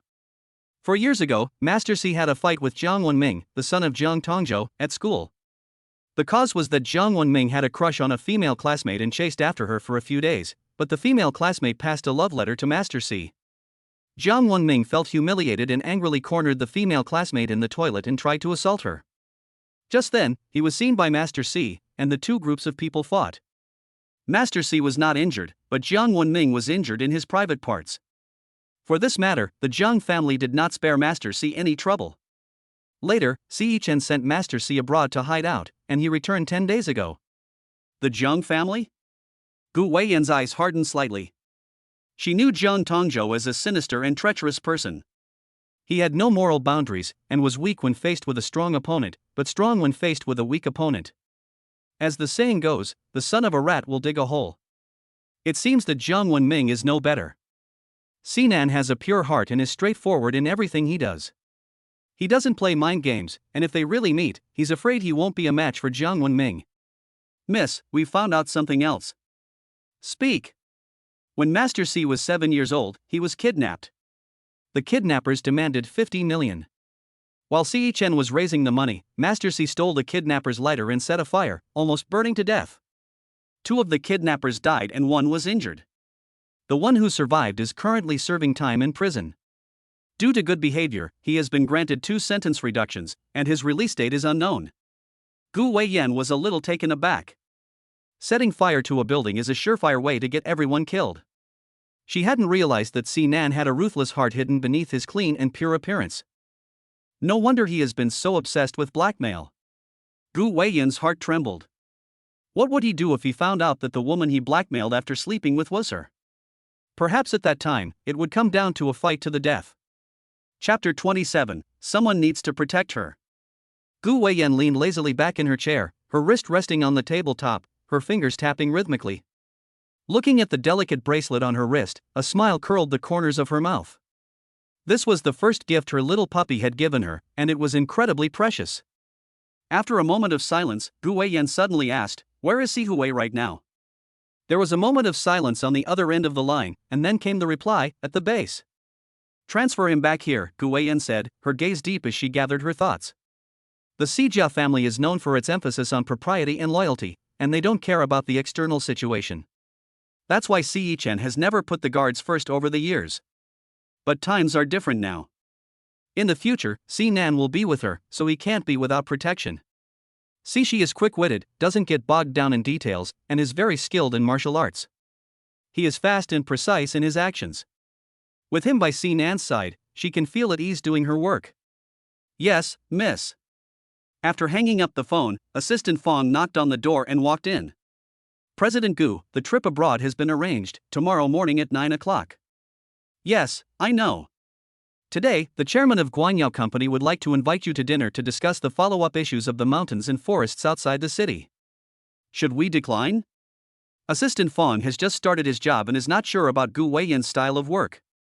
He has no choice but to take the risk of being scolded and come over to ask. Fortunately, although Gu Weiyan is cold-tempered, he is not unreasonable and is willing to give him the opportunity to get along with each other. "In the future, we will cancel all banquets. We rely on our strength, not the relationships we make at banquets." "Yes, President Gu, I understand." As the assistant turned around, Gu Weiyan seemed to have a new idea in his head and called out to him again. "Wait. There's no need to cancel the banquet tonight. Tell Guanyao Company that I will go to the banquet on time." "Yes, Mr. Gu." Although Assistant Fong was a little taken aback, he did not hesitate. The first principle of working for someone else is that the boss is always right. If the boss is wrong, please refer to the first principle for all conclusions. After deciding on his evening plans, Gu Weiyan immediately picked up his phone and called Sinan. There was some noise on the other end of the line, as if someone was playing a game. Then a voice came over the line saying, "Game over?" When the noise stopped, Gu Weiyan asked, "How's your drinking?" Sinan put down the joystick for the game console, his face showing no sign of disappointment at having lost the game. "I can drink 1,000 cups without getting drunk, and I've drunk all over the world. I'm hard to beat," Sinan bragged, in a manner that suggested he would rather lose his life than lose face. "Sister, why are you asking this?" Gu Weiyan came straight to the point. "There is a banquet tonight. You accompany me. I have to go on a business trip tomorrow and cannot drink, so you drink for me." "Go drink for him? Why doesn't he just call his brother? His brother-in-law going to drink for his sister-in-law, what if he gets drunk and acts recklessly? Ba, is that the kind of person he is? His character is very upright. What, you don't want to? You won't help with such a trivial matter?" Gu Weiyan waited with bated breath for Sinan's decision. Knowing him as she did, she was sure he would say yes. Her little puppy dog always knew how to repay a favor. "No, sister, don't get me wrong," Sinan hesitated, wanting to see if his brother had time, but afraid that Gu Weiyan would misunderstand him for refusing. After all, in this period of time, Gu Weiyan had helped him a lot, and there was no excuse for him to refuse, either out of sentiment or reason. "I'll give the family chauffeur a shout and have them pick me up tonight." "No need. You work for me, and it's my job to drive you around." "It's settled, then. I'll pick you up at 6 p.m. After hanging up the phone, Sinan leaned back on the lazy sofa in the game room. Looking at the crystal chandelier on the ceiling, Sinan fell into deep thought. Was Gu Weiyan looking for him a little too often? In his impression, after Gu Weiyan and Si Yen met at that charity ball, they seem to have never gone out again. He's been treating him really well. You could say he's getting whatever he wants. And it seems like Si Yen isn't very enthusiastic about this relationship either. Thinking about it now, there seems to be something wrong with both of them. Hearing the roar of a car outside the window, Sinan sprang up and ran outside. He finally caught up with Si Yen as he was leaving the house and intercepted his car. "Brother, how are things going between you and Gu Weiyan?" Before lowering the window, Si Yen quickly stubbed out the cigarette in his hand. After that incident back then, Sinan subconsciously developed a fear of fire, so there would be no open flames in their home. nor was smoking allowed. It's going well, what's wrong? Si Nan peered into the car window to see Si Yan's expression. Why don't you go on a date? Have you eaten dinner together? Have you watched a movie together? Big brother, do you know how to woo a girl or not? Si Yan smiled, so how should I woo her?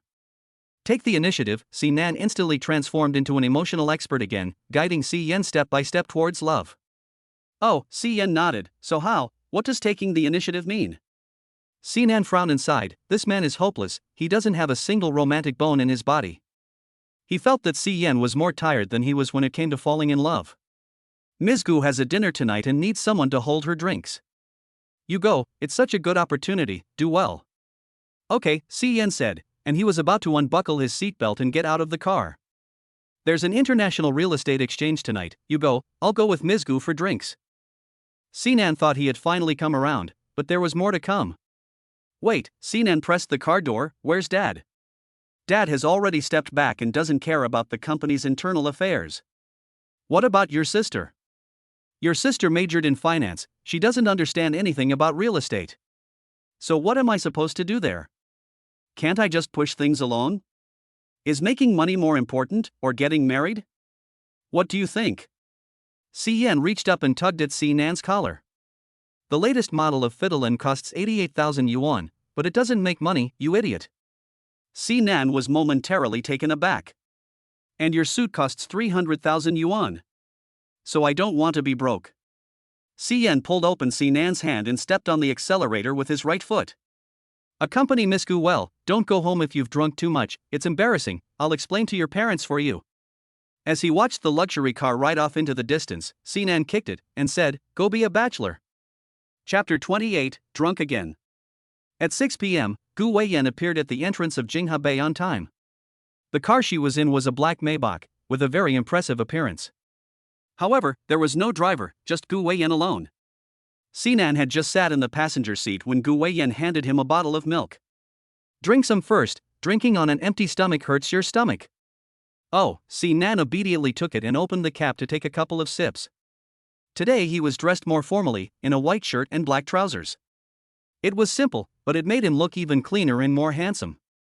His overall temperament had also matured a bit. The banquet was set in a famous vegetarian restaurant on the outskirts of the city, and it took more than an hour to drive there. In the private room, in addition to a few middle-aged men in suits, there was also a clear and calm old man in blue clothes sitting next to them. Looking at them, they looked like people from a temple. Ha ha ha, I believe in Buddhism, so I decided to have the banquet at a vegetarian restaurant. I hope Ms. Gu doesn't mind. The man speaking was a middle-aged man in a suit, with a gentle temperament and a very business elite style. It's okay, eat more vegetarian food, it's good for your health. Gu Weiyan simply exchanged a few polite words, but in her heart she despised him. These days, many political and business elites claim to believe in Buddhism or other religions, as if they had all become herbivores overnight. But anyone with a discerning eye can see that this is just a cover-up. How could wolves that are used to eating meat suddenly become vegetarian and become Buddhas? They are just trying to attract more sheep. Gu Weiyan withdrew her gaze and looked at the elderly man in blue. I heard that Master Ming Kong is quite knowledgeable about Buddhism, and I hope that you can give me some advice on something. Amitba, Master Ming Kong said with a simple bow, holding one hand in front of his chest. Everything is desire, and without desire there is purity. If you have time, you can come to the temple to meditate, and meditation will calm the mind. Gu Weiyan smiled. It seems that the abbot of Qingyun Temple is not all show. Thank you for your guidance, Master. The man in a suit chuckled. Although today is a vegetarian meal, it doesn't affect drinking. Since Miss Gu also brought her driver, today, can we drink as much as we like? I am the driver, Gu Weiyan laughed. I am not feeling well today, but I cannot refuse to drink in front of Chairman Yuan. I hope Chairman Yuan does not mind. Ha ha, Miss Gu, what are you talking about, then today? We will drink as much as we want, Gu Weiyan said meaningfully. I am afraid Chairman Yuan will not be able to hold his drink. Ha ha ha, Miss Gu is so open-minded, then let's chat while drinking. Si Nan sat next to Gu Weiyan, listening to their back and forth like they were arguing about big issues. He felt very speechless. It is true that the business world is full of intrigue and backstabbing, and flattery is not his thing. Because there are some things that he just cannot say, no matter what. Let's just drink then. As they continued drinking, he noticed a serious problem. Gu Weiyan didn't seem to know how to refuse alcohol. She accepted whatever was offered. Nan wanted to remind her, but then thought better of it. Everyone has their own way of doing things, and he was there to drink. If he drinks, that's it. After a drinking session, Nan was drunk and didn't know how he got out of the restaurant. Good girl, I'll help you take a bath. In a daze, Nan felt as if she had fallen into a hot spring. The warm water felt so good as it caressed her skin. It was so comfortable that she wanted to sleep, but there was always a gentle voice in her ear, luring her to sleep, making her consciousness grow more and more hazy. You were very good today. In the dim room, a small orange nightlight on the bedside table illuminated the figure on the bed. Gu Weiyan kissed the intoxicated person, the smell of wine and milk intertwined. A night of passion. The next day, when Nan woke up, the room was dim. A ray of light shone through the gaps in the curtains, casting a slender shadow on the bed. Nan reached out and rubbed his forehead to relieve the headache brought on by the hangover. He really got drunk last night. But fortunately it wasn't Gu Weiyan. If a woman got drunk like him, she would definitely be taken advantage of when she was out. Feeling the room around him, which was unfamiliar but also slightly familiar, and his own body, which was completely empty, Nan was already very calm. He didn't need to guess to know that he was in Gu Weiyan's house. As for the clothes on his body, it must have been that butler Lou who took them off for him again. The smell of alcohol on his body was very light, and his body was very fresh, so it seems that he had taken a bath for him. It's just that the thought of an old man in his 50s taking a bath for him made Nan feel a little embarrassed. It's too polite. After a while, Nan stood up and pulled back the heavy curtains. In an instant, the scorching rays of the sun poured in, illuminating Nan's empty body and the red marks all over his back. Nan glanced at his phone and saw that it was already 12 noon. In theory, he had had a long rest. But why was he so tired? His body was weak and exhausted, as if he hadn't slept last night and had run 300 kilometers. Knock, knock, knock. Hearing the knock on the door, Nan immediately pulled the pajamas on the bed and wrapped them around his body. Opening the door, he saw the kind-looking butler Lou standing outside. Young Master C, lunch is ready downstairs. Nan stood in the doorway and glanced out. Where was Miss Gu? Miss is on a business trip, an early morning flight. Nan froze for a moment, suddenly remembering that Gu Weiyan seemed to have told him that she would be on a business trip today.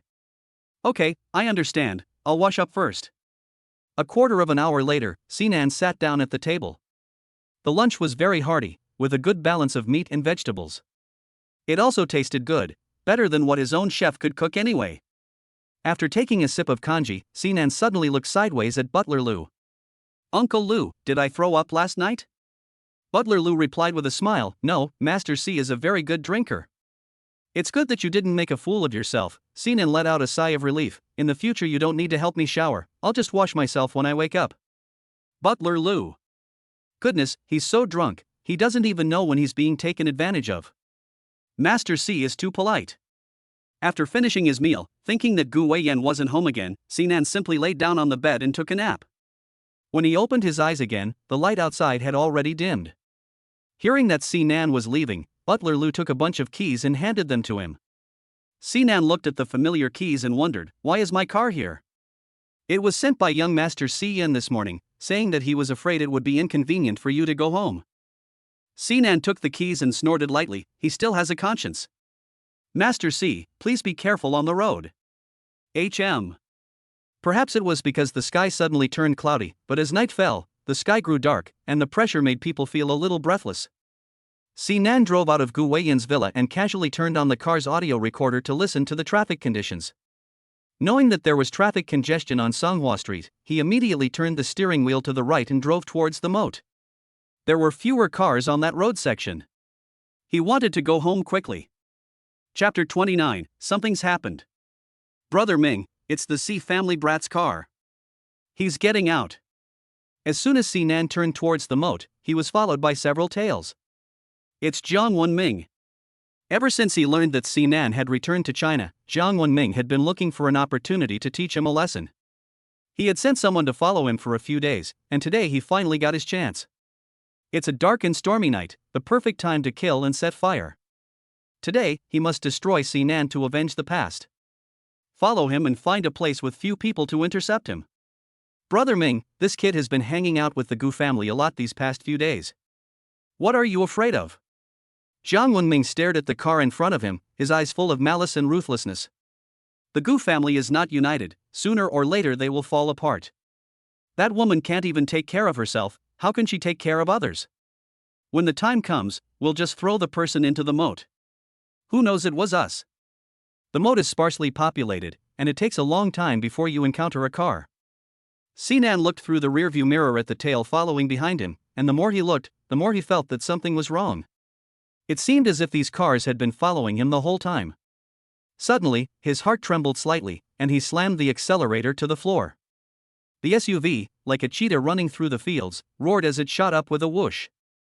His intuition told him that the tail behind him was coming after him. That kid is going to run. Accelerate. We must intercept him by the moat. If he drives into the city, we'll be in trouble. Yes, Brother Ming. Jiang Wenming's car is a black supercar, naturally the best in terms of acceleration, while Sinan's best off-road vehicle can only fully develop its advantages on rugged roads. Watching the car behind him closing in, Sinan immediately gripped the steering wheel with one hand. With his other hand, he quickly took out his phone and dialed Xian's number. Brother, help me, there are people intercepting me at the moat. Xian's heart trembled. Drive towards the city, I'll send someone to help you. After hanging up the phone, Xian quickly pressed a familiar series of numbers on his phone, and hurriedly ordered as he walked out the door. Biao, immediately send someone to the moat to find Sinan. He's been followed. Black SUV, license plate number. Understood, Master C. Hurry, the young master is in trouble, you guys come with me. By the river, Sinan felt a little panicked. Although he was not afraid of a fight, it had to be on an even keel. In the current situation, if they were to catch up, it would be like looking for death. A few cars sped along the highway at high speed. It didn't take long before Jiang Wenming's supercar overtook Sinan's car, and the SUV was forced to stop. The next second, 7 people got out of the cars around them, each holding a thick stick in their hands. They had prepared this in advance, just in case they could block Sinan one day and waste him. In the off-road vehicle, Sinan locked the door, immediately moved to the back seat, and folded down the back seat. His fingers quietly reached the trunk release. Looking at the people quickly gathering around the car outside the window, Sinan's eyes sank, and his heart calmed down instead. Fear is useless.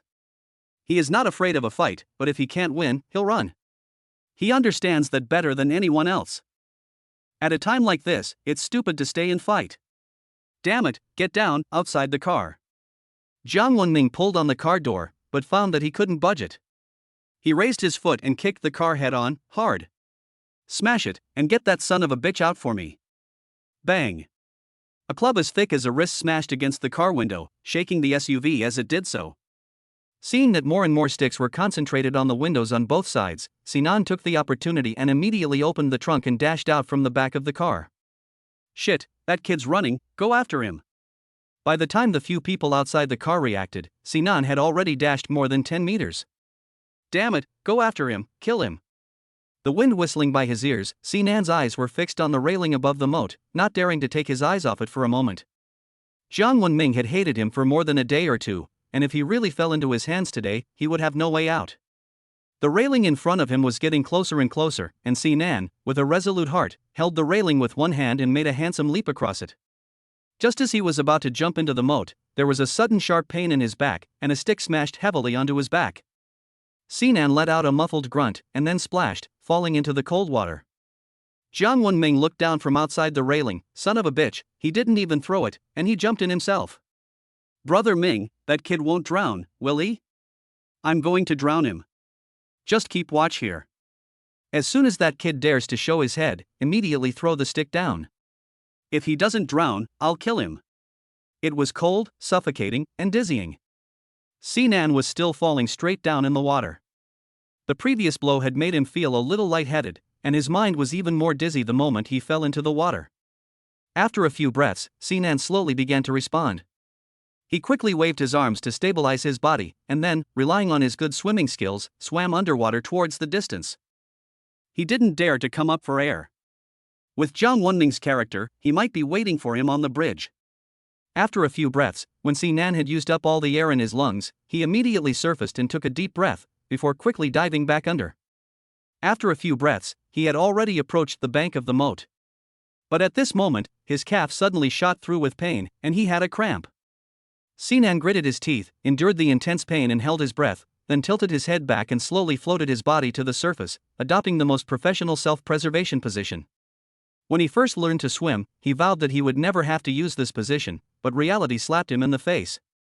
He couldn't swim anymore, so now he could only float with the current. He would just have to go with the flow. Fortunately, he had already swum quite a distance, and it was nighttime, so no one could see him from a distance. "Brother Ming, that kid hasn't come up yet. Do you think he's been killed?" "Humph, it's a pity that I didn't personally cripple him before he died. Brother Ming, let's get out of here quickly. If we get caught, the Sijia family is not someone you want to offend. It's not like we haven't offended them already." Jiang Wenming grunted. Besides, he jumped off the cliff himself. "We didn't do anything, so even if the body washes up, it's got nothing to do with us. Let's go." A few minutes later, the cars surrounding the off-road vehicle disappeared into the night sky with a roar. The city center was a little far from the suburbs. By the time Si Yen and Biaozi arrived, it was half an hour later. All that was left by the moat was the smashed off-road vehicle in a pitiful state. Si Yen quickly scanned the car, feeling a little panicked. "Biaozi, take 2 people to check the surveillance cameras, and the rest of you, come with me to the river." He was really afraid that Si Nan had been kidnapped. The kid was so full of spirit that when he was 7 years old, he dared to go down with the kidnappers. He didn't dare to think about what he would do if he was kidnapped again. But now he was more afraid that Si Nan had been killed and his body dumped. He was a good swimmer, so if he jumped in voluntarily, it would be fine, but Si Yen was afraid to think about it. If Si Nan really had an accident, how would he explain it to his father? At this time, overseas, Gu Weiyan had just finished a series of work and had not yet adjusted to the time difference when the phone by her side rang. The caller was Sishi, the top-level enforcer who had just been transferred back from the base. He had just arrived this evening, but when he arrived at the Huqing River according to the positioning in the car, it was already too late. "Miss, something has happened to Master C." Chapter 30, Finally Rescued. Upon receiving the news, Gu Weiyan immediately left her current task and took a private jet back from abroad overnight. Ever since she started investigating Si Nan's past, she had had a strong hunch in her heart. With Jiang Tongzhou's sinister and cunning nature, who likes to stab people in the back shamelessly, his son definitely wouldn't be any better. They had suffered so much back then, and they definitely wouldn't let it go. Although she did not see the scene, she already had a strong feeling that this matter must be related to the Jiang family father and son. "Have you found anyone?"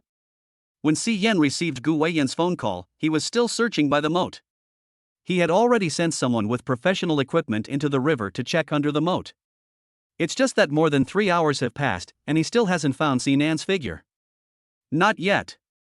"What about the surveillance cameras in that section?" "They have been destroyed." This matter must have been premeditated a long time ago. Gu Weiyan was a little anxious, and her tone was unusually cold. "Is your family's defense method really that weak? Knowing that there is still potential danger around him, why didn't you assign a personal bodyguard to him in advance, and you had to wait until something happened before you took remedial measures? Is this how you are supposed to be a big brother?" Si Yen was a little speechless. The Si family did have their own thugs, but they had always adhered to the principle of "if you don't mess with me, I won't mess with you." But no one expected that they had no intention of harming others, but others had the intention of harming them. In the final analysis, it was his negligence, taking human nature too simply. "I have noted this matter," Gu Weiyan said coldly. "From now on, I will be responsible for Si Nan's safety. No matter what method I use, your family must not interfere." Si Yen was silent for a moment. Gu Weiyan's methods were ruthless and fierce, and she could deal with the enemy with just one move in many things. I think that such a character will use methods that are not something that can be seen in the light of day. But fortunately, she has true feelings for Si Nan, and she will not harm him. With her protecting him from behind, Si Nan's safety is considered to be an additional layer of protection. After all, this kind of thing has happened twice already, and they can't afford a third time. "Fine, if he is safe this time, I will leave his safety in your hands in the future." Gu Weiyan got off the plane and went straight to the moat. She didn't believe that Si Nan had already had an accident. Although the kid is a bit of a punk, he is smart and can bend and adapt. He knows better than anyone else that if you can't beat them, run away, and if you can't run away, you'll both die together. She believes that when he encountered danger, he had already thought of an escape route in advance. Moreover, there was no blood next to the off-road vehicle, and there were no signs of mutual tugging, which proves that he escaped from the vehicle in advance. Gu Weiyan stood at the railing of the moat and looked down. Then he picked up his phone and made a call. Arrange more people to search along both sides of the moat. Be careful and don't miss any corner. Yes, miss. Black Eagle, the surveillance cameras along the moat have been damaged. Can you fix them? As long as the wiring is not destroyed, I can check and get back to you in a while. Black Panther, check the whereabouts of Jiang Tongzhou and Jiang Wenming over the past 2 days. Okay, hold on. After making several calls, Gu Weiyan drove along the flow of the moat. At this time, Sinan, who had been floating in the river for nearly 3 hours, was standing on the shore, shivering and jumping his feet. Since stopping at the hidden beach, his cramped calves had eased up. It was just that the clothes on his body were too thin at this time. Before deciding to dive in, he had already stripped off the heavy clothes. Now he was only wearing a thin shirt on his upper body. After being in the water for a few hours, and then being blown by the early winter night wind, the feeling was simply too good. Sinan glanced into the distance. It was dark all around, and there wasn't even a street lamp, so he couldn't see anything. He didn't even know what kind of place he was in. Helplessly, he could only wait along the riverbank, going up. After walking for an unknown period of time, he finally saw the tarred road, which was slightly whitish in the night light.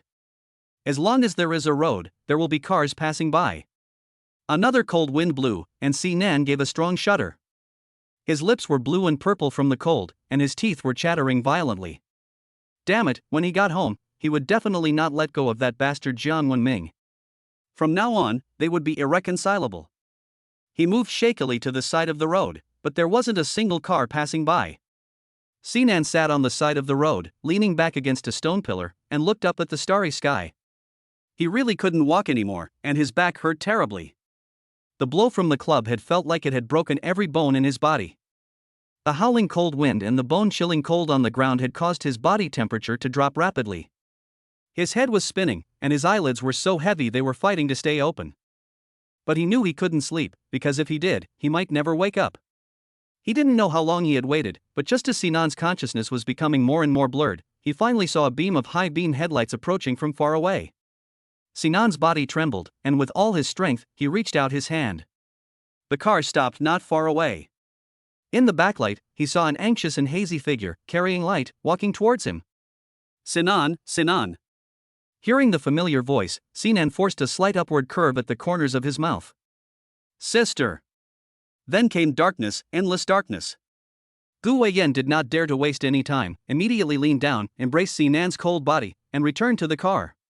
She was very glad that she knew Sinan well enough to know that he would not sit around waiting to die foolishly. She was even more glad that she had found him in the first place. The car's heater was on full blast. Gu Weiyan placed Sinan in the back seat and quickly removed the wet clothes that had slightly frozen in the extremely low temperature. Then she pulled the blanket she usually used to wrap him in and held him tightly in her arms. It's okay, I'll take you home.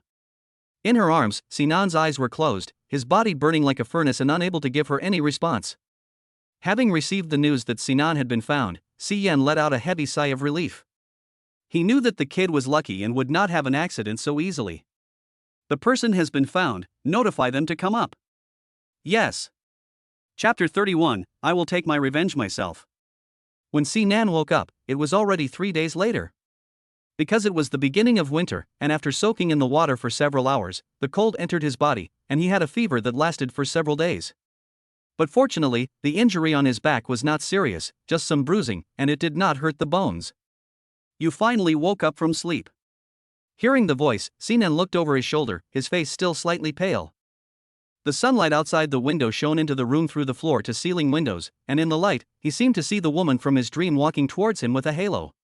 The two scenes merged together, leaving Sinan in a daze. What's wrong? Are you feeling unwell? Gu Weiyan leaned down and touched Sinan's forehead. The temperature has gone down. The doctor said that as long as the person wakes up, they will be fine. Sinan came back to his senses and glanced at the familiar room. Sister, why am I in your house? Weren't you on a business trip? I heard you had an accident, so I came back. Where's my brother? He remembered that before the accident, he had already called Siyan. He should have already come out to look for him. Your brother was busy at work and didn't want to worry your parents, so he left you here. Sinan let out a small sigh of relief. It seems that his parents don't know about this yet. It's better if they don't know.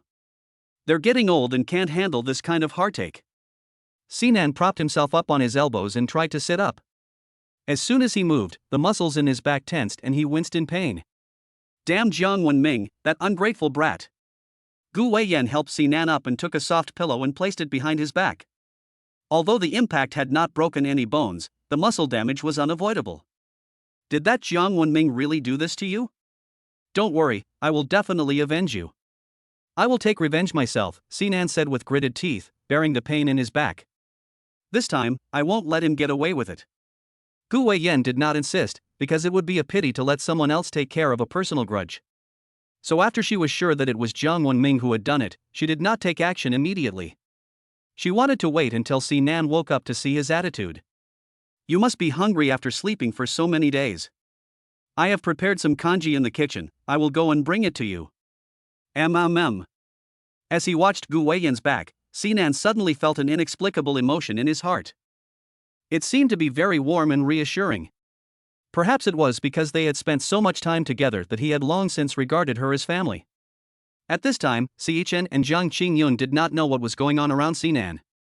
Seeing that he had not returned home at night for several days and his phone was turned off, they thought that he had followed the example of those riffraff and gone out to fool around.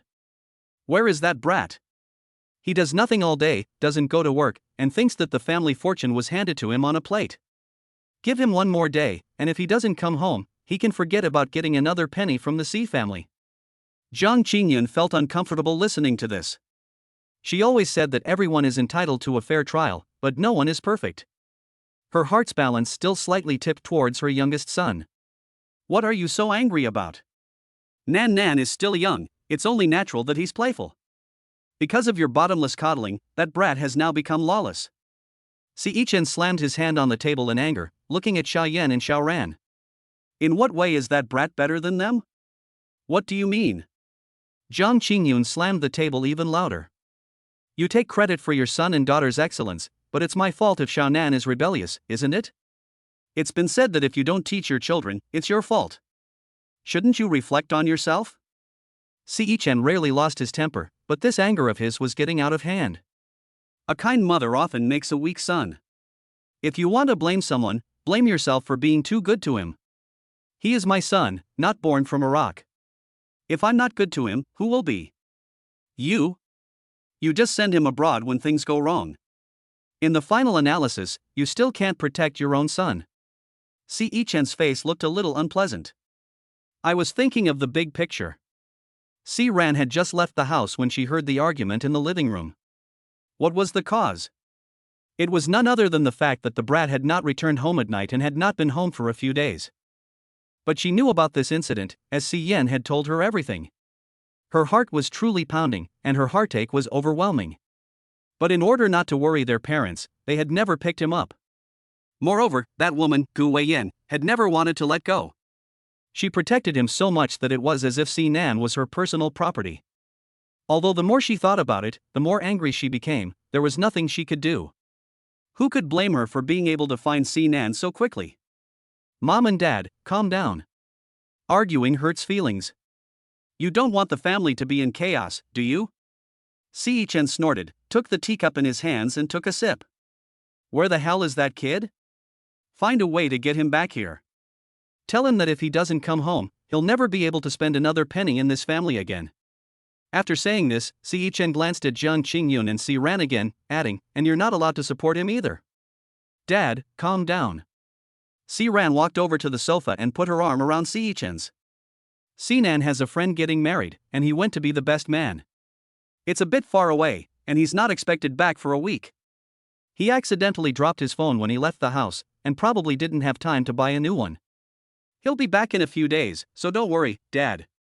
With Si Ran's comforting words, Siyichen's heart slowly calmed down. In fact, he wasn't afraid that the brat would spend money, he was afraid that he would encounter some danger. It wasn't easy for him to save his life back then, and he was worried about him. After comforting Si Chen, Si Ran sat down next to Jiang Qingyun and comforted her a little. Mom, you're so old, why are you still so hot-tempered? How old? Are you saying that Mom is old? How could that be? Si Ran leaned her head on Jiang Qingyun's shoulder and laughed. My mom is always 18, and you will never grow old. Jiang Qingyun tenderly stroked Si Ran's hair.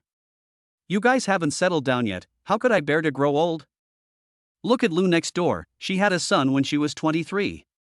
And your Aunt Lin's daughter, she was only 21 when she found a good husband. And your Uncle John's third son, he already had 3 wives by the time he was 22. Stop. Si Ran really couldn't stand Jiang Qingyun's fancy way of urging her to get married. Better to be without than to be in the wrong place. You know how fickle Uncle John's son is, do you really want your daughter to marry someone like that? Mom didn't mean that, did she? Jiang Qingyun retorted, what Mom meant was. I know, Mom, I'm going to be late for work. Knowing what Jiang Qingyun was going to say next, Si Ran quickly grabbed the Chanel bag on the sofa and rushed out of the house. Xiaonan, hurry up and get married, Mom's hope of holding a grandchild rests on you. Chapter 32, You're so bossy. Brother Ming, a body was fished out of the moat today. Do you think it could be the Si family's brat? Early in the morning, Jiang Wenming was still tirelessly doing some sport in the hotel. However, this did not prevent him from taking the call, after all, he was the one lying in bed. Movement was impossible, the hardware wouldn't allow it. Panicking early in the morning, if someone died, so be it, what the hell does it matter to me, Listening to the flustered voice, the person on the other end of the phone has long since become accustomed to it. The police and forensic experts are on the move. If they find out it was us. Fuck you, what a downer in the morning. I'm busy, if you don't want to die, shut your big mouth. He hung up the phone, and the person behind him stopped as well. Jiang Wenming's brow furrowed slightly, don't stop. Tired, the man leaned against the headboard of the bed, reached out and pulled out a cigarette, and put it in his mouth. Then, he lit it with a lighter. You moved against the Si family's kid? Xie Jingyun took a deep breath, and the thin smoke lingered around his face, concealing some of the darkness in his eyes. Jiang Wenming sat up and also took out a cigarette, lighting it with the burning end in Xie Jingyun's hand. The action was ambiguous, like the two of them kissing indirectly. I've wanted to get rid of that kid for a long time. If he hadn't hidden abroad and not returned, would I have been able to keep him until now? Are you sure that the corpse in the moat is that brat Sinan? How could it be a mistake? That night, I saw him jump into the moat with my own eyes. Xie Jingyun was silent for a while, and then the image of Gu Weiyan looking at Sinan that day suddenly came to mind. Gentle and deep. That's love. He can't be wrong. And in the past few days, he had already investigated, and there was no excessive contact between Gu Weiyan and Si Yan at all. So the only explanation was that Gu Weiyan really had a crush on the young Sinan. If this time, the young Sinan really died, then would he have a chance? No one knew what was going through Xie Jingyun's mind. In fact, he was bisexual, and he was attracted to both men and women, and he didn't discriminate between the front door and the back door. He wanted to pursue Gu Weiyan because, firstly, she had a deep background and was very capable. Second, that woman is really beautiful, cold and proud, and just one glance has deeply struck the tip of his heart. After smoking the entire cigarette, Jiang Wenming firmly extinguished the butt in the ashtray, his eyes full of the joy of having avenged a great wrong. And again, today I'm going to celebrate. Xie Jingyun's eyes narrowed slightly, and he said meaningfully, it's time to celebrate. After recuperating at Gu Weiyan's house for a few days, except for a little bruise on his back, Sinan was almost completely recovered. As soon as he was well, he was eager to go home. The main reason was that Gu Weiyan was too good to him. She fed him when he ate for fear of scalding, and helped him when he went to the toilet for fear of falling. This made Sinan feel a little uncomfortable. What's more serious is that whenever Gu Weiyan got close to him, his heart would inexplicably beat faster. Sister, my body is already better. I want to go home today. If I stay here for too long, I'm afraid my parents will get suspicious. Gu Weiyan's eyes darkened imperceptibly. Okay, I'll arrange for a bodyguard to follow you around from today onwards. Bodyguard? Sinan was taken aback. Our family doesn't need a bodyguard. My father said that as long as you do the right thing, you will be blessed by the gods. Besides, our family has its own thugs. As far as I know, before Sinan finished speaking, Gu Weiyan interrupted him. When you were 7 years old, you were kidnapped and attempted to set fire to the building with the kidnappers to die together, and you almost burned to death. 4 years ago, you fought with Jiang Wenming at school and became his sworn enemy. A few days ago, you were being chased and, to protect yourself, you had no choice but to jump into the moat, and you almost froze to death. Could it be that all these things happened because of your misdeeds? Sinan opened his mouth, not knowing what to say in reply. I'll be more careful in the future. How will you be careful? Gu Weiyan retorted, can you predict the next time Jiang Wenming will retaliate against you? This matter is settled, since your brother has entrusted you to me, then I must be responsible for your safety until the end. In addition, Gu Weiyan leaned forward. Sinan was startled and quickly took a step back, his back hitting the French windows. Besides, if you don't accept my arrangement, I can guarantee that you won't even be able to leave the front door of this villa. The two were very close to each other, and Sinan couldn't help but roll his throat uncontrollably as he smelled the faint fragrance on Gu Weiyan's body. And his heart, which was already beating a little fast, was now pounding non-stop. Sister, you're so overbearing, like the overbearing female CEO in TV dramas. Do you like it? Gu Weiyan's burning eyes fell on Sinan's handsome face, and she felt in her heart how there could be such a good-looking person in the world. For some reason, she now really wanted to bully him. She wanted to see him cry. A subtle atmosphere flowed between the two, and Sinan's heart grew increasingly uneasy. Because of his damned heart, it was about to jump out of his throat. Go out, I'll introduce you to someone. Finally, Gu Weiyan shifted her body, and the distance between the two of them widened a little. Sinan let out a small sigh of relief. What was wrong with him? How could he treat his sister-in-law like that? When he got downstairs, Sinan immediately saw a young man in his 20s standing in the living room wearing a gray casual suit. This person was Sishi, the top enforcer under Gu Weiyan. His name is Sishi, and starting today, he will be your personal chauffeur and bodyguard. Sishi looked at Sinan and nodded slightly, Master C. Hello? Sinan simply said hello. His first impression of Sishi was not bad. Perhaps it was because of the casual clothes, but Sishi did not give the overall impression of a dedicated bodyguard with an oppressive presence, nor did he have the bulk of a dedicated thug. Instead, he was clean and tidy, with a slender and well-proportioned figure, more like a brother from the neighborhood. Okay, you can go home now. Oh, sister, I'll go first then. Well. As she watched Sinan's handsome and upright back, Gu Weiyan's eyes grew a little deeper. It seemed that she had to take a desperate risk. She didn't want to give him time to slowly accept her. She hoped that from now on, they could be together every day. Chapter 33, Demanding a Fate. As the full-time driver and bodyguard, as soon as he walked into the courtyard, Sihue quickly ran to the car and opened the back seat door for Sinan. Master Sishan, please get in the car. Sinan was a little uncomfortable. He was used to being alone, and he rarely used the drivers at home. Suddenly there was an extra person, and they had such a respectful attitude, so for a moment, he really didn't know what to do. I'm not used to sitting in the back seat. I usually drive myself. Since you're the driver from now on, I'll sit in the passenger seat. Sishi heard this and immediately closed the back seat door, walked around to the other side, and opened the passenger door. Master C, please get in the car. Thank you. Sinan smiled. My name is Sinan, you can just call me by my name in the future. Sishi froze for a moment, silently closed the door, and walked around to the driver's seat. It was the first time they had met, and he still couldn't figure out Sinan's character. He had heard that the C family had a deep background, and as the young master of a wealthy family, he didn't see the kind of arrogant pride in Sinan, but instead saw a kind of purity and humility. It seemed that he was also very easy to get along with. The car drove out of Gu Weiyan's villa and soon reached the main road leading to the city, going fast and smoothly. Sinan was a little bored sitting in the passenger seat, so he made small talk. Is Sishi your real name? What's your surname? Sishi stared at the road ahead with a calm expression.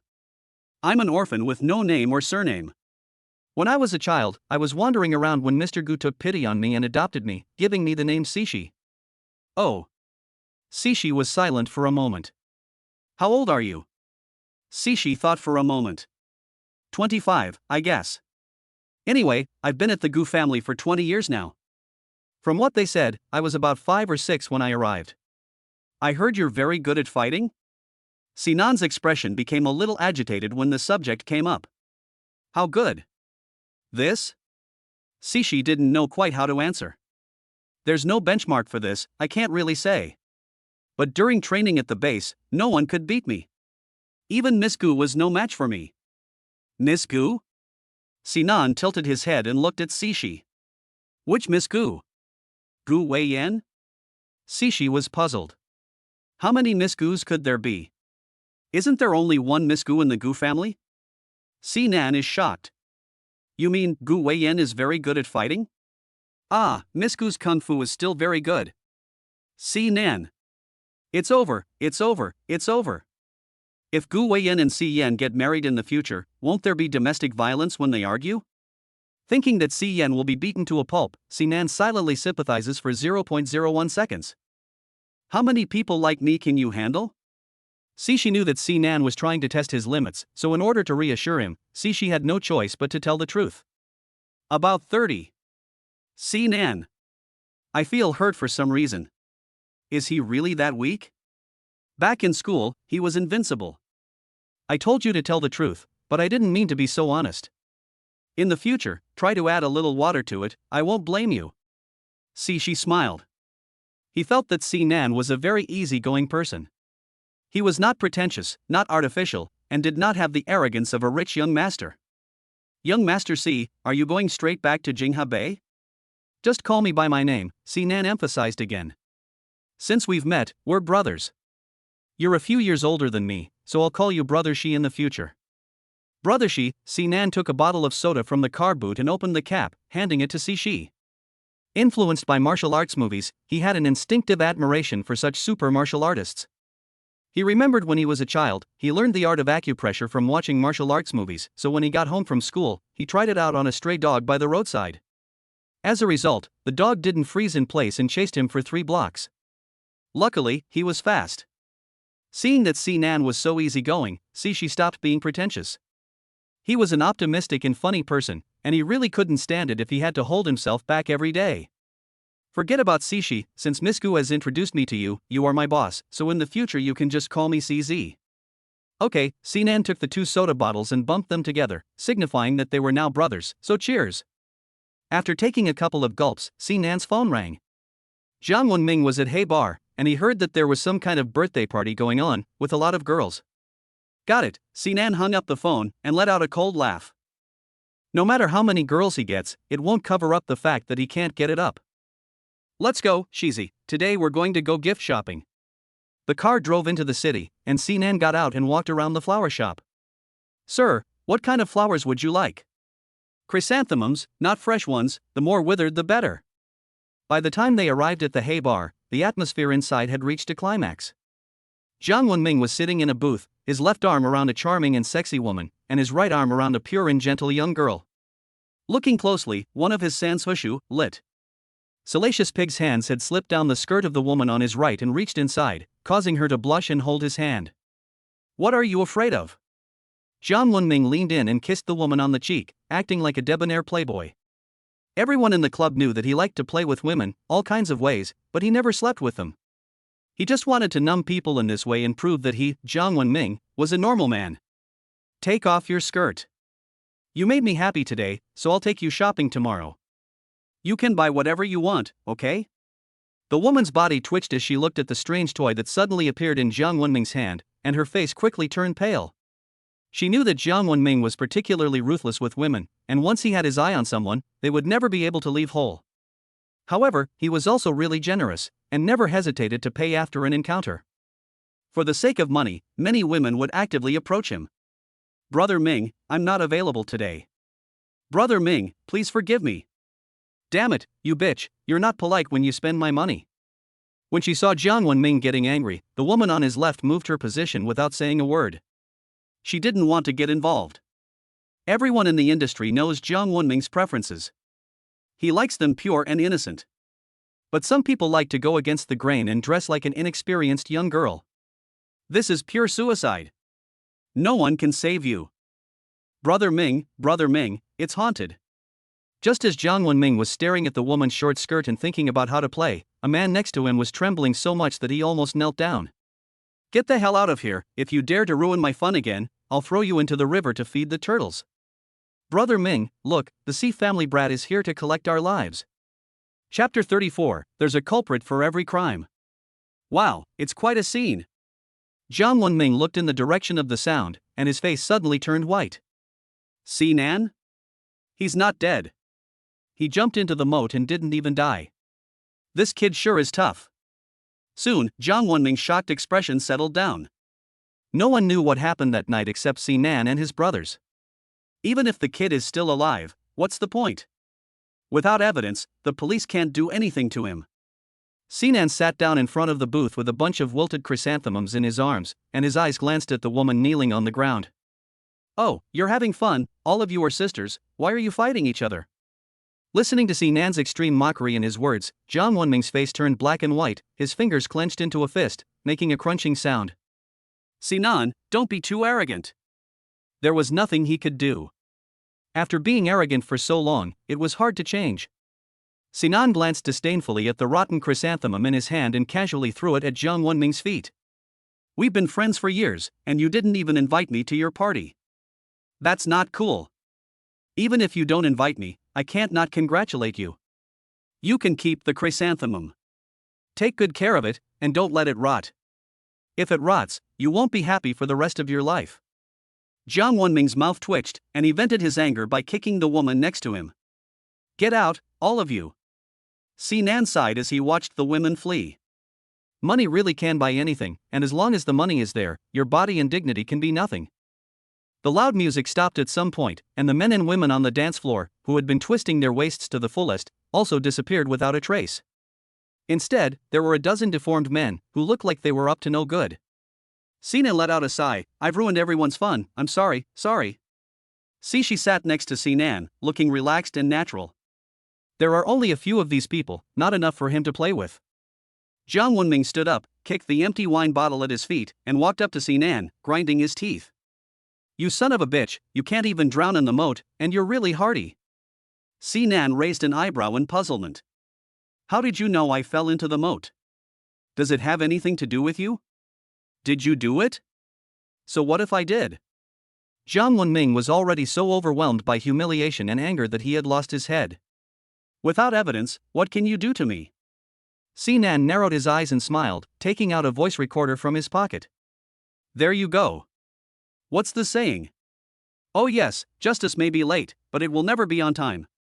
You dare to play with me? Jiang Wenming's face fell, and he reached out to grab the recorder, but Cixi, sitting next to him, kicked him in the stomach, and with a thud, he fell to the ground. Brother Ming, damn it, how dare you touch me, Brother Ming, let's get them. As he spoke, several fierce-looking thugs were about to leap forward.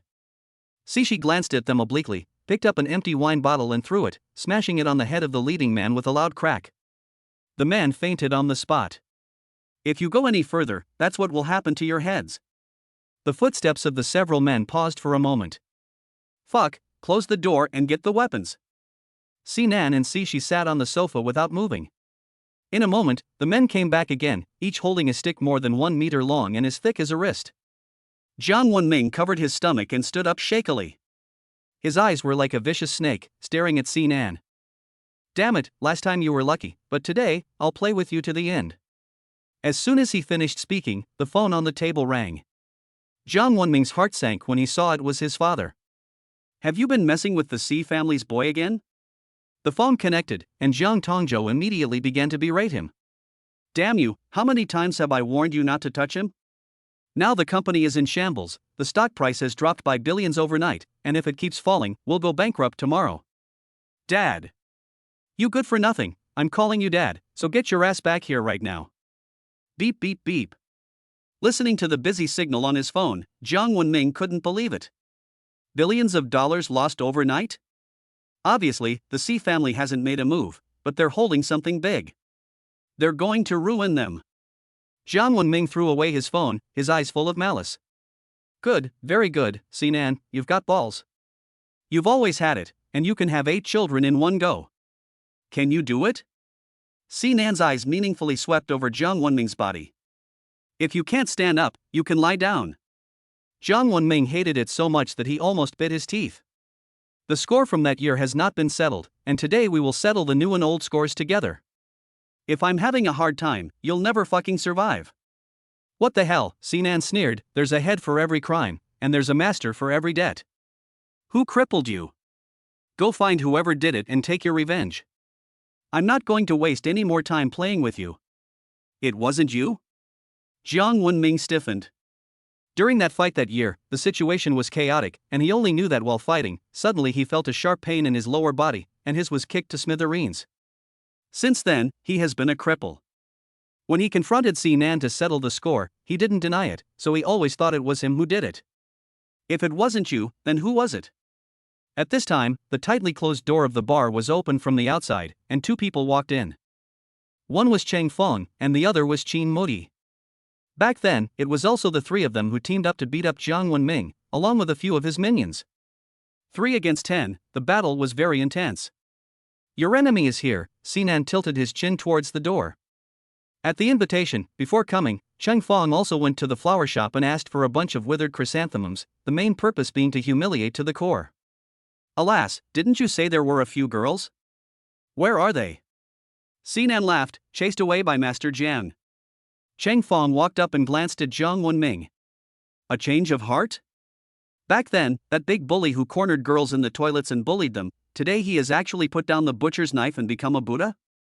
What a rare sight. It's you, Jiang Wenming. Staring at Cheng Fong, he suddenly thought of something. He remembered hearing a sentence before he was disowned. Damn it, how dare you bully a girl, I'll kick your ass. At that time, because Sinan kept claiming to be the young master, Cheng Fong and Qin Mu were his two lackeys. That's why Jiang Wenming had always been sure it was him. Now, when he thinks back, the voice doesn't seem right. Sinan explained, I already told him. This person, he has to know the truth, otherwise he will die with unanswered questions. Cheng Fong threw the chrysanthemum in his hand onto the table. I wondered why no one came looking for Xiaoyi to take revenge after such a big incident. It seems that they were looking for the wrong person the whole time. Fuck, broken, is his brain broken too? Jiang Wenming glared angrily at Cheng Fong, you're fucking looking for death. Chapter 35, bend over to pick up the soap. Okay, stop being so dead. Qin Mu also stood aside, showing the ID in his hand.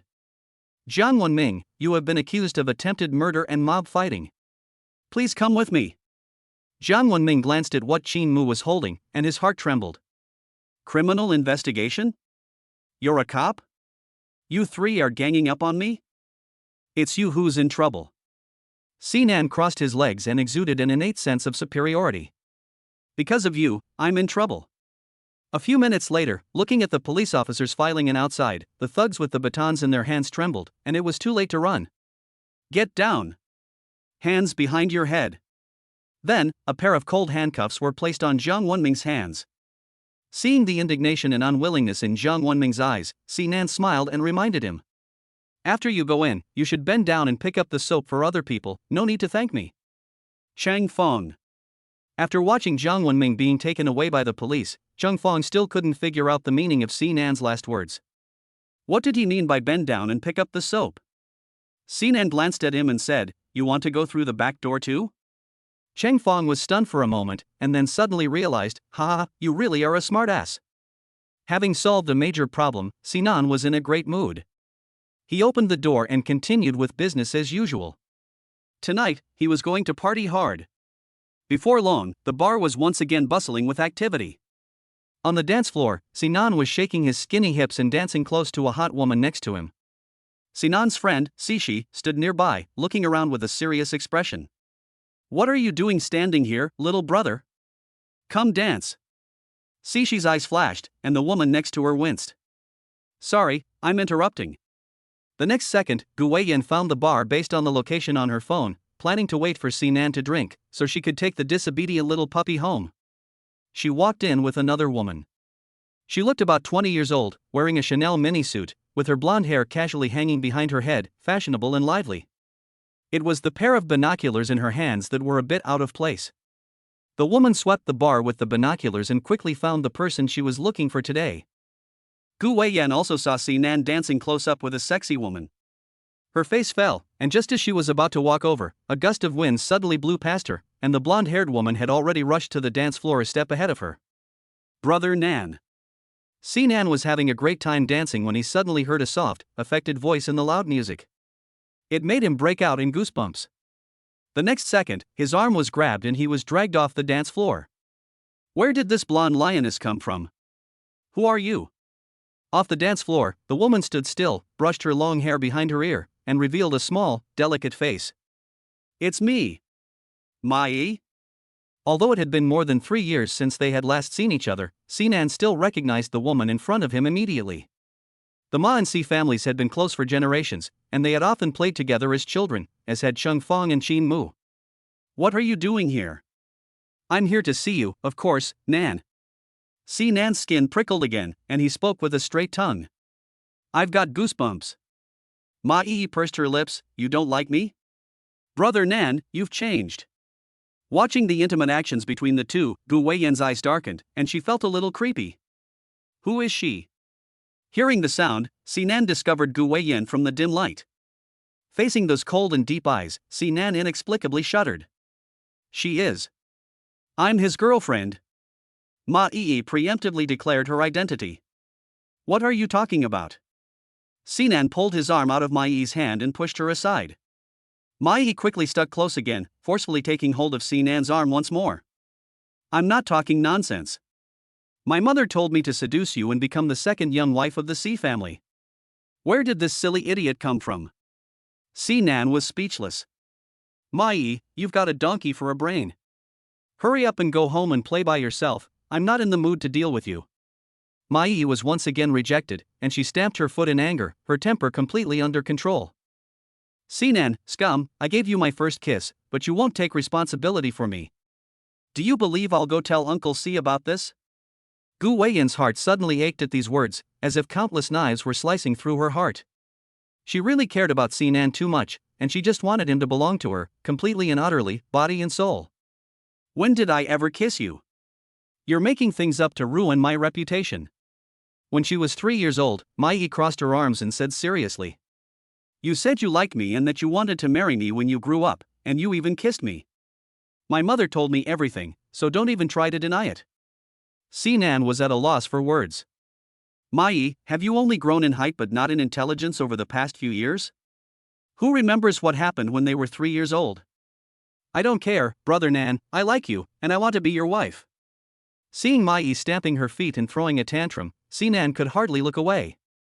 In the past, she was especially clingy, running after him every day. He never imagined that after 3 years apart, this woman hadn't matured at all. Wait until you come home and weaning is over. Brother Nan. Sinan felt the goosebumps on his arm, and suddenly his wrist hurt. In the next second, his body was pulled by a strong force and he stumbled. When he reacted again, he had already been dragged into a private room by Gu Weiyan. Bang! The door closed, blocking the footsteps of Mai outside the door. Your girlfriend? No way, Sinan inexplicably felt a little cold. Our families have been friends for generations, we used to play together when we were kids, I always treated her like a sister. Sister? Gu Weiyan felt a little offended when she heard the word sister. Just because she liked Sinan calling her sister didn't mean she could tolerate him calling any other woman sister. From now on, you're not allowed to play with her anymore. Sinan's back was pressed firmly against the wall, feeling the softness of her breasts against his chest. His heart was pounding so fast it felt like it was going to jump right out of his throat. Sister, it's not appropriate for us to be so close to each other. It's not appropriate? Gu Weiyan reached out and pinched Sinan's chin, and leaned in to kiss his lips. What about now? Chapter 36, Vixen. Sinan was numb. Looking at the beautiful face in front of him, so close, his mind was empty, and his face was even more lost. What was he doing? His future sister-in-law was kissing him? He was cuckolding his big brother? Stupid? Gu Weiyan looked at the moisture on Sinan's sexy lips and couldn't help but lean in again, taking the pair of lips she had longed for day and night into her mouth. Her fingers squeezed his chin tightly, and before he could react, she aggressively attacked his mouth. It was very domineering and fierce, as if she wanted to devour him into her body. The sudden kiss was like a storm, and it caught Sinan off guard. When he reacted, his face flushed and turned red up to his ears. He tried to push Gu Weiyan away, but she grabbed his hands and pressed them against the wall before he could react. Sinan's breathing became a little rapid, and his head gradually grew dizzy. His heart was like a drumming thunder, and every heavy beat reminded him of what they were doing. No, no. They can't do this. Just as Sinan tried to struggle again, Gu Weiyan let go of him. Sinan took 2 big breaths, his face as red as the blooming peach blossoms in spring. This made Gu Weiyan's heart leap for joy. So innocent? Has he never kissed another girl before? Do you know what you're doing? I'm your. You're my what? Gu Weiyan leisurely enjoyed Sinan's embarrassment. In order not to scare her puppy off, she didn't dare to take the next step. Is there anything wrong with kissing someone I like? There's even less wrong with me flirting with the man I like. Sinan looked at Gu Weiyan in disbelief. Her mind, which was already a little short-circuited, didn't know how to react for a moment. Gu Weiyan likes him? How could she like him? What about his older brother? He's always treated her like a sister-in-law, but she actually wants to flirt with him? Bang bang bang. You vixen, let Nan brother out quickly. Nan brother, don't be afraid, I'm coming to save you. Outside the door, Mai's shouting was accompanied by the sound of banging on the door, breaking the awkwardness in the room. Hurry up and break it down, if the door is broken, it's my fault. Bang bang bang. The log-colored door on the side of the body was crumbling under the impact of the blows. Sinan tilted his head slightly to avoid Gu Weiyan's burning gaze. I should go home. After saying this, he pressed his hand on the doorknob, and with just a light push, the door slammed open from the outside. Subsequently, 2 familiar figures fell to the ground, and they fell like dogs eating shit. Fuck, my back is hurting. Sinan looked at Chung Fong and Chin Moody on the ground and frowned. What are you doing? The girl said that you were captured by a female demon and asked us to rescue you. Cheng Fong supported his waist and turned his head to take a look. Where is the female demon? When their eyes met, Cheng Fong couldn't help but flinch. How could it be this woman? If he had known it was Gu Weiyan, he wouldn't have dared to bother her, even if his buddy had been eaten up. Chin Moody also stood up and glanced at Gu Weiyan. You know each other? Yes, we know each other, we're all acquaintances. Chung Fong quickly got up from the ground and pushed Chin Moody to go outside. See Nan. Damn, this kid is so unreliable. Brother Nan. The next second, Chung Fong and Chin Mu were also knocked back by Mai, who had rushed through the door. Brother Nan, why is your face red? Did this vixen hit you? The sight of Nan's face fell on the faces of the several people at the same time, and his face turned even redder. Nan was a little annoyed. Mai, what are you messing with? You two hurry up and take her back. I have things to do, so I'll go first. Brother Nan, Mai tried to chase after him, but she was stopped by Gu Weiyan. He needs to be left alone, so don't bother him. Mai glared at Gu Weiyan, her magnificent chest rising and falling violently. For some reason, she found this woman very annoying. She had never hated someone so strongly before. What have you done to Brother Sinan? I'm telling you, Brother Sinan is my man, so stay away from him in the future. Gu Weiyan looked at Mai's hysterical appearance and gave a rare smile. This silly, white and sweet girl wants to compete with her, she's so presumptuous. Didn't you hear what Sinan said? Send her back. Don't let her harass him again. After saying this, Gu Weiyan turned around with a stern face and walked out of the room. However, at this time, there was no longer any trace of Sinan in the bar. Chung Fong, don't stop me, I want to go find Brother Nan. Grandma, calm down a bit, Cheng Fong earnestly advised. That woman is someone you can't mess with, be careful, she gives your family a hard time. Who is she? Chin Mu also glanced at the back of Gu Weiyan's figure. Such a charismatic woman is rare in Yun City. Cheng Fong didn't bother to explain to someone he couldn't afford to offend, and pushed his way out of the room. Let's go, no more fun. Shizi, it's safe here, you're not needed for now, you can go back first.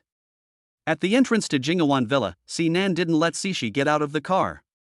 His mind was a little chaotic, and he needed to sort out the relationship between him and Gu Weiyan.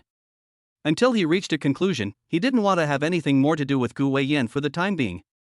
Fine, Sishi nodded, and immediately after Sinan got out of the car, he called Gu Weiyan. Miss, Master C has gone home. I know, Gu Weiyan already guessed that Sishi would definitely be rejected, you can come back. Yes, miss. It was already late, and the living room light was still on. Zhang Qingyun rarely went to bed early. Hearing the door open, Jiang Qingyun looked up from the soap opera and saw her tall, handsome young son. A smile instantly spread across her face. He's so handsome. These three children are the perfect works of her life. Son, come here quickly, let mommy look at you, mommy has missed you so much. Sinan forced a smile and walked over, giving Jiang Qingyun a hug. Mom, why aren't you sleeping yet? Staying up late will make you old. Mom misses you. From the moment Sinan walked in the door, Jiang Qingyun could clearly sense the change in his mood.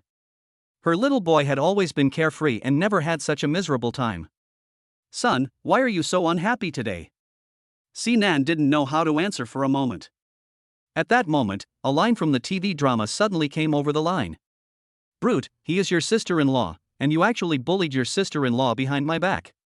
Are you still a human being? Didn't my brother say it?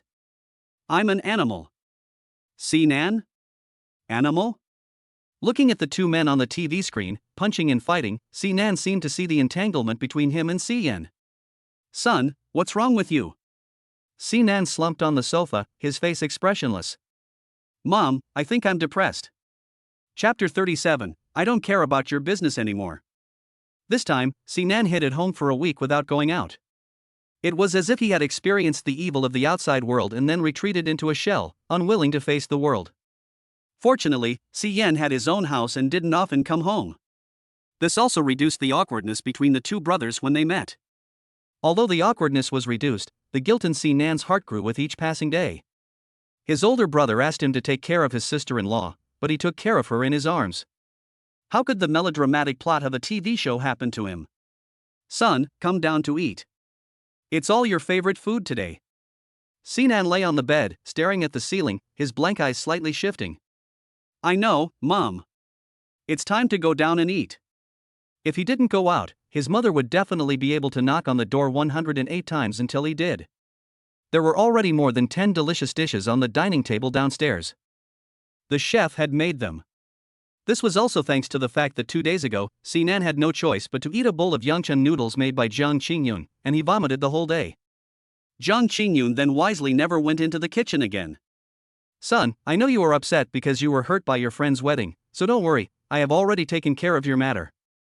In the past few days, I have found many well-known rich ladies in Yun City and obtained their birth dates. I have already done the calculations, and 3 of them match your birth date very well. After you eat today, you should go and meet with them. You are not young anymore, and it is time for you to get married. Stop, Mom, my eldest brother and sister have not gotten married yet, so you should go and hurry them up. Even if it is about the family succession, it is not my turn yet. Sinan was at his wits' end with Jiang Qingyun's nagging about marriage, especially since she and Si Yichen were so deeply entrenched in their stubborn ideas about matching social status. He didn't want an arranged marriage. A marriage bound by interests was an invisible shackle for him. If he wanted to find a girlfriend, the first and foremost requirement was that he must have feelings for her. For some inexplicable reason, the face of Gu Weiyan suddenly appeared in Sinan's mind. Realizing that his thoughts had wandered, Sinan quickly shook his head to banish Gu Weiyan from his thoughts. Go away. Jiang Qingyun let out a long sigh. If I could hurry things up, would I be in such a hurry? Your older siblings are hopeless, so I can only count on you. Not at all, Sinan said firmly, trying to completely dispel Jiang Qingyun's thoughts of rushing him into marriage. I plan to establish a career before starting a family. It's useless for you to rush me. Jiang Qingyun angrily slammed the table. Are you all trying to make me die of anger? What sins have I committed? How did I raise you 3 ungrateful children? Who has made you angry? At that moment, the first ungrateful child walked in through the door. Hearing the familiar voice, Sinan's body stiffened for a moment, and the braised pork ribs on his chopsticks fell and landed in the soup bowl on the table, spilling some thick white soup. Siyan took off his jacket and handed it to the servant next to him, then walked straight to the dining table. It's so sumptuous, what day is it? Sinan didn't know how to face Siyan, and instinctively wanted to shrink back into his own little shell. I'm full, I'll go back to my room first. Wait, Siyan pressed Sinan's shoulder and sat him down in the chair. Have some more, you're full, I want to talk to you about something. Sinan's heart trembled. Had his affair with Gu Weiyan been discovered? Who told him? Did Gu Weiyan break up with him? It's over, how is he going to explain this to Siyan? Suddenly, Si Nan's mind thought of the line from the TV drama he heard that night. "You animal, how dare you seduce your sister-in-law, I'll kill you." Si Nan's heart was full of anxiety, and he didn't even know what Si Yan and Jiang Qingyun had been talking about at the table. He only knew that Jiang Qingyun was very happy, and her clear laughter echoed in the dining room, in stark contrast to the gloom in his heart. After the meal, Si Nan followed Si Yan, trembling, to the study upstairs. Si Yan sat in a chair, with an elegant and composed air, and his eyes seemed to convey an all-seeing clarity, which made Si Nan feel even more guilty. "Big brother, what do you want with me?"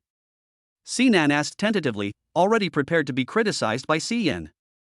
Si Yan took a document out of a drawer and placed it on the table.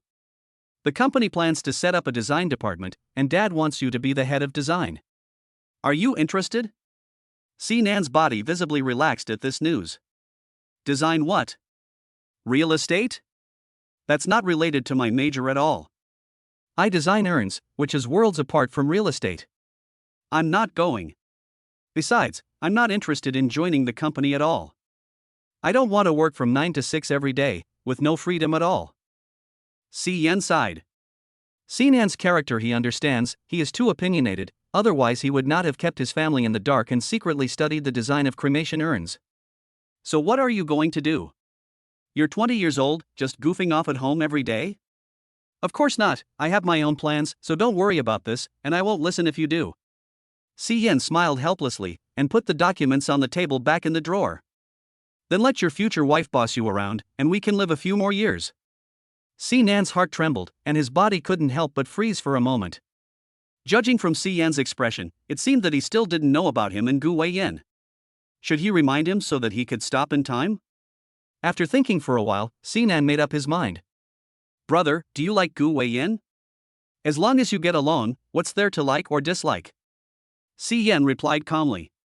Si Nan cleared his throat and said carefully, "In fact, after my observations over this period of time, I have discovered that Miss Gu has a rather paranoid personality, and is not really a good match. If you don't have that much interest in her, then just break up."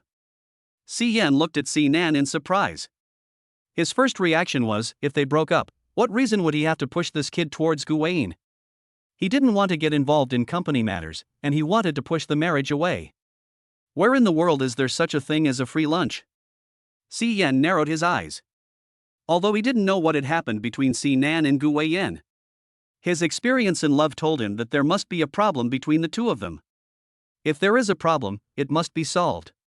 If Si Nan doesn't marry Gu Weiyan, how can he and Si Ran, two hard-working people who have dedicated their lives to the company, get away from the responsibility of the marriage alliance? Don't talk about Miss Gu like that. She is capable and has status, and she is beautiful. For our Si family, she is the best match. 2 days ago, I ordered a high-end jewelry necklace for Miss Gu, and you will deliver it to her tomorrow. I'm not going, you go yourself. From now on, I don't care about your business.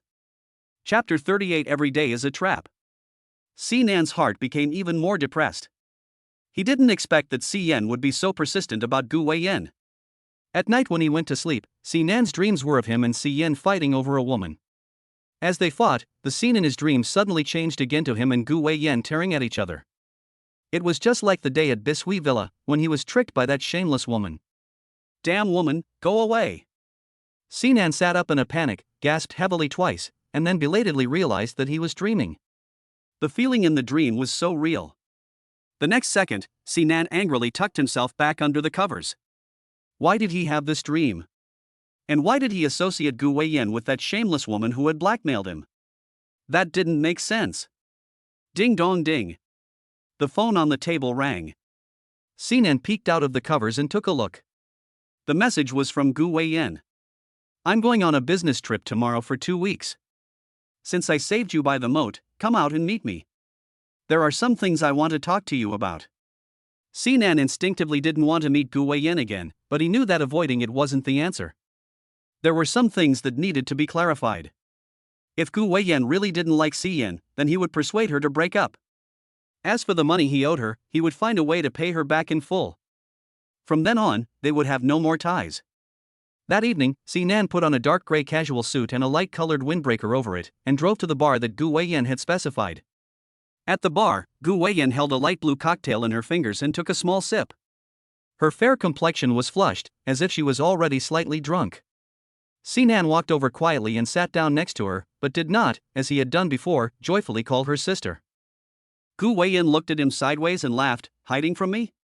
Sinan awkwardly averted her gaze for a moment. No.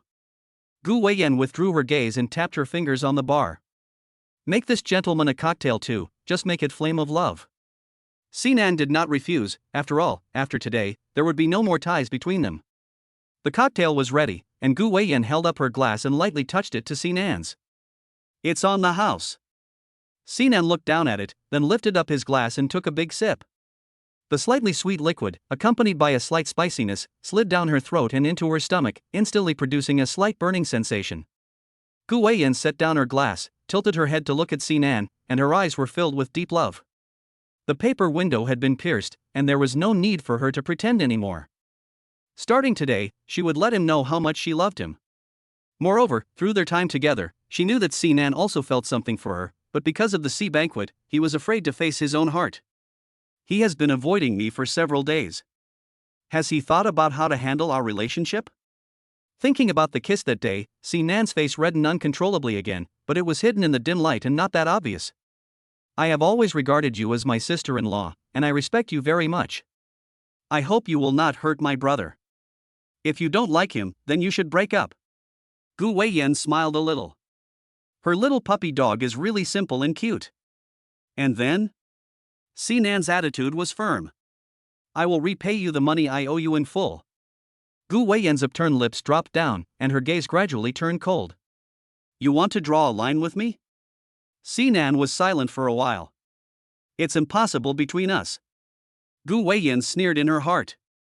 She had thought that if she gave him time, he would slowly accept their relationship, but she never expected that after waiting for such a long time, this was the result she got. Very well, then don't blame her for using extreme measures. Gu Weiyan pushed the empty glass towards the bar, then ordered, keep mixing, don't stop. I want a kiss of flame, the stronger the better. Glass after glass of cocktail was placed on the table. Gu Weiyan seemed to have given up, taking a drink from the glass and then picking up another. Sinan looked at Gu Weiyan and felt an inexplicable feeling in his heart. He didn't know what kind of feelings he had for Gu Weiyan. He just knew that he would inexplicably think of her, and when he went to sleep at night, he would also inexplicably dream of her. His heart would race when they were close, and when they were far apart, he would inexplicably want to be close to her. Sister, don't do this. Gu Weiyan looked at him with a dazed expression and tilted her head, giving him two choices. 1. Drink with me, 2. Disappear from my sight immediately. Even if I drink myself to death in the bar tonight, it has nothing to do with you. Sinan's lips were slightly parted, and the cocktail that had stained them was still moist. In the dim light, they flickered, and Gu Weiyan almost couldn't control herself from kissing him. His lips were very soft. Sinan lifted a cocktail glass in silence and, imitating Gu Weiyan, gulped it down in one go. After all, they had known each other for a while, and this woman had helped him again and again. How could he just watch her, a woman, sitting here alone getting drunk?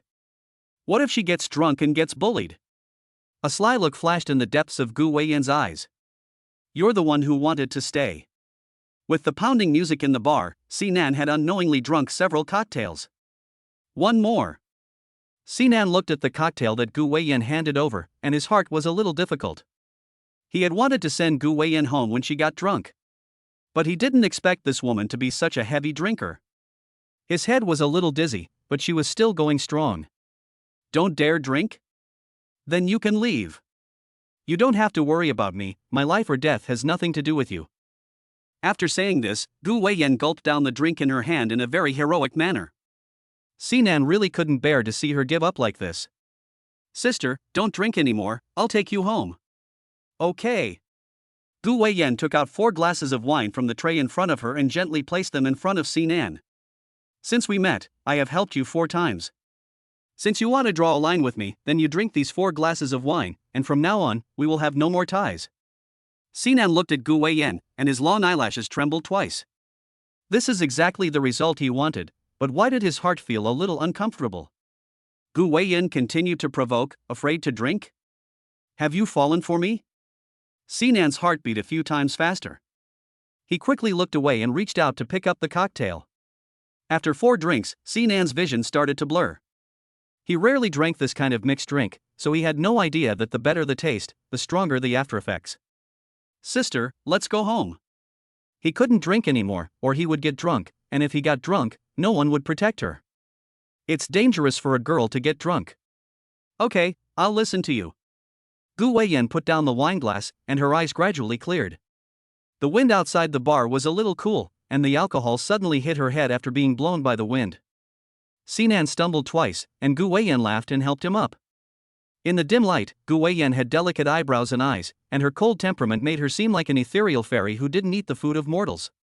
Sinan looked at her with a little bit of a straight face. Sister, you are so beautiful. Gu Weiyan put her arms around Sinan's waist, and the two of them pressed very close together, so close that Gu Weiyan could feel Sinan's strong and powerful heartbeat. Do you like it? Sinan laughed. Yes, I like it. Gu Weiyan smiled and leaned into his lips, giving him a gentle kiss. Now. Do you like it? Sinan blinked his eyes and nodded. Yes, I like it. Gu Weiyan gave him a little nudge on the chin, and he nodded obediently. As she watched, the driver waiting outside the bar pulled up. Let's go home with your sister. Gu Weiyan helped Sinan sit in the back seat and raised the flap. Looking at the handsome face so close in front of her, she couldn't hold back any longer and kissed him. That night, Sinan was confused and felt a familiar sensation again. Warm water, kisses, and the ups and downs of the clouds. In a daze, it was already bright outside, and the strong sun's rays shone through the floor-to-ceiling windows onto the bed, stinging Sinan's eyes. Sinan raised his arm and placed it over his eyes, taking a deep breath. Suddenly, something next to him moved, and Sinan sensed that something was wrong, so he suddenly opened his eyes. Then, a familiar face appeared in front of his eyes. Good, while I was drunk, you actually dared to sleep with me. Is this what you call respect? Sister. Sinan sat up abruptly, and the soft quilt slid off. He saw the marks on Gu Weiyan's body, especially on her chest. And then he looked at himself, clean and tidy, except for his back and buttocks. Sinan was a little dazed. What had he done? He actually slept with Gu Weiyan? Chapter 39. I'm responsible for you. Sinan was completely dumbfounded. Sister, I'm not me. You. Sinan quickly pulled the quilt over himself, but as soon as he did, Gu Weiyan's body was exposed to the two of them. Sinan's face flushed, and he quickly threw the quilt back over Gu Weiyan's body, then grabbed a pillow and pressed it over himself. For a long time, stumbling around without saying a word. He didn't know how to explain this fucked up situation. He really doesn't remember anything. Gu Weiyan looked down at her body and gave her a cold stare. I thought you were a gentleman, but it turns out you're a hypocrite who takes advantage of people in trouble.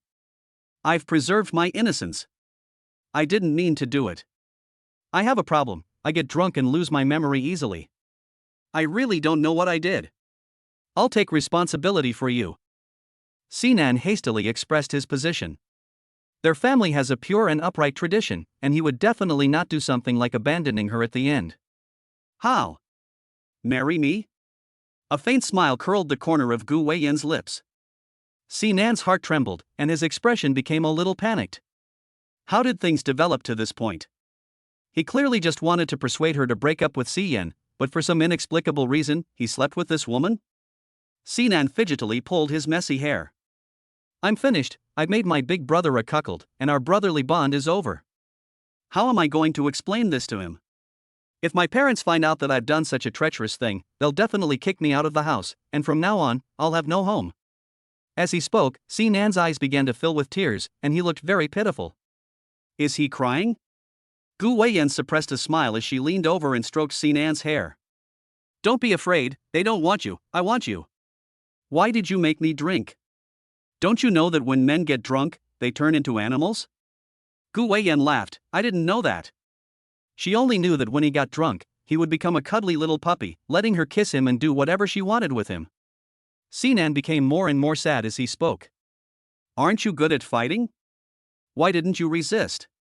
If you had slapped me twice, we wouldn't have ended up like this. Blame me, but how could I bear to hit you? Gu Weiyan cooed, but her eyes unabashedly admired Sinan's perfect body. Handsome face, fair skin, sexy collarbone, clearly defined abs. It looked like a delicious little cake. One couldn't help but want to take a bite. Okay, don't be sad. What happened last night was an accident. I don't blame you anymore. Don't worry, I will face this together with you. Gu Weiyan's voice was gentle and low, with a mesmerizing power that made Sinan feel even more guilty. I didn't bully you, Sinan explained very helplessly. In his eyes, every word of explanation was sophistry. I'm sorry, sister, I really didn't mean it. I know, be good, don't be upset, in the future, I will be good to you. Gu Weiyan bowed her head and kissed Sinan's mouth, coaxing him with a smile. Be a good boy, drink some milk and get a good night's sleep. When you wake up, maybe the problem will have been solved. Will it? If my brother finds out that we've been, he'll definitely kill me. After all, that's what happens in TV dramas. Stealing someone's wife is like desecrating someone's ancestral grave, the consequences are the same. It won't happen. Trust your sister, she won't hurt you. After being coaxed into drinking a glass of milk with added ingredients, Sinan quickly fell asleep. Gu Weiyan leaned down and gave him a petulant tickle on his nose, then got up and went to the bathroom to take a shower. When she came out again, her fair skin was clean and there was no trace of love. That stuff was just something she had deliberately painted on before Sinan woke up to fool the simple and cute little puppy. When Sinan woke up again, the surroundings had changed. A strange room with strange decorations. Sinan, who had lived abroad for 3 years, noticed immediately that something was wrong. He sat up abruptly and scanned the room. Where was he? Had he time traveled? Who was he? Did his family have money? If he was poor, a social animal, working 996, he would die right now. Just as he was at a loss, the door to the room opened, and a black figure pounced like a cheetah, threw him onto the bed, and pounced on him for a fierce kiss. Well. After the storm, Sinan finally saw the person in front of him clearly. Sister? Weren't you going on a business trip? Yes. Gu Weiyan, in a good mood, patted Sinan on the head, afraid that you might think about suicide, so I brought you along. What? Sinan pushed Gu Weiyan away violently, stood up barefoot and looked out the window. Sure enough, there were exotic foreign buildings. No, are you sick? Who told you to make your own decisions? Did you get my permission? Gu Weiyan walked over, hooked Sinan's waist, and brought him back to bed. I'm doing this for your own good. I'm afraid you'll get all kinds of crazy ideas while you're here alone. When I'm done with this period of time, we'll go back to China together and face your family. Sinan was a little angry. He felt guilty after what happened yesterday, and didn't think much about it at the time. Now, combined with what Gu Weiyan had done, he suddenly felt enlightened, and his heart began to brighten. You did that on purpose, didn't you? You deliberately got me drunk, deliberately let me sleep with you, deliberately made me feel guilty, just so that I would go abroad with you, didn't you? It doesn't matter, Gu Weiyan petted Sinan and gave his chin a little nudge. What's important is that you slept with me, and you're mine. Chapter 40, Overbearing CEO Forces Love. Thinking that everything she had put him through was intentional, Sinan's heart instantly felt no more guilty towards her. You've gone too far. You could have resisted. Why did you let that happen? How am I going to explain this to my big brother? He likes you so much, and he's asked me to take care of you for him. How could you do this to him? Gu Weiyan raised an eyebrow. I can't be blamed for this. If anyone is to blame, it's you for being such a seductive person. Sinan's body stiffened. When did I seduce you? You hang around me every day, asking after my well-being. What else is it if not seduction? Gu Weiyan spoke with a calm tone, as if she were the most pitiful victim in the world. You seduced me, and now you blame me for losing control. How could you be so bad? But you've succeeded. Now my sister is infatuated with you and unable to extricate herself. So, you're responsible for the rest of my sister's life. Sinan was speechless for a moment. He had long since said that Si Yen should go after his wife himself, but he refused to listen. Now, not only has he lost his wife, but she has also pushed him into the fire pit. How are they going to end this situation? Sinan irritably pushed aside Gu Weiyan's hand and frowned, shouting, I want to go back. I can't do this, Gu Weiyan said with regret. You can't get on the plane without a passport. Then how did I get here? Sinan felt more and more that something was wrong. Why didn't I feel a thing when I arrived? You should ask yourself, you slept like a little pig, I couldn't wake you no matter what I did, so I just had to carry you out, and my arms are still sore. Carrie? Sinan's mind automatically filled in the image of a Princess Carrie. In the picture, Gu Weiyan was holding him, puffing and panting, staggering along the road with one unsteady step after another. Sinan couldn't help but shiver. How could a grown man be princess carried by a woman? It was just too hot for the eyes, no matter how you looked at it. You're not allowed to hug me again in the future. Okay, I'll listen to you. Gu Weiyan smiled, leaned over, and held Sinan's face in both hands, coaxing impatiently. As long as you're happy, I'll do whatever you say. If you're good for a while, I'll take you out to play after I'm done with work, and then we'll go home, okay? You're annoying. Sinan pushed Gu Weiyan away with a frown and angrily said. If my parents find out that I'm not home, they'll make a big deal out of it again. How am I supposed to explain it to them? Gu Weiyan, don't worry about this. Your brother will explain it to them. Don't worry. Since I brought you out, I'll definitely take care of all the hidden dangers. It's my brother again. Sinan glanced at her and said, don't bother him with this kind of thing in the future. If you're not embarrassed, I have a face to lose. As you wish, Gu Weiyan shamelessly leaned over and forcefully kissed Sinan on the cheek again. In the past, she wanted to kiss him whenever she saw his white, smooth face, and now that she could finally do it openly, of course she wanted to kiss him enough. Sinan pushed her away impatiently. You have drool all over my face. You're a woman, you can't hold back a little. Through the actions of Gu Weiyan over the past 2 days, Sinan's heart has completely overturned all his knowledge of her. The previous Gu Weiyan was beautiful, gentle, generous, and understanding. The current Gu Weiyan is like a crazy girl who has never met a man before, who hits and moves her hands and feet at the slightest disagreement, and even moves her mouth. Gu Weiyan petted him on the face and said, I have to go to work, so be good, and I'll take you out for dinner tonight. After Gu Weiyan left, Sinan lay in bed and thought seriously about what had happened between him and Gu Weiyan. It started when she tailed him after he returned to China, then she helped him deal with the blackmailing woman, and then she spent time with him at work, saying that she wanted to give him the golden Nanmo wood. Then she went to the moat to save him, and took care of him for several days without changing her clothes. I originally thought that he was so nice to him because he loved Siyan and therefore loved the person under his care. Now I think, did she fancy him from the beginning? Siyan was just an excuse for her to get close to him. The more I think about it, the more terrifying it feels. If that's really the case, then this woman is terrifying. She doesn't hesitate to use innocent people to achieve her goals. Thinking of Siyan, Sinan couldn't help but sigh with hatred. It was his stupid older brother, naive and gullible, who was being taken advantage of without even knowing it. No wonder he was still single at 28. Born to be a bachelor. He's hopeless. Sinan sat up and looked out the window. He was still angry with Gu Weiyan for taking it upon herself to bring him abroad. In his life, he hates being told what to do the most. His parents couldn't interfere, and Gu Weiyan is even less qualified. Dressed, Sinan walked out the door and took a stroll outside. He discovered that he was currently in a villa with a very exotic style. Forgive him for being ignorant as to which country's style it is. There were flowers and grass around the villa, as well as many trees whose names he couldn't recall. Looking into the distance, there were no walls, and the surroundings were full of shrubs. To get out, he had to go through the front door. Sinan took out his phone and glanced at it. Damn, there was no network. Is this going to be a forced love affair with a domineering boss? Who does he think he is? How could he just stand by and let someone else manipulate him? Sinan put his phone in his pocket and blew a haughty whistle at the surveillance camera above the villa. Then he turned around, walked down the path to the door, opened it and walked out with his head held high. Did he really think that without a passport he couldn't go home? He really underestimated him.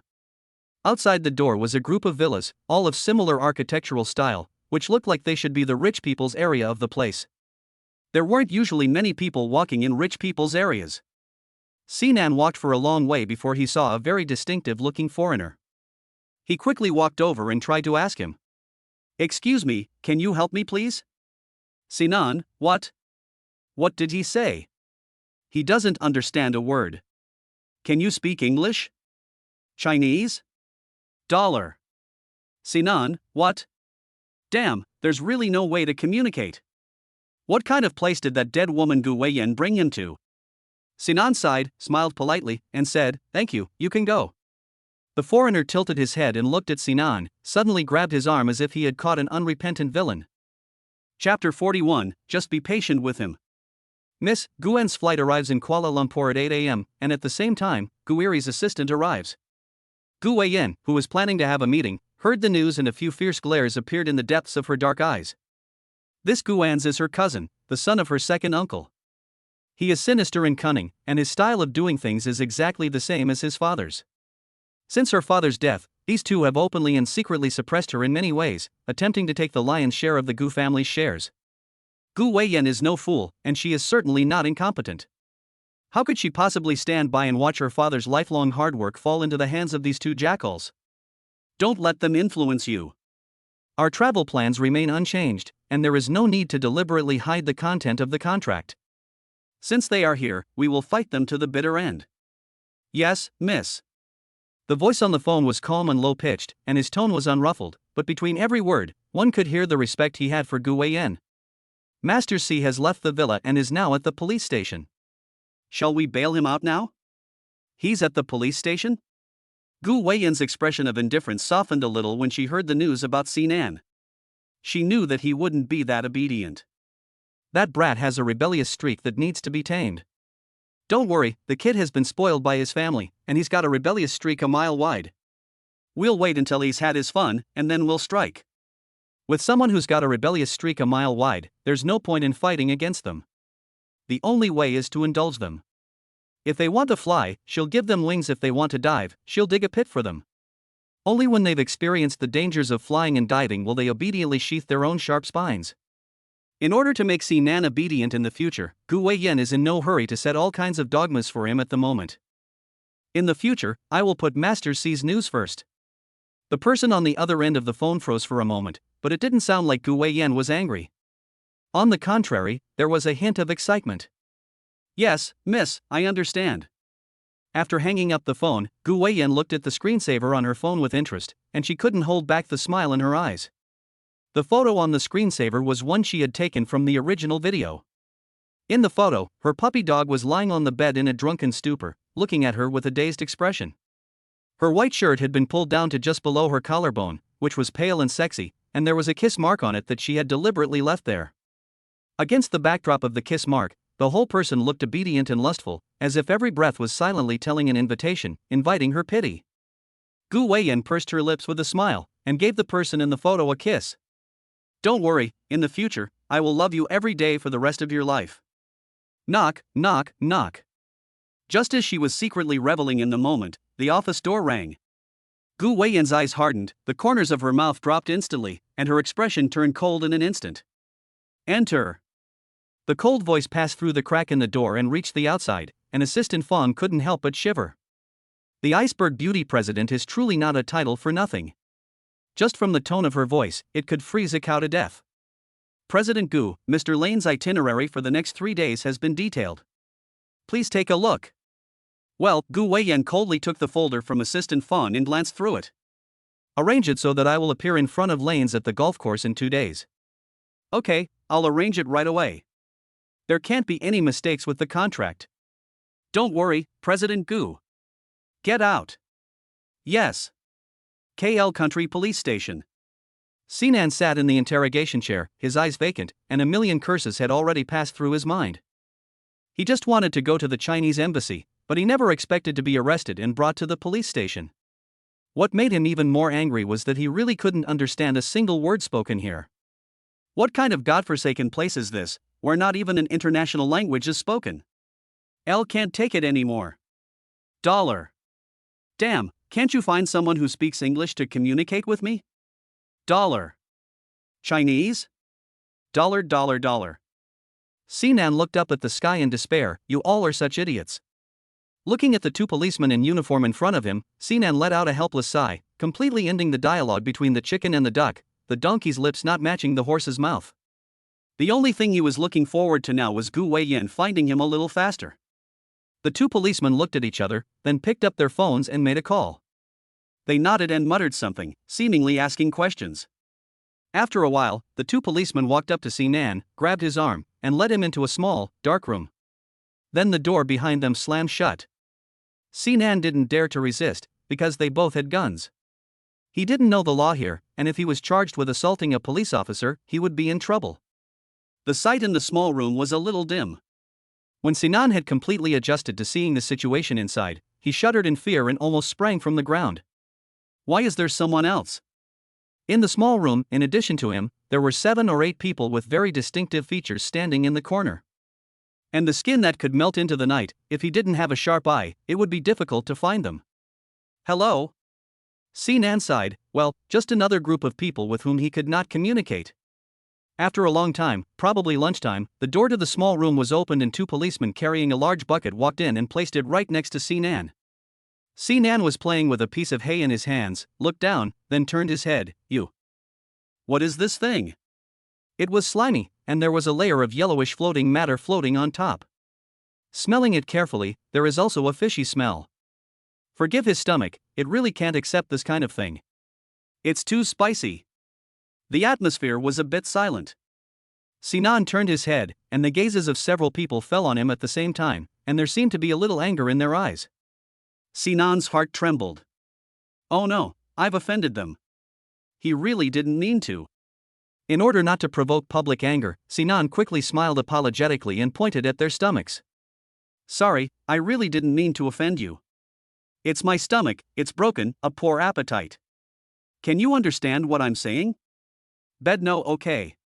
Perhaps infected by Sinan's smile, the several people looked at each other and then laughed along with him. Epsilon equals epsilon equals epsilon equals epsilon equals epsilon equals epsilon equals. Sinan? Chapter 42, A Fertile Imagination. My friend, you're welcome. Perhaps they guessed that Sinan had a poor appetite, and so they immediately gathered around him after serving his meal, and thoughtfully served him a portion as well. Sinan looked at the bowl in his hands, then at the way they were eating with relish, and in order not to seem particularly unusual, he gagged down a small mouthful, then tilted his head and said, I'm sorry, this rice is so delicious, it's not my fault. Good, very good. Sinan gave them the thumbs up sign. They didn't understand the words, but they understood the gesture. This person was expressing friendship and goodwill. After eating, the group was bored, so they squatted in the corner and started chatting. Sinan sat nearby and also gave full rein to his fertile imagination. $. Sinan, what? You said I'm handsome, like Panin, man, you have good taste. Sinan, oh, Daniel Wu, that's a bit of a stretch, can Daniel Wu even come close to how handsome I am? $. Sinan nodded as if he had suddenly understood. Oh, your wife is so hot, long legs, small waist, long braids, oh, friend, you're so lucky. $. The person who talked the most was a middle-aged man in his 40s next to Sinan. He had an honest appearance, but was very talkative. He couldn't stop talking. Sinan reached out and patted his shoulder, smiling. Brother, you're so funny, it's like you're singing opera. I have to say, the people here are still very friendly and hospitable. Sinan relied on his imagination and chatted with them for a long time. He focused on one person. As long as he wasn't embarrassed, it was others who would be embarrassed. The social cow trait was full.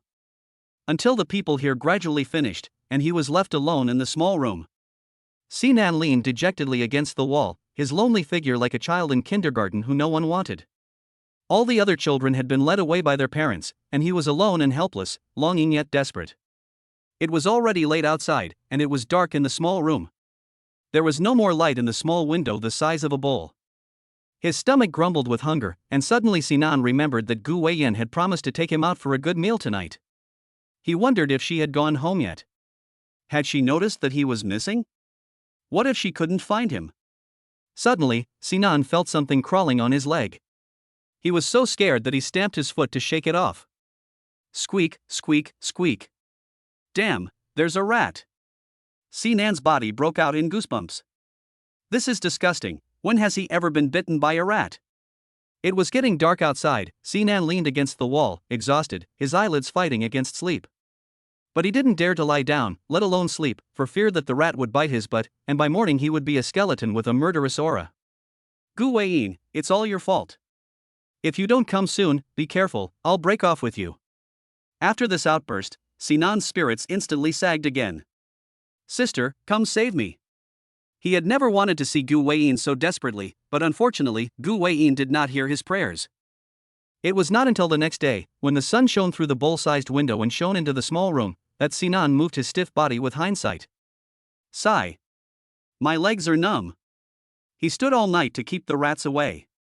It was lonely and scary in this small room where he could not see a thing. He thought that Gu Weiyan would know that he was missing and would find him quickly, but she didn't. Up until now, she hasn't shown up. He doesn't know how long he has to wait. He doesn't know what the public security authorities of this country will do with an unidentified person like him. Sinan felt extremely remorseful. If he had known this would happen, he would never have run around aimlessly in a place he didn't know. Otherwise, how would he have ended up in this situation? Just as Sinan was lonely, frightened, and helpless, the door to the small room was finally opened again. Sinan instinctively looked to the side, and in the light, he saw the woman walking towards him with a halo around her. Sinan. Gu Weiyan walked quickly over to Sinan, looked at his reddened eyes from the abuse, and without saying a word of complaint, reached out and tightly embraced him in her arms. Thank goodness I found you. For a day and a night, I was so scared. What would I do if something happened to you? Sinan's nose felt a little bit sour. At the moment, nothing could give him more peace of mind than this hug. And nothing could make him more excited than the arrival of this woman. And all the anger and grievance in his heart instantly turned into a single sentence. Sister, I want to go home. Okay, Gu Weiyan reached out and touched Sinan's face, her eyes full of tenderness. Sister, I'll take you home. Wait a minute, Sinan said, wincing. My legs are numb. Gu Weiyan looked down at Sinan's leg. Judging from the stiffness, she feared that he had been standing there all night. Gu Weiyan sighed, not knowing whether to be angry with him for being disobedient or to pity him for the price he had to pay for it. Don't worry, I'll carry you. No way, Sinan rejected Gu Weiyan's suggestion without even thinking about it. If someone saw him, a grown man, being carried by a woman who was not even as tall as him, he would be humiliated all over the world. I'll be fine in a minute. Gu Weiyan didn't insist and just put her arm around Sinan's waist, helping him to sit down slowly. Let me rub it for you. After paying the ransom and signing a bunch of documents that looked like hieroglyphics, Sinan was finally allowed to leave the police station. Once he was in the limousine on his way home, the anger in Sinan's heart began to rise again. Why did they arrest me? Gu Weiyan opened a bottle of milk and handed it to Sinan, explaining. Because you can't identify yourself, to them you're a dangerous stowaway, and arresting you is the least they can do. Sinan was puzzled. Then why couldn't they take me to the embassy? Repatriate me back to my country? They can't understand you, so how would they know your nationality? She wouldn't tell him that she had already made the necessary connections in advance. Sinan was so angry that he pushed Gu Weiyan's hand. Gu Weiyan was not careful and almost spilled the milk in her hand in the car. It's all your fault. If you hadn't taken it upon yourself to bring me here, would I have ended up in this situation? Okay, it's all my sister's fault. Gu Weiyan smiled and leaned over, ready to kiss him. A kiss will make you feel better, okay? Go away. Sinan pushed her away with red eyes, dirty. It was dirty and smelly in that small room, with rats crawling around. Even he didn't like himself. I don't dislike you. Gu Weiyan leaned over, grabbed Sinan's chin firmly, and planted a heavy kiss on his lips. No matter what you become, I will never dislike you. Chapter 43, You Can't Have It Anymore. When he got home, Sinan took 5 showers in a row in the bathroom before he felt a little cleaner. After that, he never spoke a word to Gu Weiyan again. He refused to eat or drink, and even when the milk was brought to his lips, he didn't show the slightest intention of opening his mouth. Gu Weiyan, who was usually decisive and ruthless, felt quite frustrated with Sinan's stubbornness. I just didn't want to leave you alone in the country, I wanted to take you out for a little fun. I've been so good to you, can't you see that? Sinan. You were the one who got into trouble, running off like that. I rescued you from the police station, what's wrong with that? Sinan. Sinan was lying on the bed, wrapped in the quilt, his back to Gu Weiyan, already falling asleep. He had been standing for the whole night and hadn't slept for the whole night as well. His nerves were finally relaxing, and he couldn't hold on any longer. No matter how Gu Weiyan tried to explain to him, he just wouldn't budge. Gu Weiyan felt a bit helpless. It was like an 80-year-old man carrying 60 buckets of water, walking 30 kilometers under the scorching sun to the east of the village to water a 10-acre vegetable garden, only to find out that he had watered the wrong neighbor's land. She wanted to get angry, but didn't know where to start. Gu Weiyan walked over to the bed, forcefully turned Sinan's body around, bent down, and bit his mouth, dragging Sinan, who was about to meet with his private tutor, out of his dream. Sinan was startled awake, and his anger immediately rose. Are you sick? Go away. Sinan tried to push Gu Weiyan away, but she took control first. Damn it, did this woman grow up eating scales? She's so strong. Gu Weiyan's face was a little dark. Has she grown a long temper? Where have your previous smiles and gentleness towards me gone? Sinan glared at Gu Weiyan and said in a bad mood. That was in the past. In the past I thought you were a good woman, I respected you, but while you were hanging out with my brother, you slept with me at the same time. A woman like you who is fickle should be drowned in a pig cage. Gu Weiyan looked at Sinan's gnashing of teeth and nearly laughed in anger. I'm fickle? What about you? Don't you like me too? Don't you want to sleep with me too? You're full of shit. Sinan was completely enraged. How could I covet my brother's woman when I'm sitting upright like a gentleman? Don't dare admit it? Gu Weiyan didn't care about the mistakes in Sinan's words. What had happened in the past few days was that she had been too hasty. She had forced herself on Sinan when the love in his heart had just begun to sprout. That was why he was so angry and resentful, and could not face the true emotions in his heart. But it didn't matter, Gu Weiyan, was best at winning someone's heart. Sinan watched as Gu Weiyan took out her phone and asked, puzzled, what are you doing? Don't worry, you'll see in a moment. Gu Weiyan deliberately set a 30-second ringtone in front of Sinan's face. Then she placed the phone to his ear and said, in 30 seconds, I will let you prove everything. After that, in Sinan's confused and shocked eyes, she quickly leaned down and kissed him on the lips. Then, all the way down. Sinan's face instantly turned red. Don't. After a moment, Gu Weiyan looked down and laughed. How dare you say you don't have feelings for me? No, I. Sinan felt the changes in his body and was so ashamed that he was a little embarrassed. He didn't want to, but he didn't know why it happened so quickly. Gu Weiyan propped herself up and smiled, pecking Sinan on the lips. Don't argue, your body has betrayed your heart. Sinan didn't know how to explain this. He didn't know that the body and the heart are separate, and at his age, he was full of blood and couldn't withstand any stimulation at all. And Gu Weiyan happened to have captured his innocent heart, making him think that it was because he loved her that. The phone rang at the right moment, relieving Sinan's embarrassment. Let go of me. Gu Weiyan looked meaningfully down. I've received your love, now I want to prove my love for you. Today. Sinan looked at Gu Weiyan and suddenly realized the meaning of her words. No, you. This woman actually used her mouth. I thought I had coaxed the person into submission, but in the end, I saw Sinan's tears streaming down his face.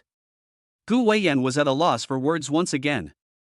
How come I didn't notice before that this kid is such a crybaby? But he really looks good when he cries. His eyes are red, his nose is red, his face is red. Can you stop being angry? Go away, you're disgusting, stay away from me. A voice with a slight hint of a crying tone sounded, very similar to a soft and plump puppy. Gu Weiyan bent Sinan's face over as if she were doing something mischievous, and placed a heavy kiss on his lips. Sinan's face froze for a moment, and then he tilted his head to the side. And watched Sinan brush his teeth and gargle over and over again, gargling and brushing his teeth, back and forth for more than an hour. Gu Weiyan almost died of laughter. She didn't even mind him, but he ended up making himself sick. He has such a serious case of cleanliness obsession, he really needs to be cured. Okay, this matter has been settled. We are together because we love each other. If you throw a temper tantrum over this again, I'll call your father and tell him that you slept with me but don't want to take responsibility. Sinan sat at the table, his reddened eyes looking both obedient and heartbreaking. When did I say I wouldn't be responsible for you? Gu Weiyan smiled with satisfaction. So are you still angry? Sinan lowered his head and remained silent for a moment. I just feel sorry for my big brother. He's 28 years old and has finally found a woman he likes, but I've come between them. I'm afraid that when he finds out, he'll jump off a building in a fit of rage. Don't worry, your brother is not as fragile as you think, Gu Weiyan said with a meaningful smile. And he is not as simple as you think. The level of darkness in that man is something this kid will never be able to learn. However, she did have some expectations. If Sinan knew in the future that Si Yen had betrayed him and yet he still helped him count the money, how would he react? Chapter 44, You Are Really Your Sister's Lucky Star. After eating and drinking a glass of milk, Sinan fell asleep in a daze, and slept for 2 days. These 2 days were the most critical moment for Gu Weiyan to develop the KL market. In order to prevent Sinan from causing trouble and distracting her, she put drugs in the milk. But Sinan didn't know, and he will never know. The golf course. Gu Weiyan had already met with Mr. Lanes and had a very pleasant conversation. Lanes was an exotic man, tall and imposing, and his every move exuded a strong sense of pressure. However, Gu Weiyan also had a very strong aura, and standing next to him, she did not look the least bit timid. As Lanes hit the white ball into the hole, Gu Weiyan gave a timely applause. The action looked very casual, like mutual appreciation between friends, without the slightest hint of flattery. %++=++$. Rains handed the club to the caddy beside him and wiped his hands on a white square towel. Ms. Gu doesn't seem like a very polite person. Gu Weiyan smiled. Mr. Rain's country is his home, and as a newcomer, I naturally have to abide by the rules of his hometown. However, since you have already brought it up, I will follow your lead. I must say, your Chinese is very standard. Ms. Gu speaks very good English too. Mr. Ryans laughed. Is it really necessary to be so complimentary? Gu Weiyan smiled and took the documents handed over by Assistant Fong and respectfully handed them to Mr. Ryans. In that case, let's have a good cooperation. Ms. Gu was very straightforward. I like it. Ryans took the documents and briefly scanned them. For an old hand who has been in the business world for many years, his eyes are like a ruler. With just one glance, he can see the problems in the contract. 15%? Gu Weiyan nodded. There is an old saying in the business world, if you want to take, you must first give. I, Gu Weiyan, do business without trust, only believing in mutual benefit and a win-win situation. Lines was very impressed by Gu Weiyan's business approach. This woman is very determined and capable. Since Ms. Gu has expressed such great sincerity, I, too, cannot lag behind. Lines handed the contract to his assistant behind him and commanded, have this contract reprinted immediately and change the 10-year term to 30 years. I want to cooperate with Miss Gu for the long term. A flash of surprise passed through Gu Weiyan's eyes. She hadn't expected to get any unexpected gains today. 10 minutes later, Ryan's assistant brought the newly drafted contract. Ryan took the pen, and as soon as the tip touched the paper, he heard a voice behind him. Mr. Ryan, wait. The person was Gu Weiyan, dressed in a dark gray high-end suit, with his hair combed back in a meticulous manner, looking very dapper. It was just that the shifty calculating look in his eyes made people feel a little uncomfortable. Lines frowned, seemingly a little displeased with this unexpected guest who had not made an appointment and had come uninvited. Gu Weiyan glanced at Gu Weiyan with his eyes, then walked quickly up to Lines and extended his hand to introduce himself. Hello Mr. Lanes, I am Gu Weiyan, the regional general manager of Gu City. I hope you will forgive me for intruding today. The assistant next to him translated everything Gu Weiyan said into KL language without missing a word. Before Lanes could say anything, Gu Weiyan explained with a smile in KL language. Happy face, $+, my cousin, Mr. Lanes, made a fool of himself. Gu Weiyan was a little surprised. He didn't expect Gu Weiyan to speak KL language. Lanes understood Gu Weiyan's intention, smiled, and ignored the hand extended by Gu Weiyan. $+? Oh, I see. Gu Weiyan smiled slightly embarrassed, then took the contract documents from his assistant and handed them to Lanes. Mr. Lanes, today I am here on behalf of Gu Enterprises to present you with our sincerity for cooperation. I believe you are already well aware of our willingness to cooperate. Therefore, I have agreed with my father to offer a 10% profit share to Mr. Lanes. After saying this, Gu Weiyan anxiously instructed his assistant next to him. Quickly translate everything I have said word for word to Mr. Lanes. Yes. Gu Weiyan was very confident about the sample contract he had brought. Because he already knew that Gu Weiyan's profit was 8%. He had directly increased it by 2%. For the Gu enterprise, 2% in any cooperative project is a considerable benefit. Businessmen put profits first, so he didn't believe that this Lanes would give up 10% and sign with Gu Weiyan for her 8% profit share. As long as he seizes the Malaysian market, his weight in the company will take a qualitative leap, which will also be of great help to them in their fight with Gu Weiyan for the company's shares. Rains patiently listened to the translation of his assistant and turned to look at Gu Weiyan. Plus. Gu Weiyan raised an eyebrow, as long as Mr. Rains is happy. Lane smiled, took the pen and signed directly on the contract document he had newly drafted. Gu Weiyan looked dumbfounded, and couldn't help but curse under his breath, damn it, idiot. The assistant froze for a moment and didn't dare to translate this sentence. The next second, Lanes put down the pen, looked at Gu Weiyan, and his smile did not reach his eyes. What does Miss Gu think? Gu Weiyan's heart trembled when he heard Lanes speak fluent Chinese. Mr. Lanes, you. Gu Weiyan interrupted Gu Weiyan's words by taking the contract and handing it to her assistant. As I said, as long as you are happy, Mr. Ryans, he and I are not familiar with each other. Mr. Ryans can take his time, but I'm not going to play alone. As she turned around, Gu Weiyan coldly glanced at Gu Weiyan. You reap what you sow. If you don't know the other person's background and you dare to act recklessly in someone else's place, such a person will only end up shooting themselves in the foot. Bang. Ah! She had just taken a few steps when there was a gunshot behind her. What followed was a man's squeal like a pig. Gu Weiyan's mouth curled into a sneer. Contact the underground boxing ring in the Kingdom of KL tomorrow, I want to go boxing. Boxing? Assistant Fong's neck shrunk. My goodness, this woman is so fierce. Yes, I'll arrange it right away. When she got home, Sinan also happened to wake up from his predicament. As soon as he opened his eyes, he saw Gu Weiyan pouncing on him shamelessly, and without any explanation, she gave him another fierce kiss. She was so happy today. The contract was signed so smoothly this time, and the 30-year cooperation contract was enough to completely establish her position in the Gu family. Little thing, you are really your sister's lucky star. Chapter 45. Just a kiss. What, you want to go boxing? You're crazy. Although Sinan had never boxed before, he had heard of underground boxing rings. How dangerous is mixed martial arts? Even in the formal arena, there have been cases of death. Not to mention this kind of open competition that requires betting, it may be dangerous. I like everything that is challenging. Gu Weiyan took a beige wool scarf and put it around Sinan's neck. She reached out and grabbed his hand and interlocked their fingers. I'm happy to have you by my side, so I want to do something exciting. The underground boxing arena in the Kingdom of KL is on a private island, and the events are not open to the public, so it's not that easy to want to play. But Gu Weiyan has his own channels, so it's not difficult to want to participate in this kind of event. The island is very lively at night, with colorful neon lights everywhere, and here you can also see many residents from different countries, seemingly all interested in underground boxing arenas. At the entrance to the island, there is a driveway that leads directly underground. As the luxury car slowly drives in, Sinan's mood becomes more and more nervous.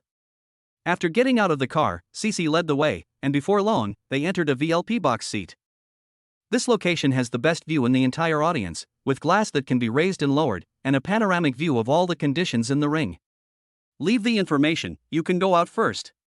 Gu Weiyan sat in a chair, glanced casually at Cici with her eyes, and her every move exuded a strong air of authority. Very domineering, and very oppressive. This was the first time Sinan had felt oppressed by Gu Weiyan, unlike her usual cynical and wanton appearance.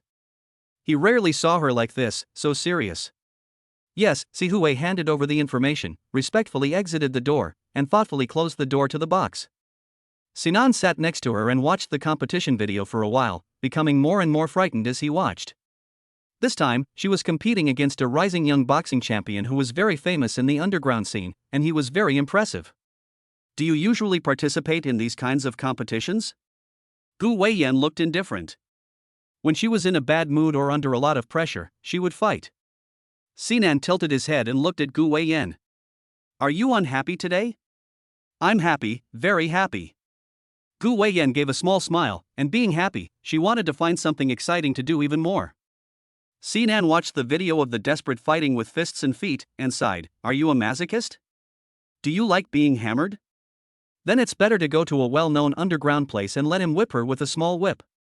It's exciting and it relieves anger. Gu Weiyan placed the information on the table, looked meaningfully into Sinan's eyes, and said, No, I'm the sadist. I only like watching someone cry under me. Sinan blushed, instinctively taking it personally. Who was crying? I was excited. Gu Weiyan smiled, put her arms around Sinan's neck, and kissed him on the mouth. In the future, if you're good, I'll make you even more excited. Sinan blinked, and inexplicably, the situation from that day came to mind. That day. Cough cough, let's not talk about it. So, will you lose if you play this kind of game? 9 out of 10 gamblers lose. Sinan couldn't help but be shocked. Then why did you fight? Today you are fighting against the boxing champion, you are looking for shit with a lantern, aren't you? Shit, where is it? Gu Weiyan wickedly stuck her hand into Sinan's waistband and felt down. Let me find it. Damn, aren't you disgusting? Sinan twisted his body to avoid her. This woman really can't be serious for a second. After a while of messing around, Gu Weiyan's expression suddenly became serious.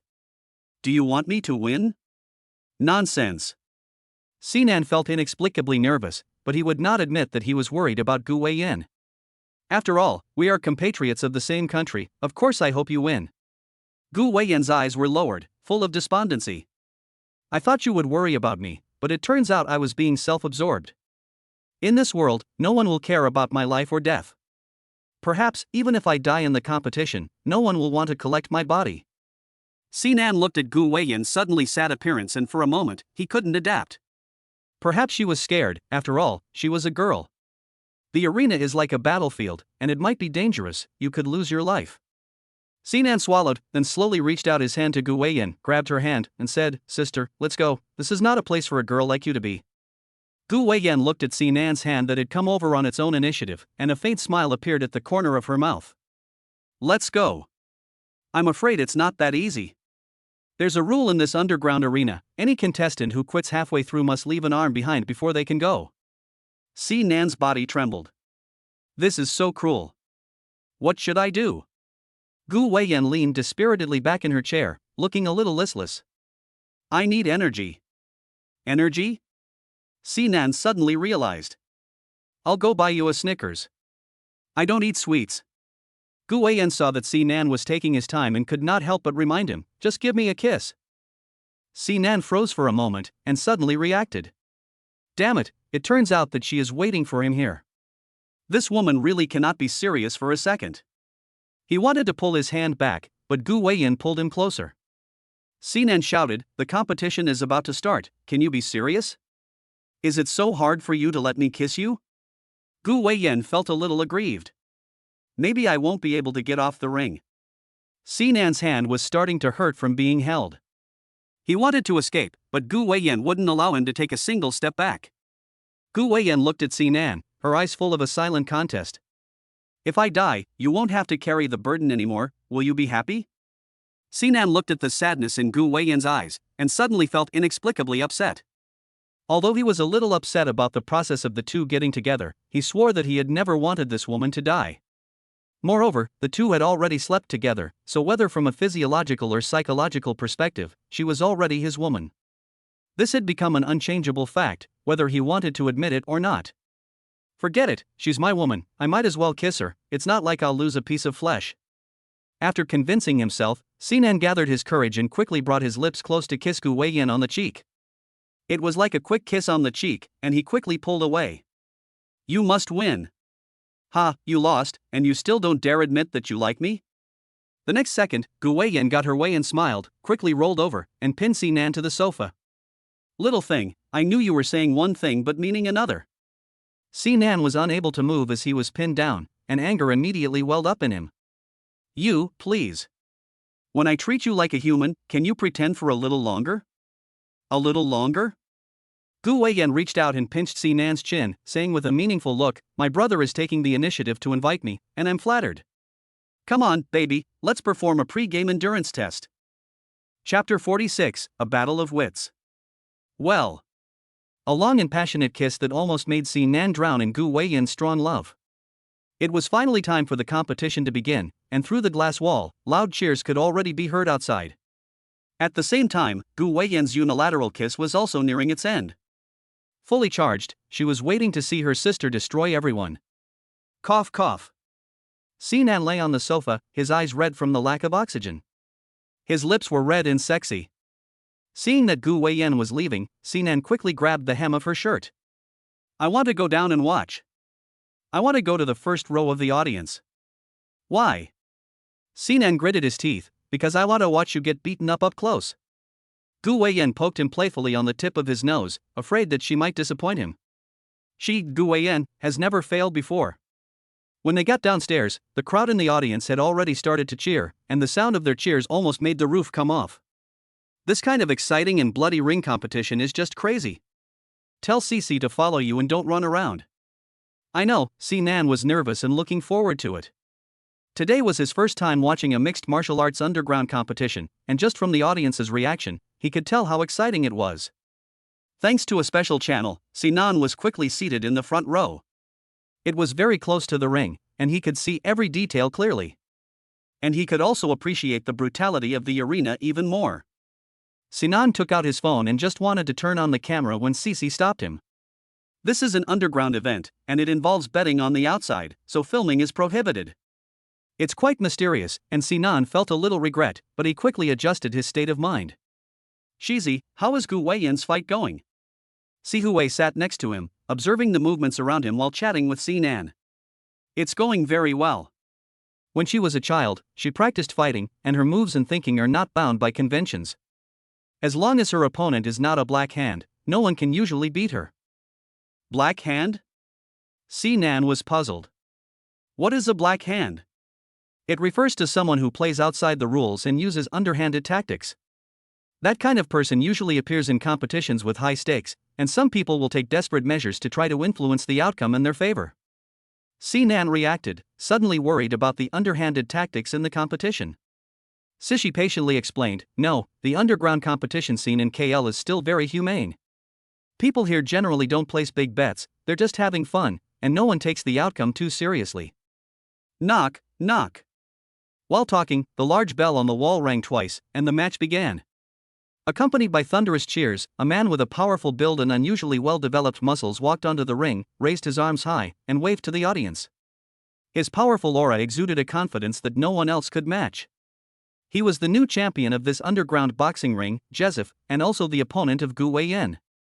Looking at Jezef's strong physique, Sinan's palms were sweating with nervousness. With such a big guy, can Gu Weiyan beat him? What if she loses? I heard that people can die in these kinds of arenas. Sinan looked at him sideways. Are you sure you're trying to comfort me? Don't worry, Sishi laughed and raised his chin, the person you're worried about is here. Sinan turned his head to look, their eyes met, and a faint smile curled the corner of Gu Weiyan's mouth. The sudden appearance of a female contestant caused the cheers to become even more frantic. Gu Weiyan wore 2 black boxing gloves on her hands, her expression calm and indifferent, but there was a powerful aura about her that was impossible to ignore. It was as if she were the king of all kings. Today was also the first time that Sinan had seen a difference between Gu Weiyan and her usual self. Jezefo tilted his head and took a look at Gu Weiyan, a flash of surprise in his eyes. This was the first female opponent he had encountered since he started boxing. However, there was only competition in the ring, no men or women. He would not show mercy just because his opponent was a woman.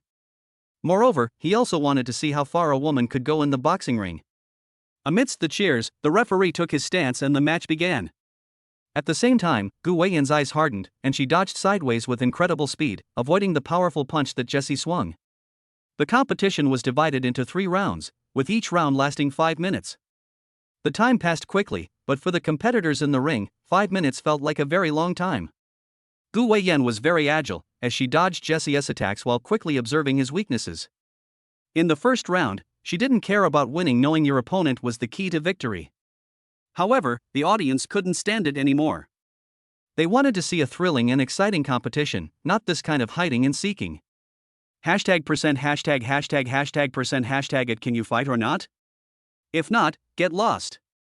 At #% that's right, get lost, female fighter, get lost. Sinan's ears were about to be deafened. What were they saying? Hay's brows furrowed slightly. They were shouting for the lady to get lost. Sinan was furious when he heard this. How dare they insult his woman? Damn it, I'm giving you face, right? You're good, go ahead. If you don't go, don't be so noisy. #@%@. What are you glaring at? You look so archaeologically valuable, no monkey in the zoo is as thrilling as you. Percent ##at %%. Don't threaten me, damn it, I've had my rabies shots, I'm not afraid of you. In the ring, the 2 contestants are fighting furiously, and below the ring, a group of spectators who don't understand each other's language are arguing like crazy. In the ring, Gu Weiyan has a cold expression, and murderous intent shines in her eyes. Below the ring, Sinan's eyebrows are knitted together, as she argues with the group of people by herself. Ding! The 5 minutes were up, the first match was over, and Jesse won. There was a 90-second break. As Gu Weiyan retreated to the rest area, Sinan waved his hand and said, "Stop arguing for a while." Several foreigners looked at him in confusion. Where did this treasure come from? Sinan quickly ran over to Gu Weiyan, jumped over the guardrail, and served him with a towel, water, and massages for his arms and legs. "Quick, drink some water, wipe the sweat, relax." Gu Weiyan looked at Sinan's attentive expression and felt warm in her heart. "What were you saying to those people just now? You were so agitated." Sinan said indignantly, "They were cursing you, and I was teaching them a lesson for you." Gu Weiyan took off her boxing gloves and smiled, pinching Sinan's face. "So, do I still have to thank you? We're all Chinese, so there's no need to say thank you." Sinan's righteous appearance is a bit cute. You don't need to be brave. As the saying goes, if you can fight, fight. If you can't, run. There's no shame in that. Okay, I'll do as you say. A little more energy. Gu Weiyan looked at Sinan's chattering mouth, grabbed him by the collar, pulled him over, and kissed him. The smell of milk is so nice, a natural stimulant. Chapter 47, A Dead Duck is Hard to Kill. The break passed quickly. The second round began to the deafening cheers and jeers of the audience. Most of them were cursing Gu Weiyan. Sinan couldn't understand them, but he could tell from the expressions of those people that they were definitely not saying anything nice. In the ring, Gu Weiyan's chin was slightly raised, his eyes fixed on Jesse Whip, his gaze cold and merciless. The ferocity and coldness emanating from his eyes was chilling. Meeting Gu Weiyan's gaze, Jesse Whip felt a tremor in his heart. What kind of eyes were those? Sharp, tyrannical, cold, like a bloodthirsty beast, with a deep-seated murderous intent in his eyes. Very good. The ferocity in Jesse Whip's heart was completely aroused. To compete in this kind of competition, you have to be willing to kill. Only by fighting with the determination to kill your opponent can you give full play to the passion, violence, and bloodshed of mixed martial arts. Sinan sat in his seat, his eyes fixed on Gu Weiyan. His fingers were white from gripping the armrest so tightly from the tension. The referee raised his hand, and before it dropped, Gu Weiyan glanced sideways at Sinan, who was nervous and stiff. That little hypocrite, still saying he doesn't like her, today she'll make him recognize his heart once and for all. Ding! The bell rang, and Jesse Whip, holding to the principle of a quick fight, quickly jumped up and swung his fists at Gu Weiyan with unstoppable momentum. The speed was astonishing. Gu Weiyan's lips curled up. As the punch approached, he put his hands in front of his face to block Jesse's punch. He then quickly backed up, bumping into the ropes at the edge of the ring. Jesse. So weak? Did he just misread the situation? Under the ring, Sinan's heart suddenly squeezed, and he looked indignant, wishing he could beat the crap out of Jesse. Damn it, does he have no shame beating up a woman? He hasn't even touched his woman, and now she's being hammered by this guy. This is intolerable. Gu Weiyan smiled slightly as she watched Sinan's reaction, then quickly turned her feet to avoid Jesse Whip's attack, and swung her fist to attack with a loud noise. Bang! A fierce punch smashed into the side of Jesse Whip's face. Jesse Whip was enraged, his face suddenly changing, and he slammed a punch back. Gu Weiyan quickly ducked her head, and with her fist covered in black boxing gloves, she once again met the attack head-on, punching Jesse Fo straight in the face. Bang! Jesse Fo's head tilted back, his brain spinning, and he almost fell to the ground. Gu Weiyan took advantage of the situation and pursued him, her movements agile and her punches faster and faster. During the first round, she had already seen that Jesse Fo's strengths lay in his stable base and quick punches.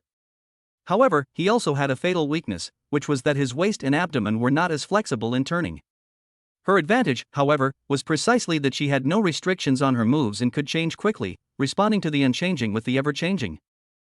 As Gu Weiyan's moves on the ring were fierce and her punches were full of momentum, Sinan's worries instantly turned into passionate excitement.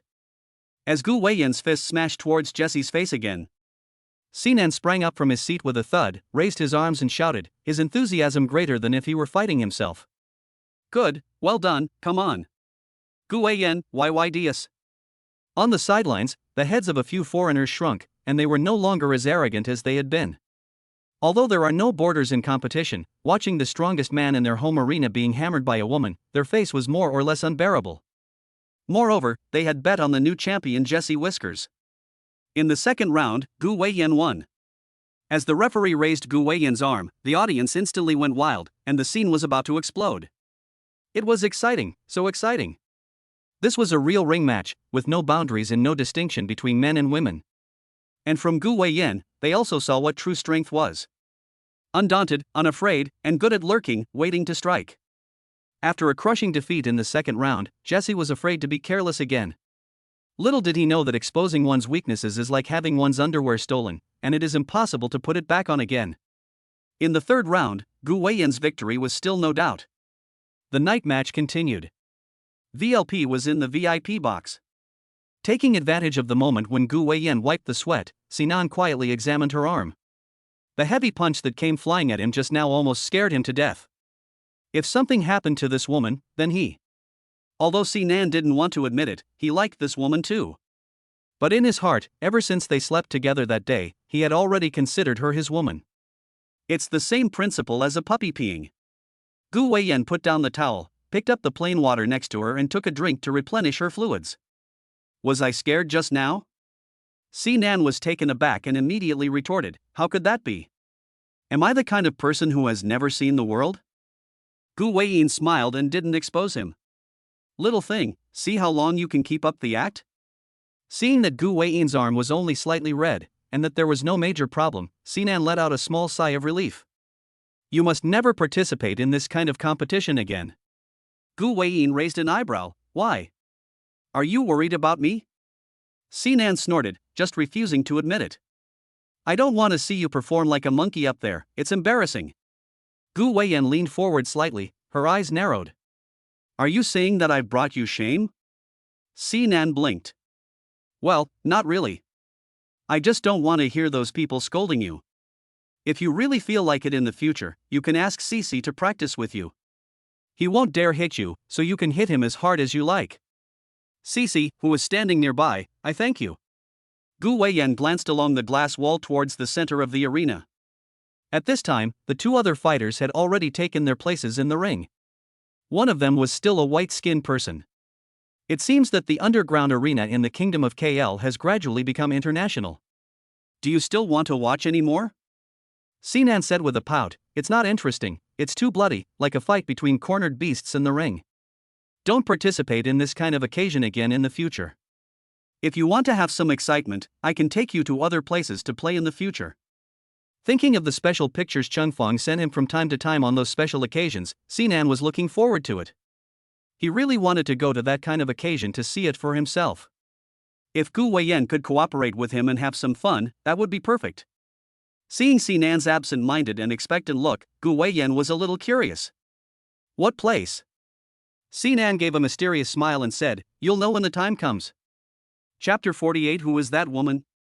In the luxury car on the way home, Sinan looked out the window at the unfamiliar buildings and felt a little depressed. He really didn't want to go abroad. He had really had enough of those 3 years of being away from home. When are you planning to go back to China? Gu Weiyan grasped Sinan's hand and stroked it gently. There are still a lot of fun places here, let's go back when we've had enough fun.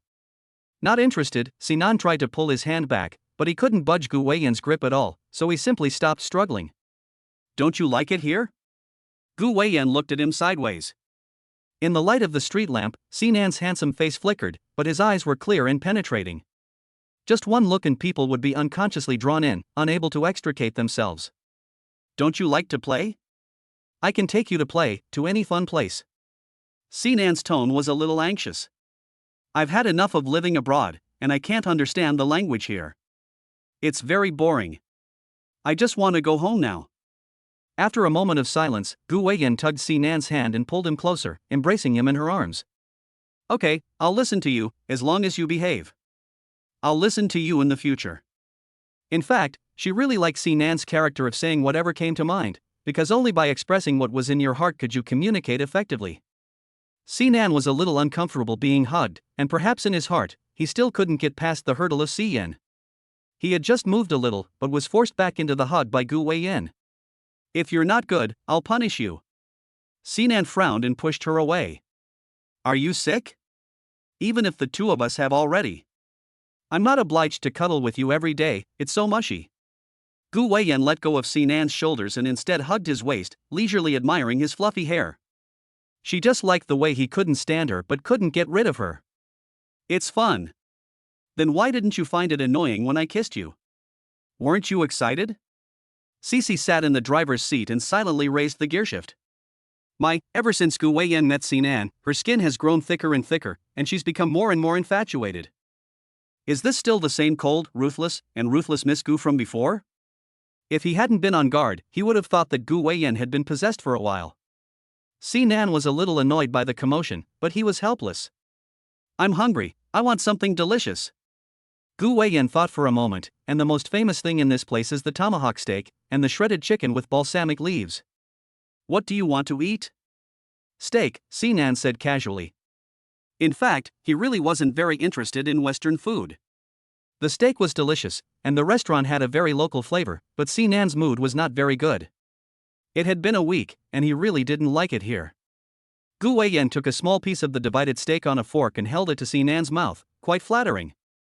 After taking a bite, he said with a pout that the steak here was still a bit different from that in China, or perhaps a bit more authentic. Sinan opened his mouth, chewed, and said with a pout that it was just so, not as good as the braised pork ribs back home. You don't like Western food? Gu Weiyan asked curiously. What did you eat for the 3 years you were abroad? Chinese food, of course. Sinan took a sip of the milk on the table to dilute the taste of the steak. I took the cook with me, so I hardly ever eat outside. Gu Weiyan shook her head with a smile, really a spoiled little master. Have another bite, there's no other food here, if you don't eat you'll be hungry.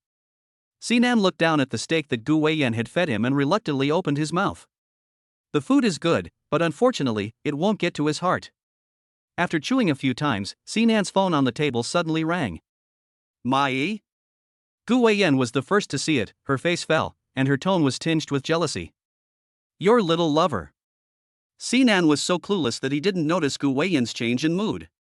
The video connected, and Mai's delicate face appeared on the screen. Due to the time difference, it was still bright and sunny where she was. There was a bustling crowd behind her, as if they were shopping. Looking at the familiar buildings and faces in the video, Sinan felt an even more urgent desire to go home. Brother Nan, where have you been? I've been to your house several times, but you weren't there. Were you busy?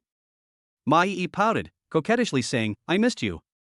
How can I seduce you and become the second young lady of the C family if I can't see you? Sinan's head is spinning. Because the two families are old friends, when they were young, the elders did joke about their marriage. But some things are just heard and forgotten, who would take them seriously? Besides, over the years, he has always treated Mai like a sister, so how could he possibly marry her? Stop it, Mai, if you still want to be friends, don't mention this again in the future, it's impossible between us. Why? Mai was relentless. Brother Nan, is there someone you like? Is it that vixen? Upon hearing this, Sinan instinctively glanced at Gu Weiyan, then quickly averted his gaze and coughed lightly. It's got nothing to do with you. How has it got nothing to do with me? Mai stamped her foot in agitation. Auntie has already admitted that I'm your wife, she gave me the family heirloom, look. She said, raising her wrist to the camera, revealing a high-quality bracelet on her wrist. Sinan recognized at once that it was the bracelet that Jiang Qingyun often wore, and couldn't help but mutter angrily.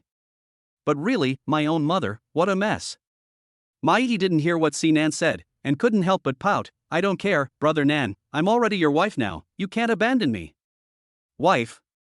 On the side, Gu Weiyan's face grew more and more gloomy. She had wanted to give Sinan more time to accept her, but she never expected that he would have one peach blossom after another by his side. It seems that she must speed up the relationship between them. After going back, she will let everyone know that this person is her Gu Weiyan's man. Gu Weiyan glanced at Sinan and casually stuck a piece of steak, handing it to his mouth, and said meaningfully, have another bite, eat your fill, so you have the strength tonight. Hearing the voice of a woman in the video, Mai's voice instantly rose a few degrees. Brother Nan, there's a woman by your side? Did you go out on a date behind my back?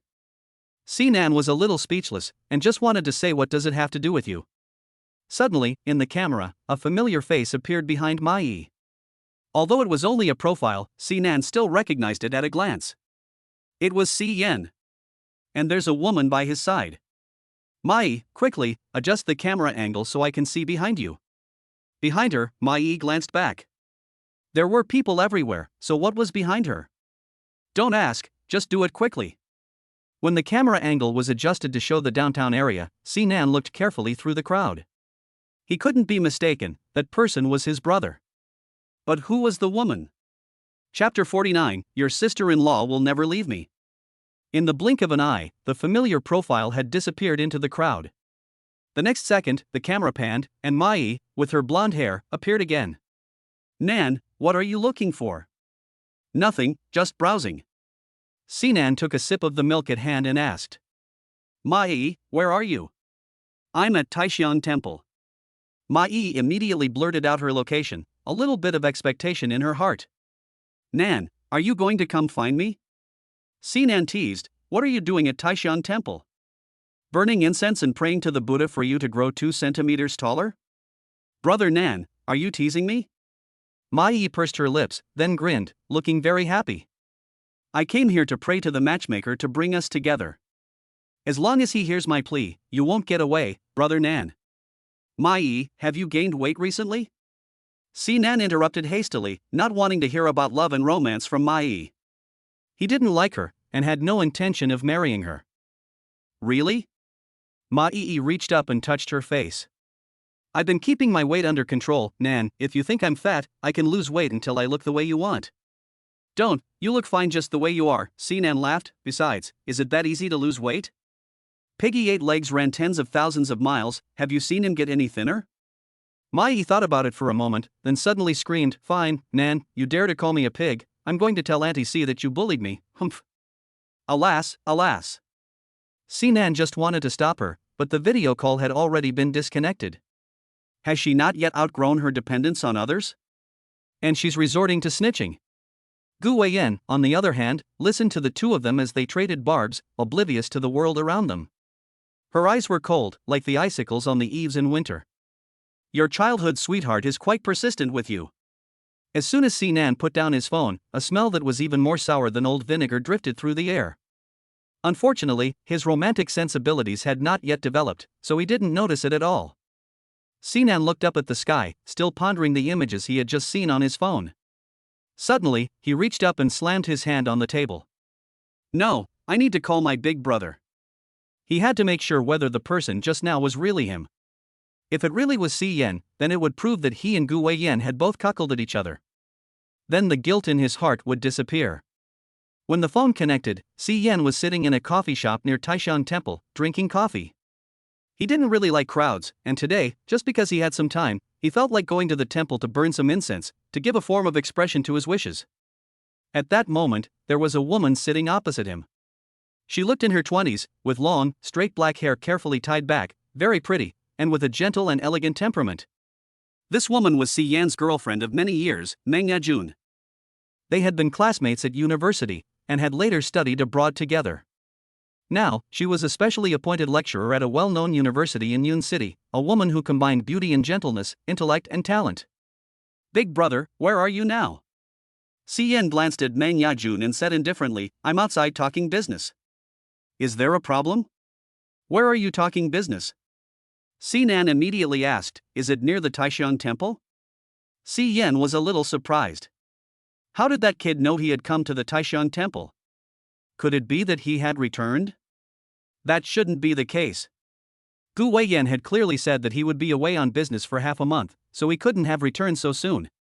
Si Yan's mind whirled rapidly, and he instantly came to a conclusion. If that kid really saw him, he would definitely have come running over to find him first, not called to ask. So, he's still abroad. Si Yan leaned back in his chair, his fingers resting on the tabletop, tapping rhythmically. There was not the slightest trace of lying on his gentle and refined face. With all the work at the company, do you think I would have time to sightsee? It wasn't you? Sinan suddenly had some doubts about whether he had really seen it wrong. After all, it was just a side view, and it was fleeting. Maybe he really was mistaken. Sinan's expression was a little listless.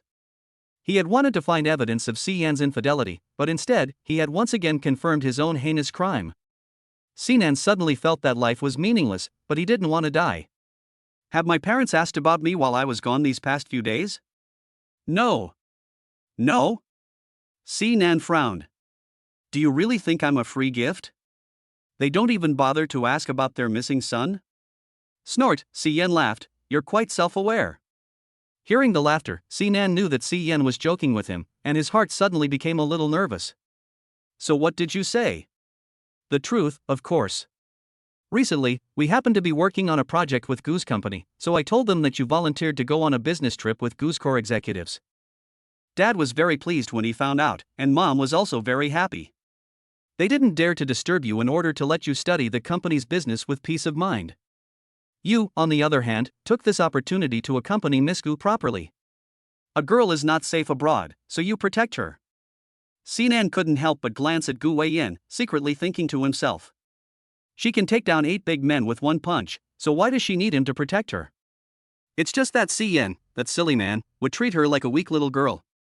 Could this be love? Because Si Yan likes Gu Weiyan, he wants to protect her at every turn? Sinan suddenly felt a little hopeless. Brother, have you never thought about chasing after your wife? What if, by any chance, she gets hooked on another man? Si Yan lifted his eyes slightly and looked at Mang Yajun sitting opposite him, his gentle gaze full of deep love. No, your sister-in-law will never leave me. Sinan. It's over, his older brother is really in love. If he finds out that his future wife has already fallen into someone else's arms, and that he will be cuckolded by his own brother, what will he do? Sinan put down his phone, and in his mind he could already see Si Yan coming at him with a knife. It's over, this time it's really over, our brotherly bond is over. Chapter 50, you have to pay extra to hear it a second time. In the coffee shop, after seeing Si Yan hang up the phone, Mang Yajun tenderly handed the coffee in front of her to Si Yan. Is that Sinan? Yes. Si Yan took the coffee and took a gentle sip. The boy said he saw us earlier, but he wasn't sure, so he called to ask. He's in the country? Mang Yajun's eyebrows rose slightly, and her heartbeat accelerated uncontrollably. She was not the type of person who liked to pry into other people's business, but she just felt instinctively that she wanted to know more about Si Yan's family. After all, she had been in a relationship with Si Yan for 8 years, but he had never once brought her to meet his family. She understood what he was worried about. It was precisely because their family backgrounds were so different that she had always dreamed of winning the approval of Si Yan's family. No, that guy has never been able to hold his tongue.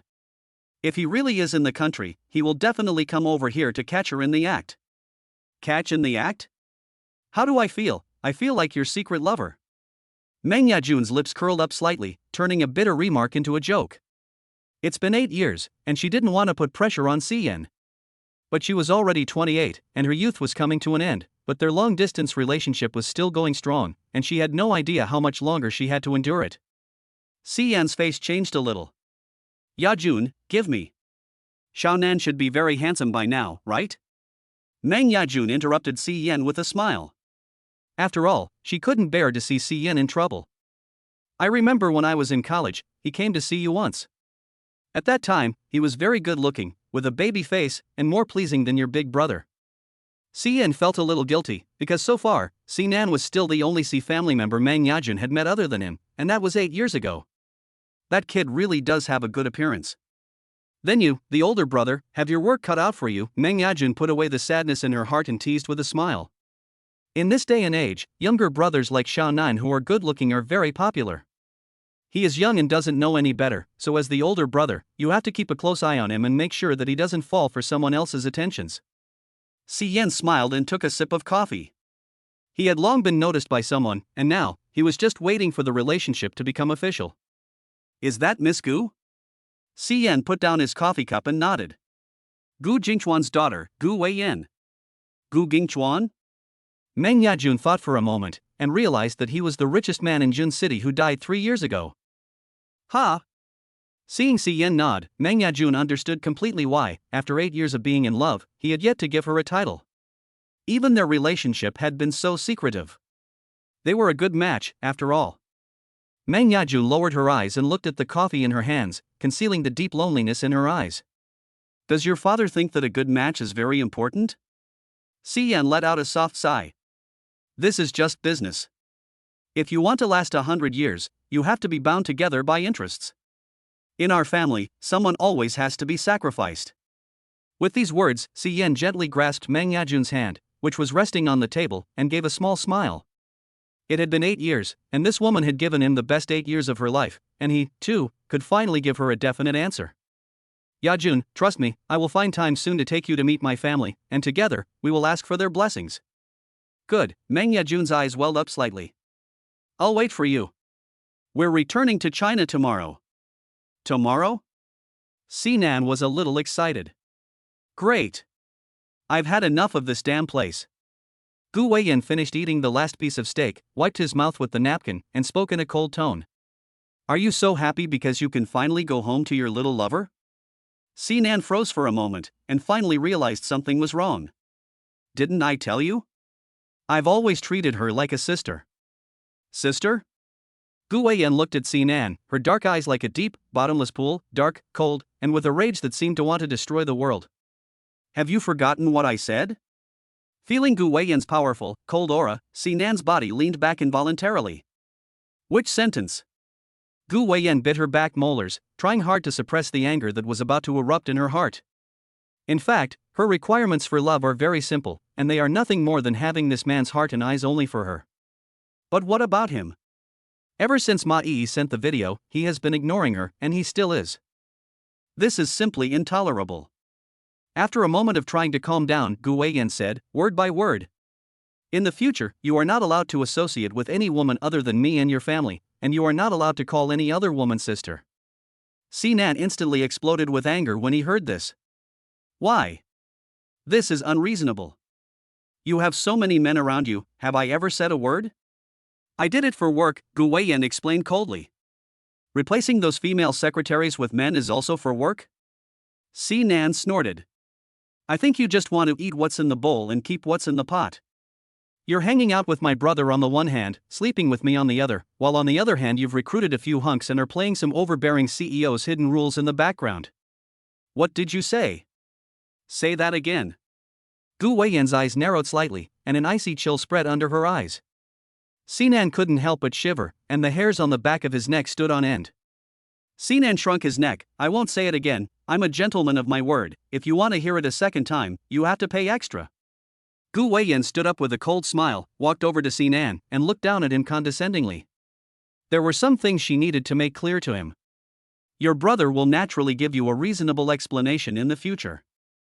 This is a matter between you two brothers, and I will not interfere. I replaced the female secretaries because I felt uncomfortable when they looked at you in the office. As for the men around me, I can swear that I have never looked at them except for you, and I won't in the past, let alone in the future. Sinan looked up at Gu Weiyan and didn't react for a moment. Just because she looked at him once, she fired all the female secretaries. This woman is nothing but a tyrannical and capricious. I've already explained everything clearly, now it's your turn. Sinan, what's my turn? Gu Weiyan's smile did not reach her eyes. You're already 20 years old. As an adult, you should be responsible for the things you've done and the things you've said.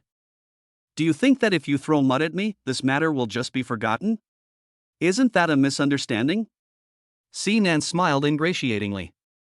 I take it back. Gu Weiyan's lips curled up slightly. Let's go home first. Sinan suddenly had a bad feeling in his heart. He looked up at the sky and laughed. Tomorrow I'll be going back to China. Tonight, it's nice to appreciate the night view of KL. Gu Weiyan gave him a cold glance and casually took out her phone and dialed a number.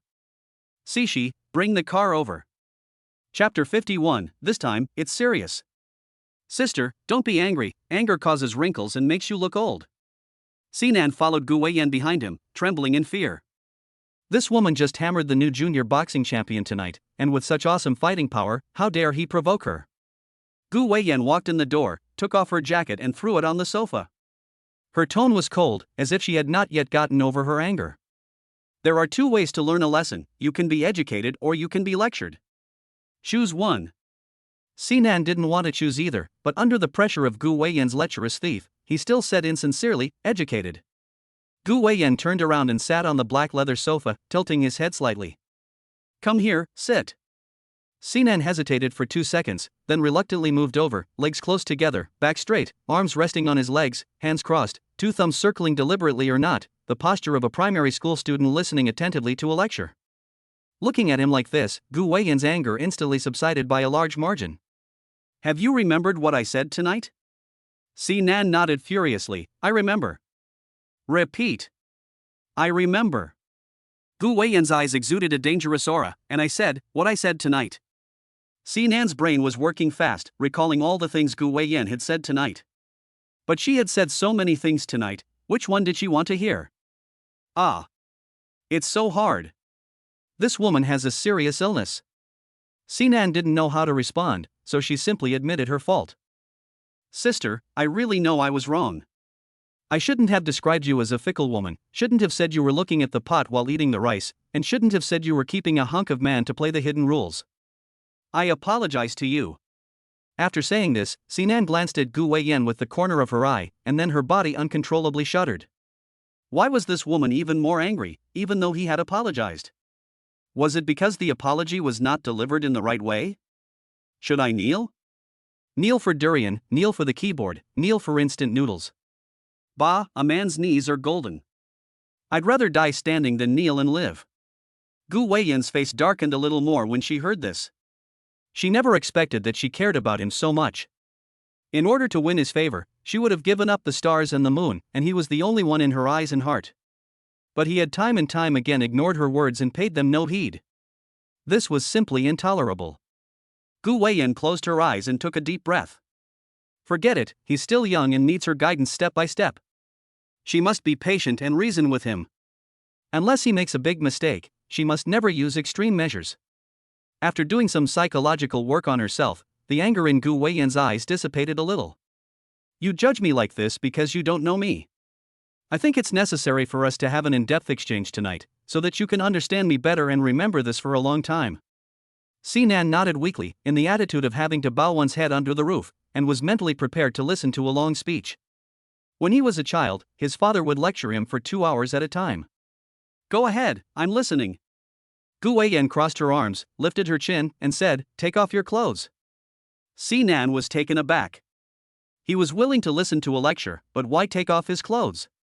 Why? Gu Weiyan's face grew more and more gloomy.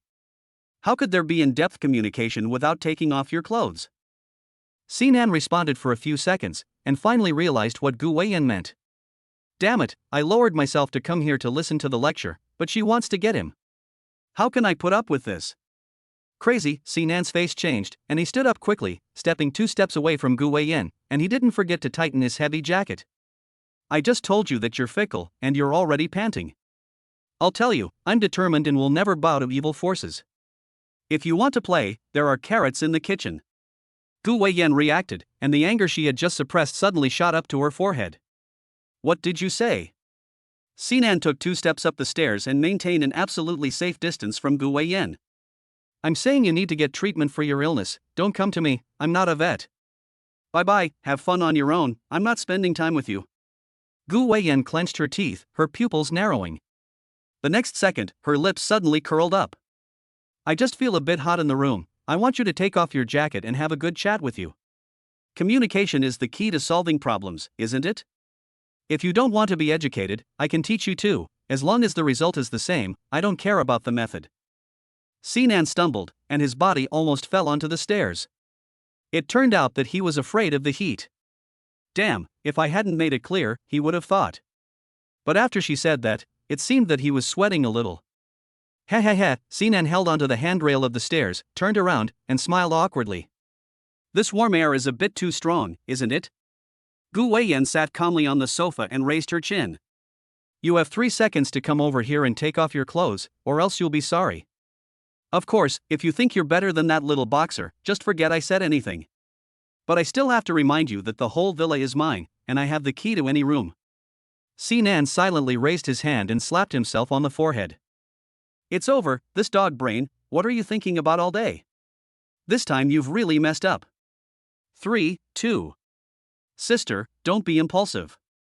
Sinan smiled ingratiatingly, then walked back the way he came to the sofa, taking off his heavy beige mink coat as he walked and carefully placing it on the sofa. The slight dampness on his body instantly cleared up as the warm breeze blew. It was all a misunderstanding. Once the misunderstanding is cleared up, the matter will be over. Sister, you are a generous person and won't hold it against me, right? Gu Weiyan smiled and patted her own leg. Sit here. Ha, Sinan froze for a few seconds, this is not good. Gu Weiyan raised her eyebrows, Where are you going with this again? I mean, I'm heavy. It's okay, Gu Weiyan said meaningfully, I can bear it. Hurry up. Sinan observed Gu Weiyan for a few seconds and found that her face was okay, as if she wasn't angry about what she just said, so she walked over reluctantly. He no longer dared to think in other ways. The point is, she didn't mean it at all. He was the one who was overthinking it. As he watched Sinan dawdling, Gu Weiyan reached out and pulled him over, pressing him against her lap. The next second, she grabbed his chin and bit him hard on the mouth. Ah! Sinan gasped in pain. You! Stupid boy, you've got more and more nerve, and you still dare to mention carrots to me. It was a misunderstanding, Sinan hurriedly explained. I said I want to eat it. It's nutritious and provides vitamins. You want to eat it? Gu Weiyan gave a wicked smile and said, okay, tonight, I'll let you eat as much as you want. Chapter 52, I already have someone I like. Help, I'll never blurt out anything again. He will never eat carrots again in his life. Gu Weiyan's wicked sense of humor was satisfied, and she came up to Sinan with a smile on her face and emphasized it again. I'll tell you for the last time, from now on, you are not allowed to associate with any woman other than me and your family, and you must not call any other woman sister. Do you understand? Sinan nodded with red eyes, I understand. Don't ever forget it, otherwise, Gu Weiyan gave a devilish smile and said, from now on, you will take vitamins every day. Sinan pouted his lips and pulled the quilt up to cover his head. Ugh, you bitch, just wait and see. When I find the opportunity, I will definitely whip you to death with a small whip. After a brief rest, Gu Weiyan waited on Sinan, helping him finish his bath, drying his body, and then taking a brand new set of clothes and helping him put them on, and putting a long black down jacket on over the top.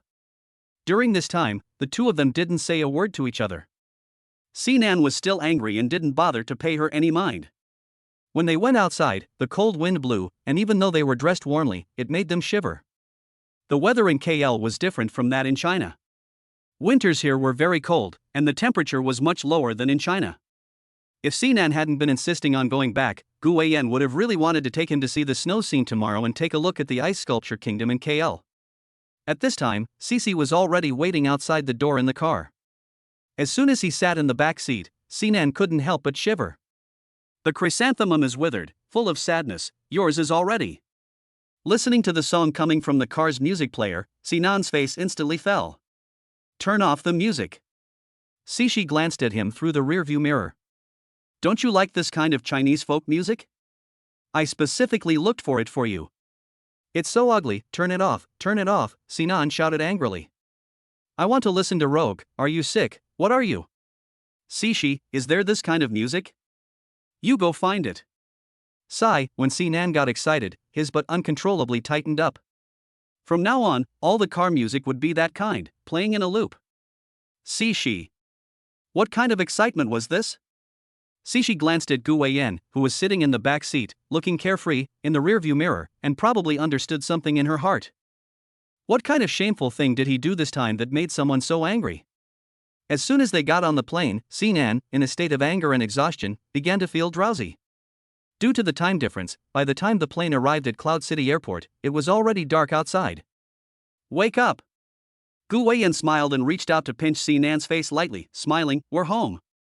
Sinan opened his eyes dazedly and looked at Gu Weiyan, who was smiling with a look of don't smoke so much, and frowned and pushed her away. Go away. You're annoying. Gu Weiyan looked at Sinan's back and smiled. She has a short temper and needs to be taken care of. After getting off the plane, Sinan spotted a taxi and ran over to it while Gu Weiyan wasn't looking. Gu Weiyan's face darkened. Little thing, it seems your bottom still doesn't hurt. Cici, follow him. Don't let anything happen to him. Yes. Sinan got into the taxi, looked at Gu Weiyan through the window, and smiled triumphantly. Driver, go to Jinghe Bay. Okay. The next second, the car door opened, and Cici followed and got in. Sinan turned his head and looked at him. What are you doing here? I'm your bodyguard, who else would I follow if not you? I don't need a bodyguard, go back. Cici sat there firmly. Since you almost jumped into the river and died last time, the lady is extremely worried about your safety, so my position is very important to you. Don't worry, I will leave after I safely deliver you home. Sinan's face finally brightened up a little when he heard this. Master, drive. When they arrived at Jingha Bay, Cixi did not go in, but instead stealthily lurked outside the villa. He was a bodyguard, and it was his duty to obey the orders of his employer. When they returned home, Si Yichen and Jiang Qingyun were still up. When they saw Si Nan walk in the door, Jiang Qingyun's smile deepened instantly, and she couldn't hide her adoration in her eyes. Son, you're finally back, I've missed you so much. Mom, I've missed you too. Sinan took off his jacket and gave Jiang Qingyun a hug. Compared to Si Yan's reserved and Si Rant's spoiled, he preferred to express his love for his parents in this way. Si Yichen sat on the side, coughed heavily, and his eyes, which were wearing reading glasses, twitched upwards slightly. His expression was as serious as ever. You only have a mother and no father, is that it? Did you pop out of a stone? As the person who knew Si Yichen best, Jiang Qingyun understood what Si Yichen meant at a glance. Go on, your father is jealous, give your father a hug. Si Nan obediently walked over and gave Si Yichen a hug too. Dad, I miss you too. Si Yichen's serious face finally turned into a smile. Perhaps it was because he was getting old, his heart was no longer as young and impetuous as it once was. Now, he desperately wanted the closeness of his children. If only he had a grandson or granddaughter, that would be even better. Son, I heard that this time you volunteered to go with Gu Shi to negotiate business abroad. Your father has slept soundly these past 2 days after hearing that. When did I become more effective than sleeping pills? Si Nan sighed helplessly as he sat on the sofa. Suddenly, he realized a very serious problem. He was clearly being kidnapped by Gu Weiyan, but why did his family not notice at all? Did they care about him or were they indifferent to him? Mom, have you been worried about me while I was away these past few days? Jiang Qingyun took the fruit salad handed to her by the maid and stuck a fork into a piece of carrot. You're so big now, what's there for me to worry about? Here, son, have a carrot, it's full of vitamins. Sinan looked at the carrot in front of him, and suddenly felt queasy. You, Mom, throw it away, I feel like throwing up. Jiang Qingyun looked down at him. When are you going to stop being such a picky eater? Putting down the salad plate, Jiang Qingyun took a paper towel and wiped her hands. Son, while you were gone these past 2 days, Yi came looking for you. What exactly do you think of her? I don't have any thoughts. Thinking of the bracelet on Ma Yi's wrist, Sinan felt a little angry. Mom, please don't make any random matches in the future, okay? I already have someone I like. Chapter 53, Screw Him. As soon as Jiang Qingyun heard that Sinan already had someone he liked, her heart instantly brightened. She had been waiting for her daughter-in-law for so long, and now she was finally going to get her. Really? Son, which family's young lady is she? What's her name? How old is she? How tall is she? Is she pretty? What does her family do? Stop, Mom, are you doing a background check? You're wasting your talents if you're not working in the community. Sinan interrupted Jiang Qingyun in time. I was just saying that casually. There's no sign of it yet. It's still uncertain whether someone will like me or not. Upon hearing this, Jiang Qingyun was unhappy. My son is so handsome, and they can still be choosy. Sinan sighed helplessly. Mom, what I mean is, I don't like Ma Yi. She acts like a silly, spoiled child all the time. Why didn't you ask my opinion before you gave her the bracelet from the family heirlooms? Now she flaunts the bracelet every day, saying that she is already our daughter-in-law. You're just causing me trouble. Family heirlooms? Jiang Qingyun suddenly realized, where did our family get heirlooms? Your grandmother didn't give it to me either. That bracelet is just one of 100 that Mom has. I saw that she liked it that day, so I gave it to her. Oh, that's fine then. Sinan understood the whole story and felt relieved. It turned out that everything was just Ma Yi's imagination. That's good. Jiang Qingyun was relentless and wanted to find out about Sinan's girlfriend. Son, which family does the girl you just told me about belong to? I know most of the famous women in Yin City, so if you tell me a little bit, I can keep an eye on things for you. Sinan crossed his legs and laughed. Mom, I was just teasing you. I'm only 20 years old, you're being too anxious, aren't you?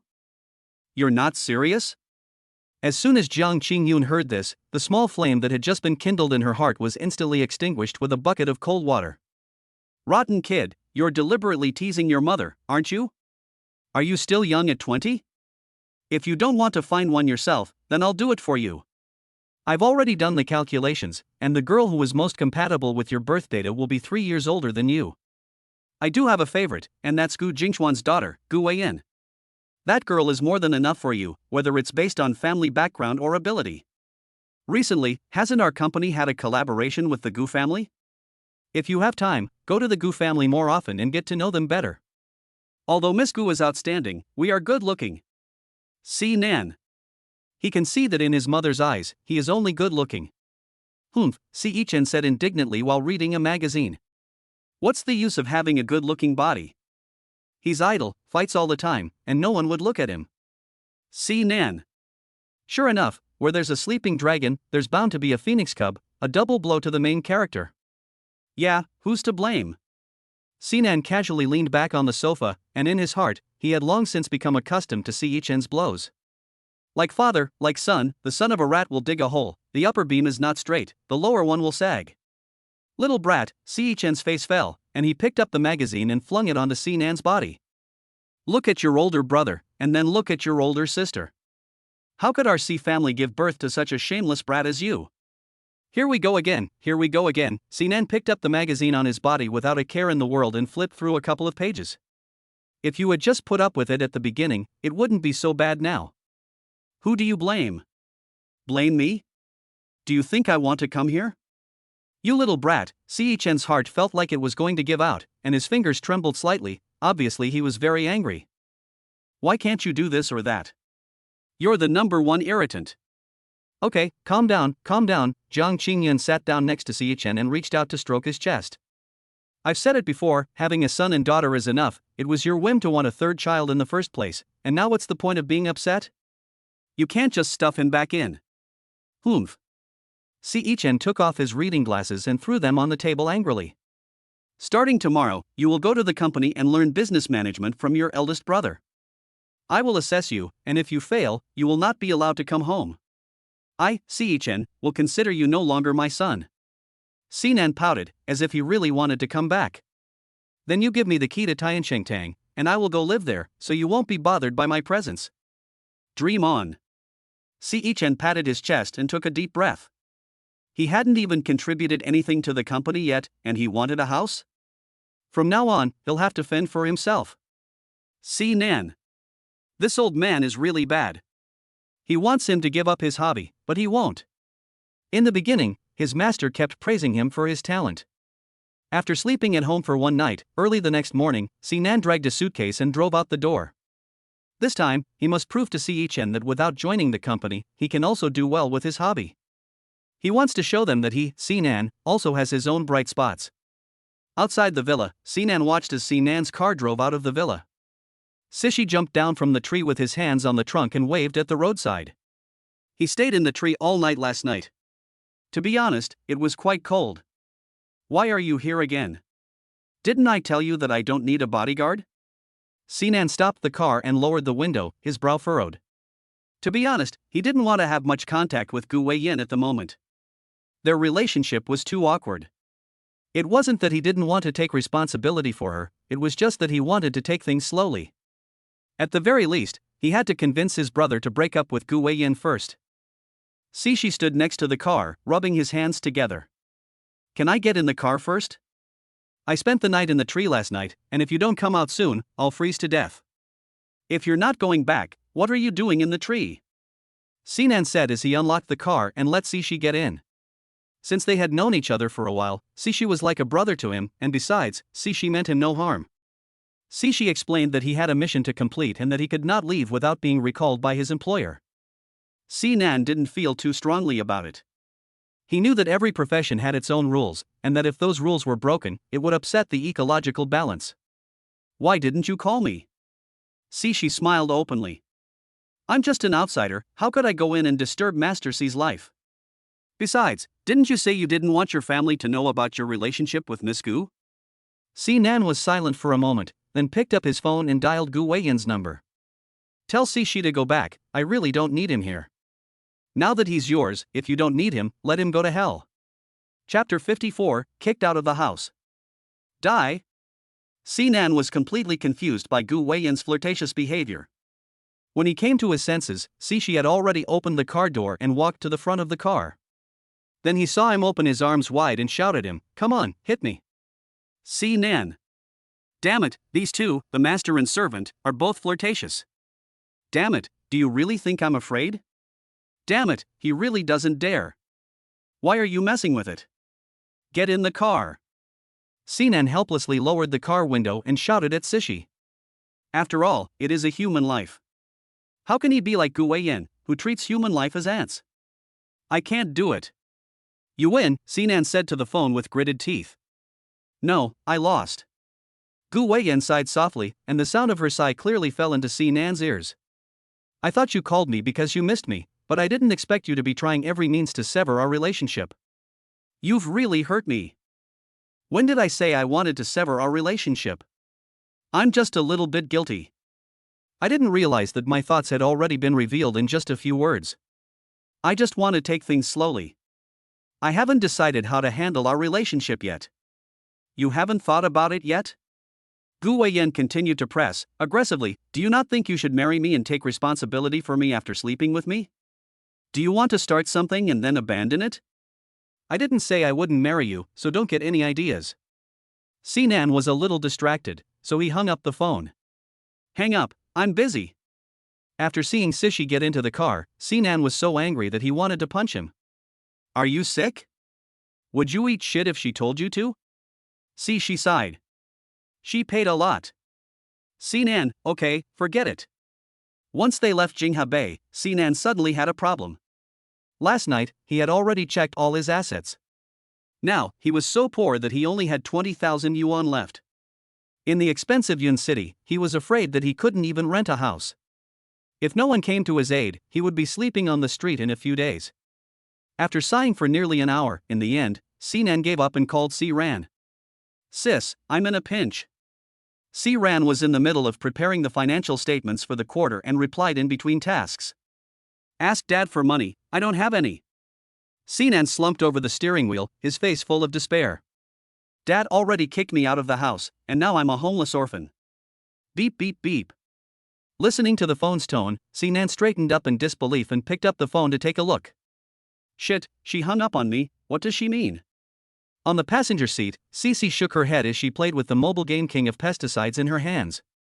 I'm a homeless orphan, I don't understand. Sinan gritted her teeth and dialed the phone back. Sister, what do you mean? Ran closed the report and file and let out a small sigh of relief.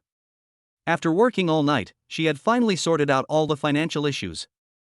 First of all, someone who has no parents and no siblings is an orphan, so the person who just called must not be my brother. Nan was momentarily taken aback. Sister, I'm so miserable already, and you're still arguing with me over a few words. Do you think that's appropriate?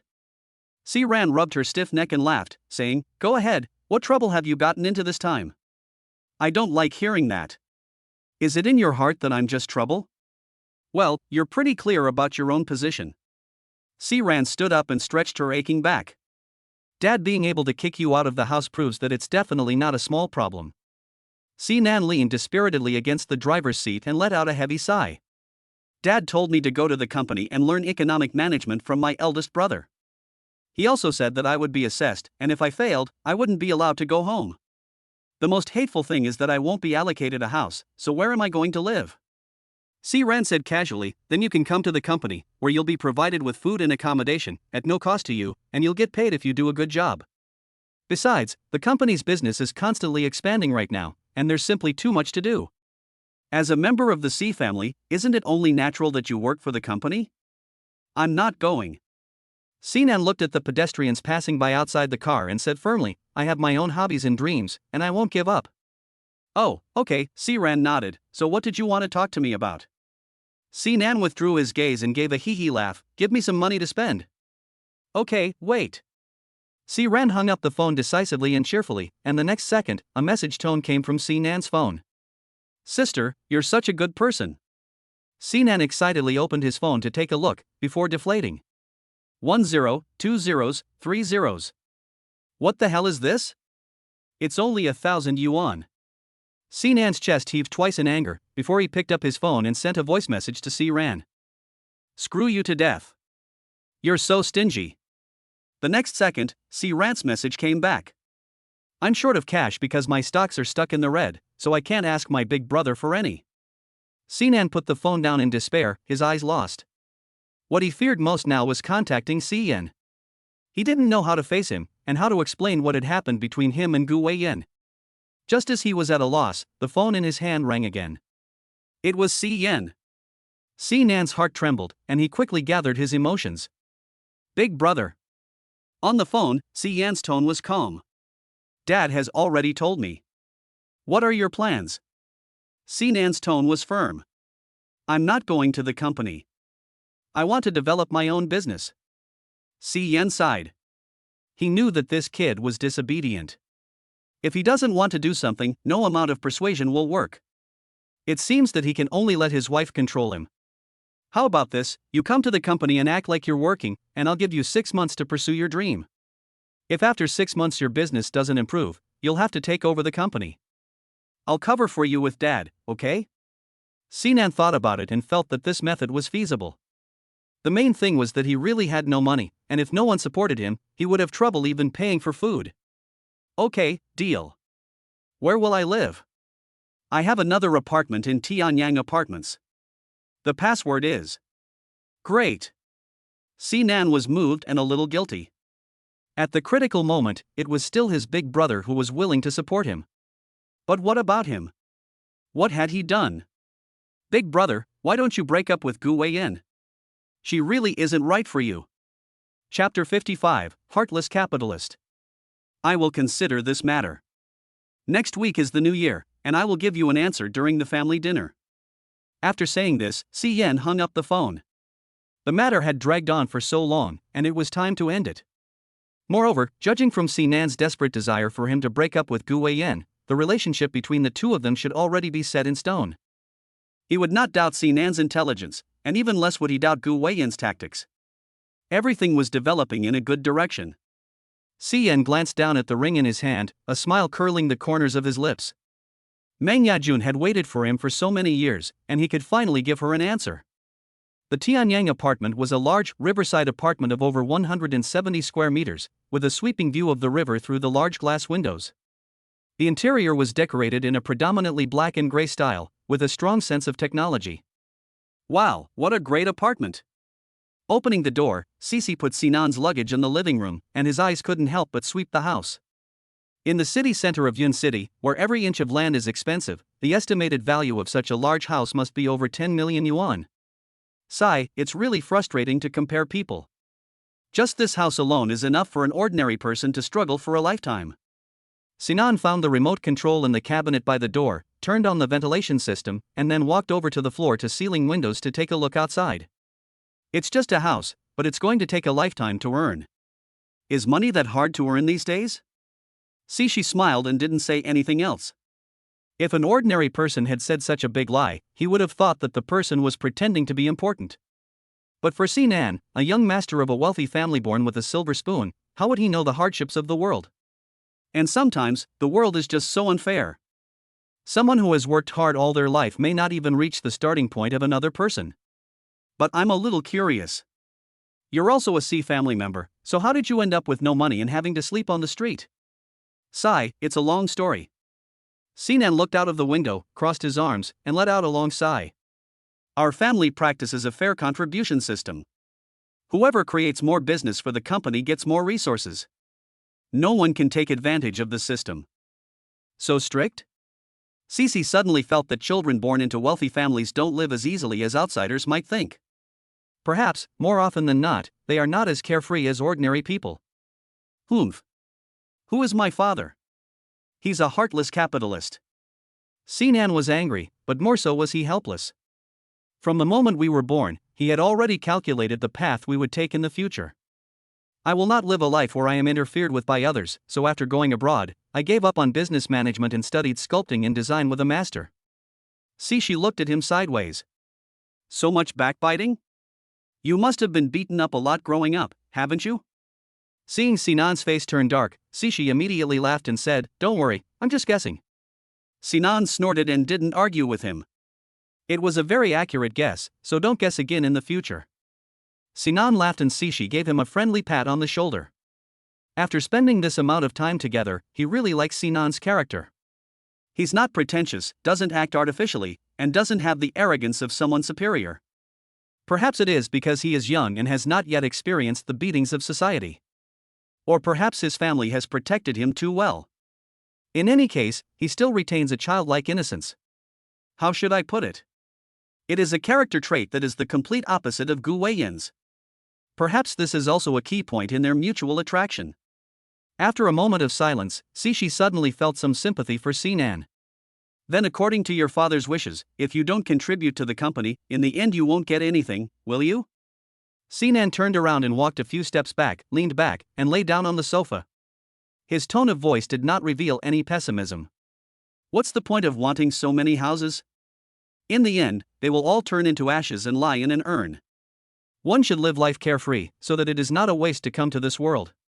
But your father is getting old, and he needs a successor. Sinan raised an eyebrow. Aren't there my eldest brother and sister? As long as they are there, the Si family will not collapse, and I will not have to divide my inheritance with them. Sishi smiled. No matter if Si Yichen is a heartless capitalist or not, for the family's upbringing, his values are very correct. After tossing around for a long time, Sinan's stomach was a little hungry. When he left in the morning, he didn't even eat breakfast to avoid meeting Si Yichen. But there was nothing in the fridge, so it was obvious that Si Yan had not yet lived in the house. Just as he was debating whether to order takeaway or go out to eat, the doorbell in the living room rang a few times. Standing outside were 3 young men in the uniform of the Sanway restaurant, each holding a thermos box in their hands. Hello Mr. Si, we are staff from the Sanway restaurant, here to deliver your lunch and dinner. The lunch is ready-made, and the dinner is a quick meal, just heated up in the microwave in the evening. When it came to Sanway Zhai, Sinan immediately thought of Gu Weiyan. Sanway Zhai was her property. Who sent you here? It was President Gu. It was indeed her, but how did she know he lived here? Sinan turned to Sushi and asked, did you tell her? Sushi shrugged, I'm your man, you can question my character, but you can't question my professionalism. I won't betray you. Sinan snorted and stopped picking on his stomach. It had to be said that the food at Sanway Zhai was absolutely exquisite in Yun City. Even Sinan, who had a discerning palate, couldn't stop praising it. Well, your boss may not be a very nice person, but she has hired a good chef. Sishi corrected, and now my boss is you. I can't afford to pay you, Sinan said, picking up a piece of spare rib and shoving it into his mouth, mumbling, I can barely support myself. After finishing eating, Sinan called Si Yen again and locked the credit limit on the black gold card to 2 million.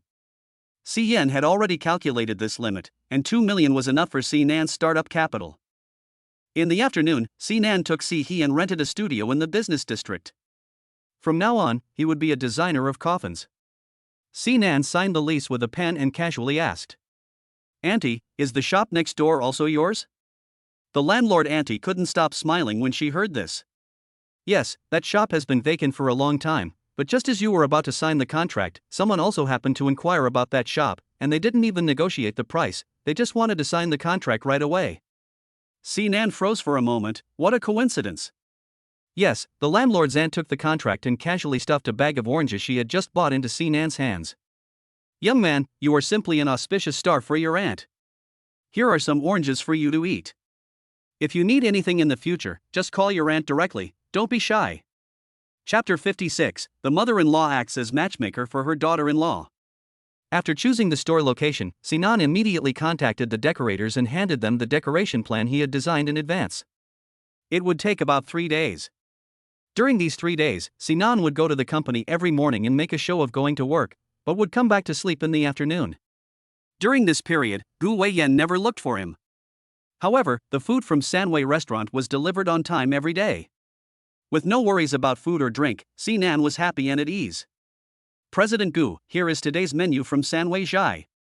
In the luxurious office, Assistant Fong handed the tablet in her hand to Gu Weiyan. Gu Weiyan put down the documents in her hand and took the tablet, scanning it carefully. Remove the carrots and tell them not to put carrots in any of the dishes in the future. She was afraid that if the boy saw the carrots and remembered that day's scene, he would be depressed and unable to eat or sleep. If she causes trouble with this again, it will be more trouble than it's worth. Otherwise, there are no problems, just tell them to hurry up and not waste any more time. Yes, Manager Gu. How is the progress of the store renovation? Assistant Fong respectfully said, "It has been completed and inspected, and it is done exactly according to your requirements." Well, Gu Weiyan nodded indifferently and said, "Go out." Yes. After finishing her work, it was already 12 o'clock in the afternoon. Gu Weiyan stood up, rubbed her sore neck, picked up her jacket and went downstairs. She hadn't seen Sinan for 3 days, and she missed him. Since she didn't have much work to do in the afternoon, she wanted to go see him. By the way, she could bully him a little more, and see the redness in his eyes as he cried under her. That would be fun. Miss Gu. Just as she reached the door, a woman dressed in a light blue cheongsaman with an elegant air suddenly called out to her from a short distance away. Gu Weiyan stopped in her tracks and glanced sideways. She had never seen this woman before, but it was not hard to tell from her eyebrows and eyes that she must have been a rare beauty when she was young. And you are? Zhang Qingyun walked up to Gu Weiyan with a proper and gentle smile. I am the wife of Si Chen, the president of Si's. Sinan's mother? Gu Weiyan's heart trembled. What did she want with her? Could it be that Sinan had told her family about their relationship? Gu Weiyan suddenly felt a little nervous, and even had a sense of being an awkward daughter-in-law meeting her parents for the first time. It was a little ridiculous, but also real and impossible to ignore. What can I do for you? Zhang Qingyun looked at Gu Weiyan carefully, and the more she looked, the more she liked her. Do you like coffee, Miss Gu? Why don't we go to the coffee shop and chat? Gu Weiyan nodded, yes. The coffee shop has an elegant and quiet environment, just right for talking about things. What does my aunt like to drink? Just a latte. Okay, Gu Weiyan turned to the waiter and ordered, 2 lattes, please. Zhang Qingyun looked at Gu Weiyan, who was beautiful, graceful and dignified, and the smile in her eyes deepened a little more. Miss Gu, I'm sorry to bother you today, I'm really embarrassed. It's okay, Aunt, you don't have to be polite, you can just say what you want. Gu Weiyan had a rather strange impression of Zhang Qingyun. She didn't often attend parties, so she hadn't met many of Yun City's famous and wealthy wives. Zhang Qingyun placed her handbag on the table and smiled. I see that you are also a straightforward person, Miss Gu, so I will be frank. I came here to ask you, do you have a boyfriend? Gu Weiyan couldn't guess Zhang Qingyun's intentions, so she shook her head without saying a word. Zhang Qingyun was a little excited. No boyfriend is good, then her son has a chance. Miss Gu is so outstanding, it is understandable that she has high standards. Zhang Qingyun asked tentatively, I just don't know, do you not want to find one, or is there no suitable one? Gu Weiyan smiled and said, Auntie, if you have something to say, just say it. She really wanted to see what her future mother-in-law wanted from her. At this time, the waiter placed 2 cups of coffee on the table, and Zhang Qingyun took up one of them and took a gentle sip. Well, then I'll get straight to the point. I took the liberty of interrupting today because I want to be a matchmaker for Miss Gu. Gu Weiyan was slightly surprised. The future mother-in-law wanted to be a matchmaker for her daughter-in-law? Could it be that she wasn't satisfied with her and therefore didn't approve of her being with Sinan? She wanted to find someone else for her? Just as she was thinking, Zhang Qingyun took a photo out of her handbag and handed it to Gu Weiyan. Gu Weiyan glanced down at it. Sinan? Zhang Qingyun was going to introduce her to her own son? Gu Weiyan's eyebrows lifted slightly. This matter was getting more and more interesting. This is my youngest son, Sinan. He just returned from abroad last month. Gu Weiyan laughed. You want to introduce your son to me as a boyfriend? Zhang Qingyun felt slightly embarrassed. I don't mind you laughing at me if I tell you this, I have 3 children. The eldest is already 28, and my daughter is 24 too. But for some reason, none of them are interested in marriage. I can't rush the eldest and second son, and they don't listen to me anyway. Now there's only the youngest son left, and he's still young, just 20 this year, and he doesn't have any concept of marriage yet. So I was thinking of quickly finding him a girlfriend, so that he can settle down first. To tell you the truth, I already had someone look at your birth dates and they turned out to be a perfect match. So, I got it all sorted out myself. That's great. Gu Weiyan was overjoyed. She suddenly found Zhang Qingyun a little cute. And the puppy in the photo was even cuter. Gu Weiyan praised her son without batting an eyelid, saying, Your son is very good looking. Zhang Qingyun immediately picked up on the conversation. After all, this is the only good thing about her youngest son, so she definitely had to praise him. Not to brag, but the appearance of my youngest son is definitely one of the best in Yun City. I just don't know if Miss Gu is interested in meeting my son. Gu Weiyan was silent for a moment. Auntie, since you found me, you must have learned a little about me. To be honest, I am the only daughter in the Gu family, so the boyfriend I am looking for must marry into the Gu family. I understand, Jiang Qingyun said immediately. Our family is not a decadent family, and we don't place a lot of importance on marriage. As long as you two are compatible, that's fine. Gu Weiyan rubbed her fingers twice over the photo. In that case, we can get to know each other as well. That's great. Jiang Qingyun's excitement was palpable. I'll call that brat and arrange for you to meet this afternoon. Okay, I'll do as you say. Chapter 57, Dear son, bear with me. After a good meal, Nan was lying on the bed, half asleep, when the phone by the bed rang. Nan reached for the phone and opened one eye to take a look. Mom! Son, you drive out and run an errand for me. What is it? The daughter of your Uncle Gu is in Yun City today, and I've already made an appointment to play mahjong with my friends, so I don't have time. You go and help me receive her. Uncle Gu?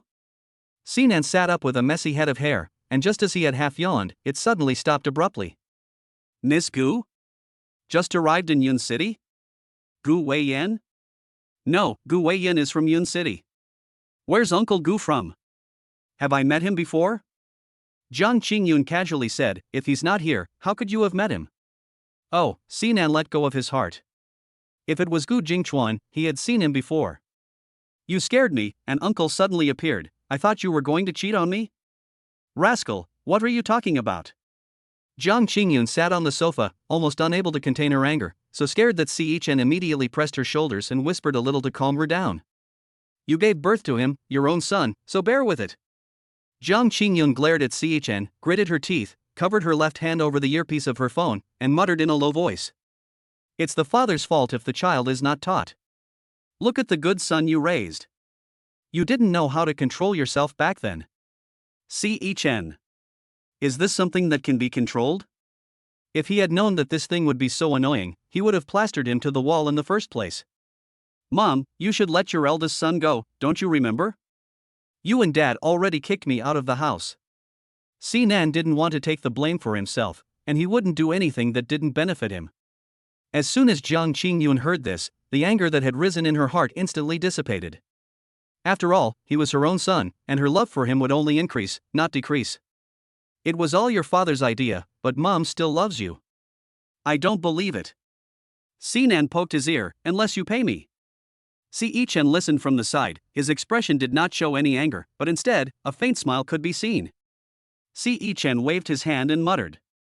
Give it to him, as long as he can get this thing out, he will give him all the gold mountains. Jiang Qingyun glanced at him. Old thing without principles. If you care about your son, just say you care about your son, and don't be embarrassed to admit it. How about 300,000? A deposit? Nan took advantage of the situation and said, 300,000 is not even enough for you to buy a bracelet. Chen coughed lightly and silently held up a finger. Jiang Qingyun gave him a disdainful look and casually said, 1 million, but you must promise to take good care of that Miss Gu and not let her feel that our family is neglecting her. Deal. After hanging up the phone, Jiang Qingyun let out a sigh as she put the phone down. Sigh, I've been so worried about my children's marriage, and you just sit back and do nothing. Chen picked up the magazine on the table and hummed. I'm not like you, going out every day with my son's picture looking for a daughter-in-law, as if our family's kids are unwanted. Do they look like they're wanted? Jiang Qingyun felt a little helpless. Her best friend had already got a grandchild, but she hadn't even seen the shadow of a daughter-in-law. Spending time with them every day had made her lose her nerve even at mahjong.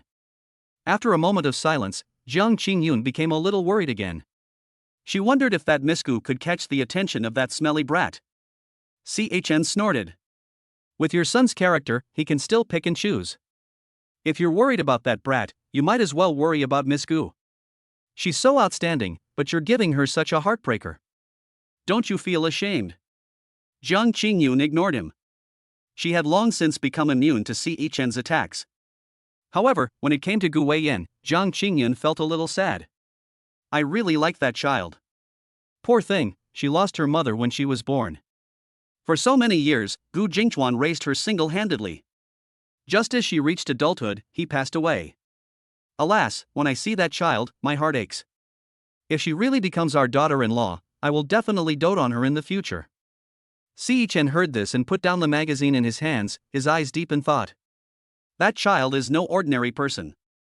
Some time ago, I did deal with her once, and that child was neither humble nor arrogant, well-reasoned and well-founded, and did not lose any ground in terms of aura. Moreover, I could see from her eyes that this child is ruthless and ambitious enough.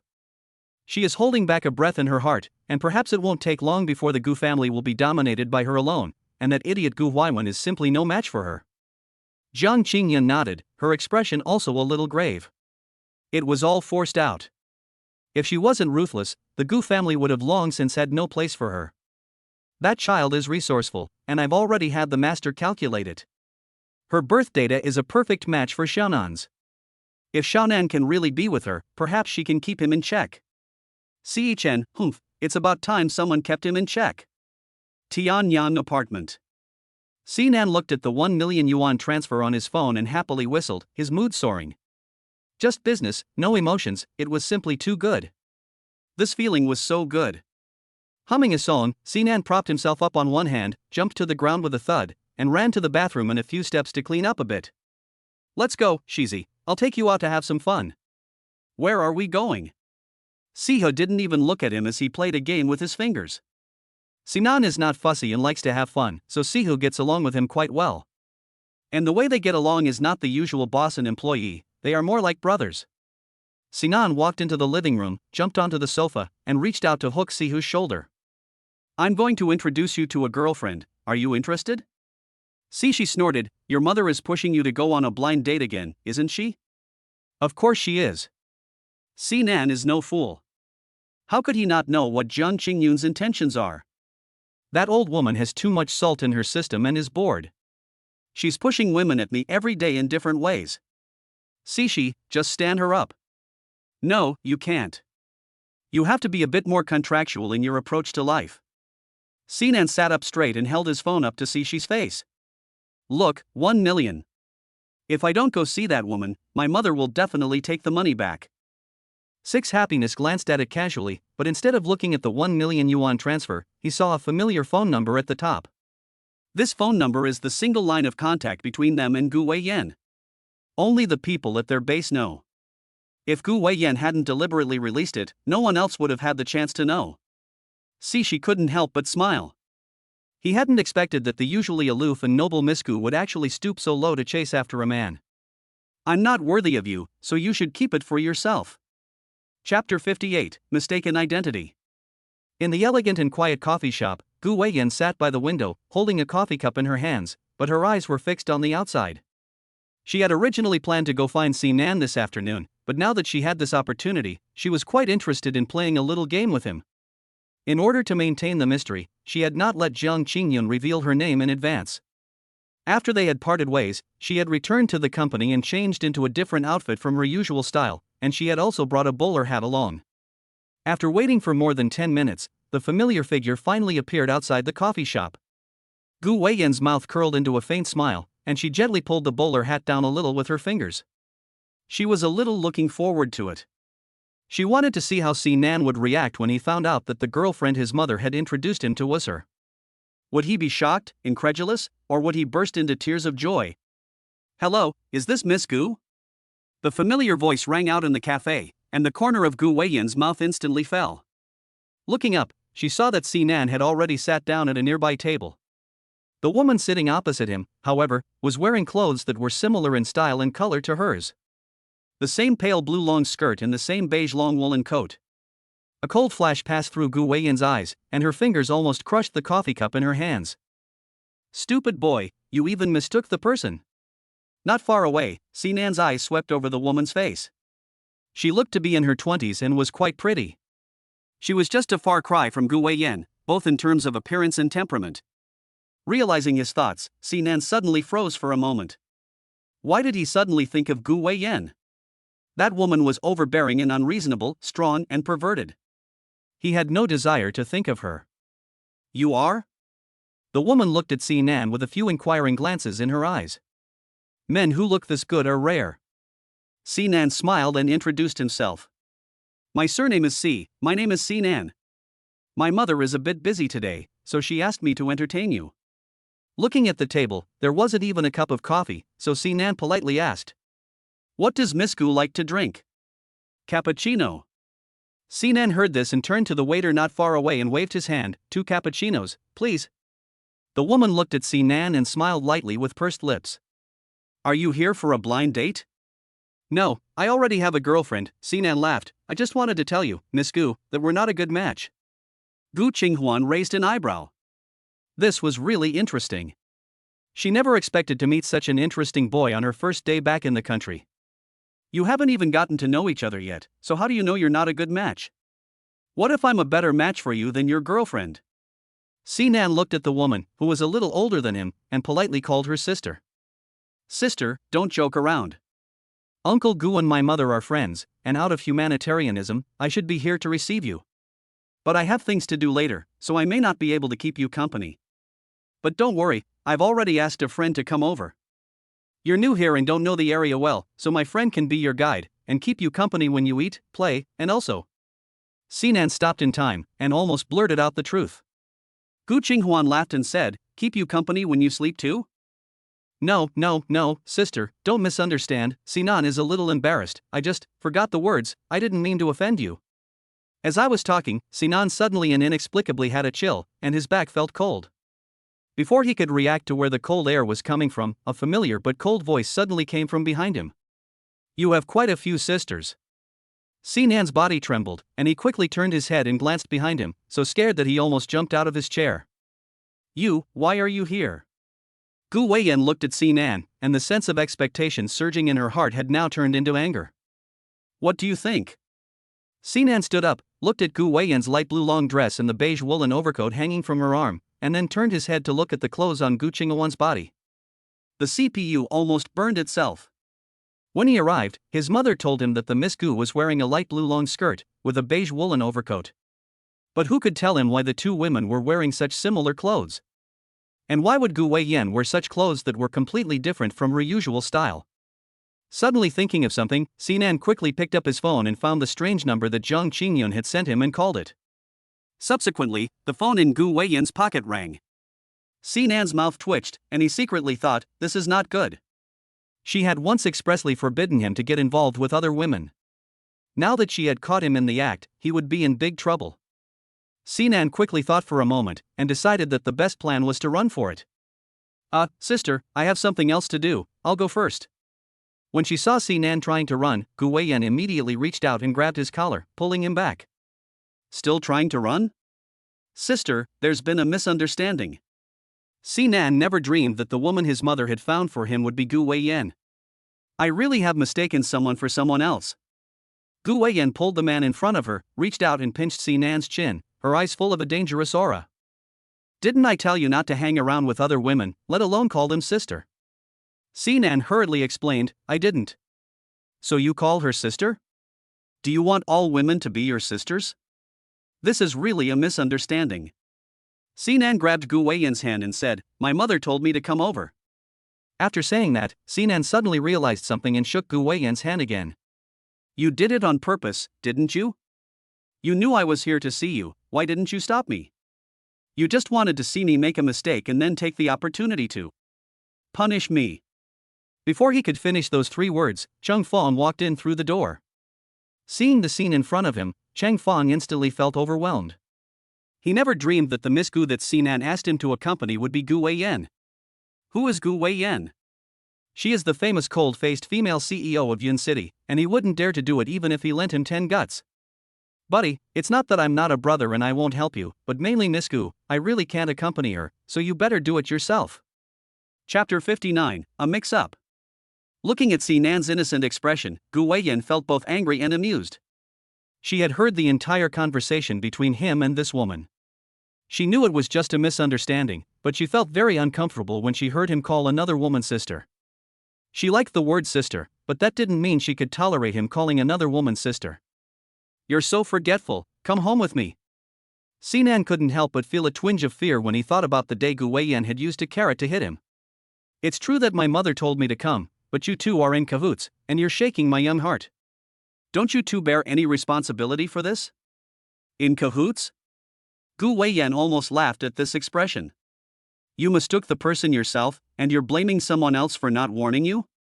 You're so careless and gullible. If she doesn't keep a closer eye on you, won't he easily run off with another woman? Sinan snorted and didn't argue anymore. I'm not going home, I still have things to do today, I'm busy. After saying that, Sinan glanced at Gu Weiyan again and said with a sneer. This outfit is hideous, how dare you wear this kind of deathly match to go out? Pfft, what kind of taste is this? Gu Weiyan. Gu Qinghuan. Sir, your coffee. At this time, the waiter walked over with 2 cappuccinos and placed them on the table, relieving the awkward atmosphere. Sinan glanced sideways at the strange woman sitting in the seat and muttered a comment in his heart. She looks so creative, and she's clearly not a good person. She obviously isn't Miss Gu, but she won't admit it, which is clearly intended to make him look ridiculous. Although a large part of the blame for this incident lies with him, every piece of snow that presses down on a camel is not innocent. Sinan's chest heaved heavily, and it was obvious that he was also angry. Miss, what is your last name? Gu. Gu Qinghuan's lips curled up into a smile, and her eyes seemed to glance unintentionally at Gu Weiyan's body. Your surname is also Gu? What a coincidence. Sinan blinked. Okay, it really was his fault, so it's fine. Gu Weiyan felt Gu Qinghuan's intentional or unintentional hostility, and her eyes were deep. Her intuition told her that the woman's surname Gu and her surname Gu were the same. If she guessed correctly, this woman should be Gu Weiyan's biological daughter, Gu Qinghuan, who had been raised abroad. However, she had been doing well abroad, so why had she suddenly returned to China? Could it be that she was fighting with Gu Weiyan's illegitimate son for the family fortune? Interesting. It seems that the Gu family is about to put on another show. But how they fight is their business. If it burns to her, she will not let any of them go. Seeing that Sinan was turning to leave, Gu Qinghuan suddenly laughed. Young man, thank you for the coffee. Today is my birthday, and this cup of coffee is the best birthday gift I've ever received. A birthday gift? Sinan's eyes lit up, and he suddenly turned to look at Gu Qinghuan. The smile deepened at the corner of his mouth, and his 2 small tiger teeth looked especially cute in the sunlight. Miss Gu, would you like to learn more about the urns? The design and craftsmanship are absolutely top-notch. Gu Qinghuan's face changed, and then her eyes swept to Sinan and Gu Weiyan's clasped hands. Little guy, quite aggressive. Sigh. Suddenly, Sinan winced at the pain in his finger and glared at Gu Weiyan. What? I'm expanding my business. Gu Weiyan ignored him and just gave Gu Qinghuan a cold look. You don't have to thank him, you still have to pay for this cup of coffee, and you still have to buy your own birthday present to satisfy your desires. Sinan exclaimed, right, I haven't paid the bill yet. Waiter. Before he could finish his sentence, he suddenly stumbled and was already being pulled by Gu Weiyan towards the door. Gu Qinghuan looked at the 2 of them from behind, her expression a little ambiguous. It seemed that Gu Weiyan had recognized her. Her cousin was indeed clever, at least much smarter than that bastard. Brother Nan. Just as he reached the door, a familiar figure suddenly flashed in and grabbed Sinan's other arm. Sinan's head grew big when he saw Mai, who had dyed her hair red again. Did he forget to check the almanac before going out today? What are you doing here? I came to find you, Mai said, while tightly holding onto Sinan's arm and staring at him, her eyes sparkling with little stars. Brother Nan, you didn't even tell me you were coming home. I've been waiting for you for a long time. Feeling the murderous glare from the side, Sinan was scared and immediately pulled his arm out of Mai's hands. How did you know I was here? Cheng Fong told me, I saw him when I was getting my hair done, he said he was going to come to the coffee shop to find you, so I followed him here. Mai pouted her lips, and suddenly her eyes widened as if she had just noticed Gu Weiyan standing next to Sinan. It's you again, you vixen. Nan is mine, you're not allowed to seduce him. Mai walked up to Gu Weiyan in a few steps, and provocatively raised her arm up, revealing a white jade bracelet on her wrist that was completely white and looked expensive. See? This bracelet was given to me by Aunt C, it's passed down in the family, and she already considers me the second young wife of the C family. Mai, what are you talking about? Sinan frowned. When did my mother say that this is an ancestral bracelet? She just saw that you liked it and gave it to you. Then why not give it to someone else? Does Aunt C still like me? Mai said this while looking provocatively at Gu Weiyan, her eyebrows raised. Gu Weiyan gave her a disdainful glance and then grabbed Sinan's hand and raised it in front of her eyes. Whether or not she can become the second young lady of the C family depends on him. She didn't want to swear her sovereignty in such a retarded way, but there was no other way. There were always retards around him challenging her authority. Mai's face changed, and she was instantly stung in the eyes by the two tightly clasped hands. "You vixen, you're not allowed to hold Brother Nan's hand." Mai took a step forward, as if she was going to pull their hands apart. Gu Weiyan's eyes hardened, and she raised her arm and swept it out, not with much force. She didn't need to use force against such a little girl. But who knew that with just such a light sweep, Mai's body fell to the ground with a crack, as if she had taken a laxative. Clatter. The bracelet on her hand also shattered into half. "Brother Nan, she pushed me and broke Auntie's bracelet." Chapter 60, I'll make it up to you. That's too much. What was the point of pushing so hard? Sinan flung away Gu Weiyan's hand, her eyes full of heartache. Seeing Sinan's nervous expression, Mai's eyes flashed with a smug smile. Her Nan brother does love her. Seeing Sinan crouch down, Gu Weiyan's eyes grew cold, almost like icicles on the eaves. "You idiot, you can't even tell this lowly trick of a white lotus flower. If he dares to help her today, she will definitely teach him how to behave properly tonight." "Brother Nan, it hurts." Mai looked at Sinan with a pout on her lips, and her body was already prepared for him to help her up and then fall back into his arms. But who knew that Sinan's hand passed over hers and landed directly on the broken white jade bracelet on the ground? Such a nice bracelet, although not handed down from generation to generation, is still worth more than $1 million. It's broken just like that. Sinan picked up a few large fragments, stood up and handed them to Gu Weiyan. "What do you say, public or private?" Gu Weiyan looked at Sinan's expression, smiled, hooked his waist, petted his chin, and whispered. "Private, tonight, I'll give myself to you as compensation." Sigh, Sinan shrugged his shoulders and muttered, "I don't want it even if you give it to me for free." Gu Weiyan's eyes narrowed slightly, and she pinched Sinan's waist lightly with her fingers. "What did you say? Speak up." "I said." Sinan suddenly glanced at Mai on the ground and exclaimed.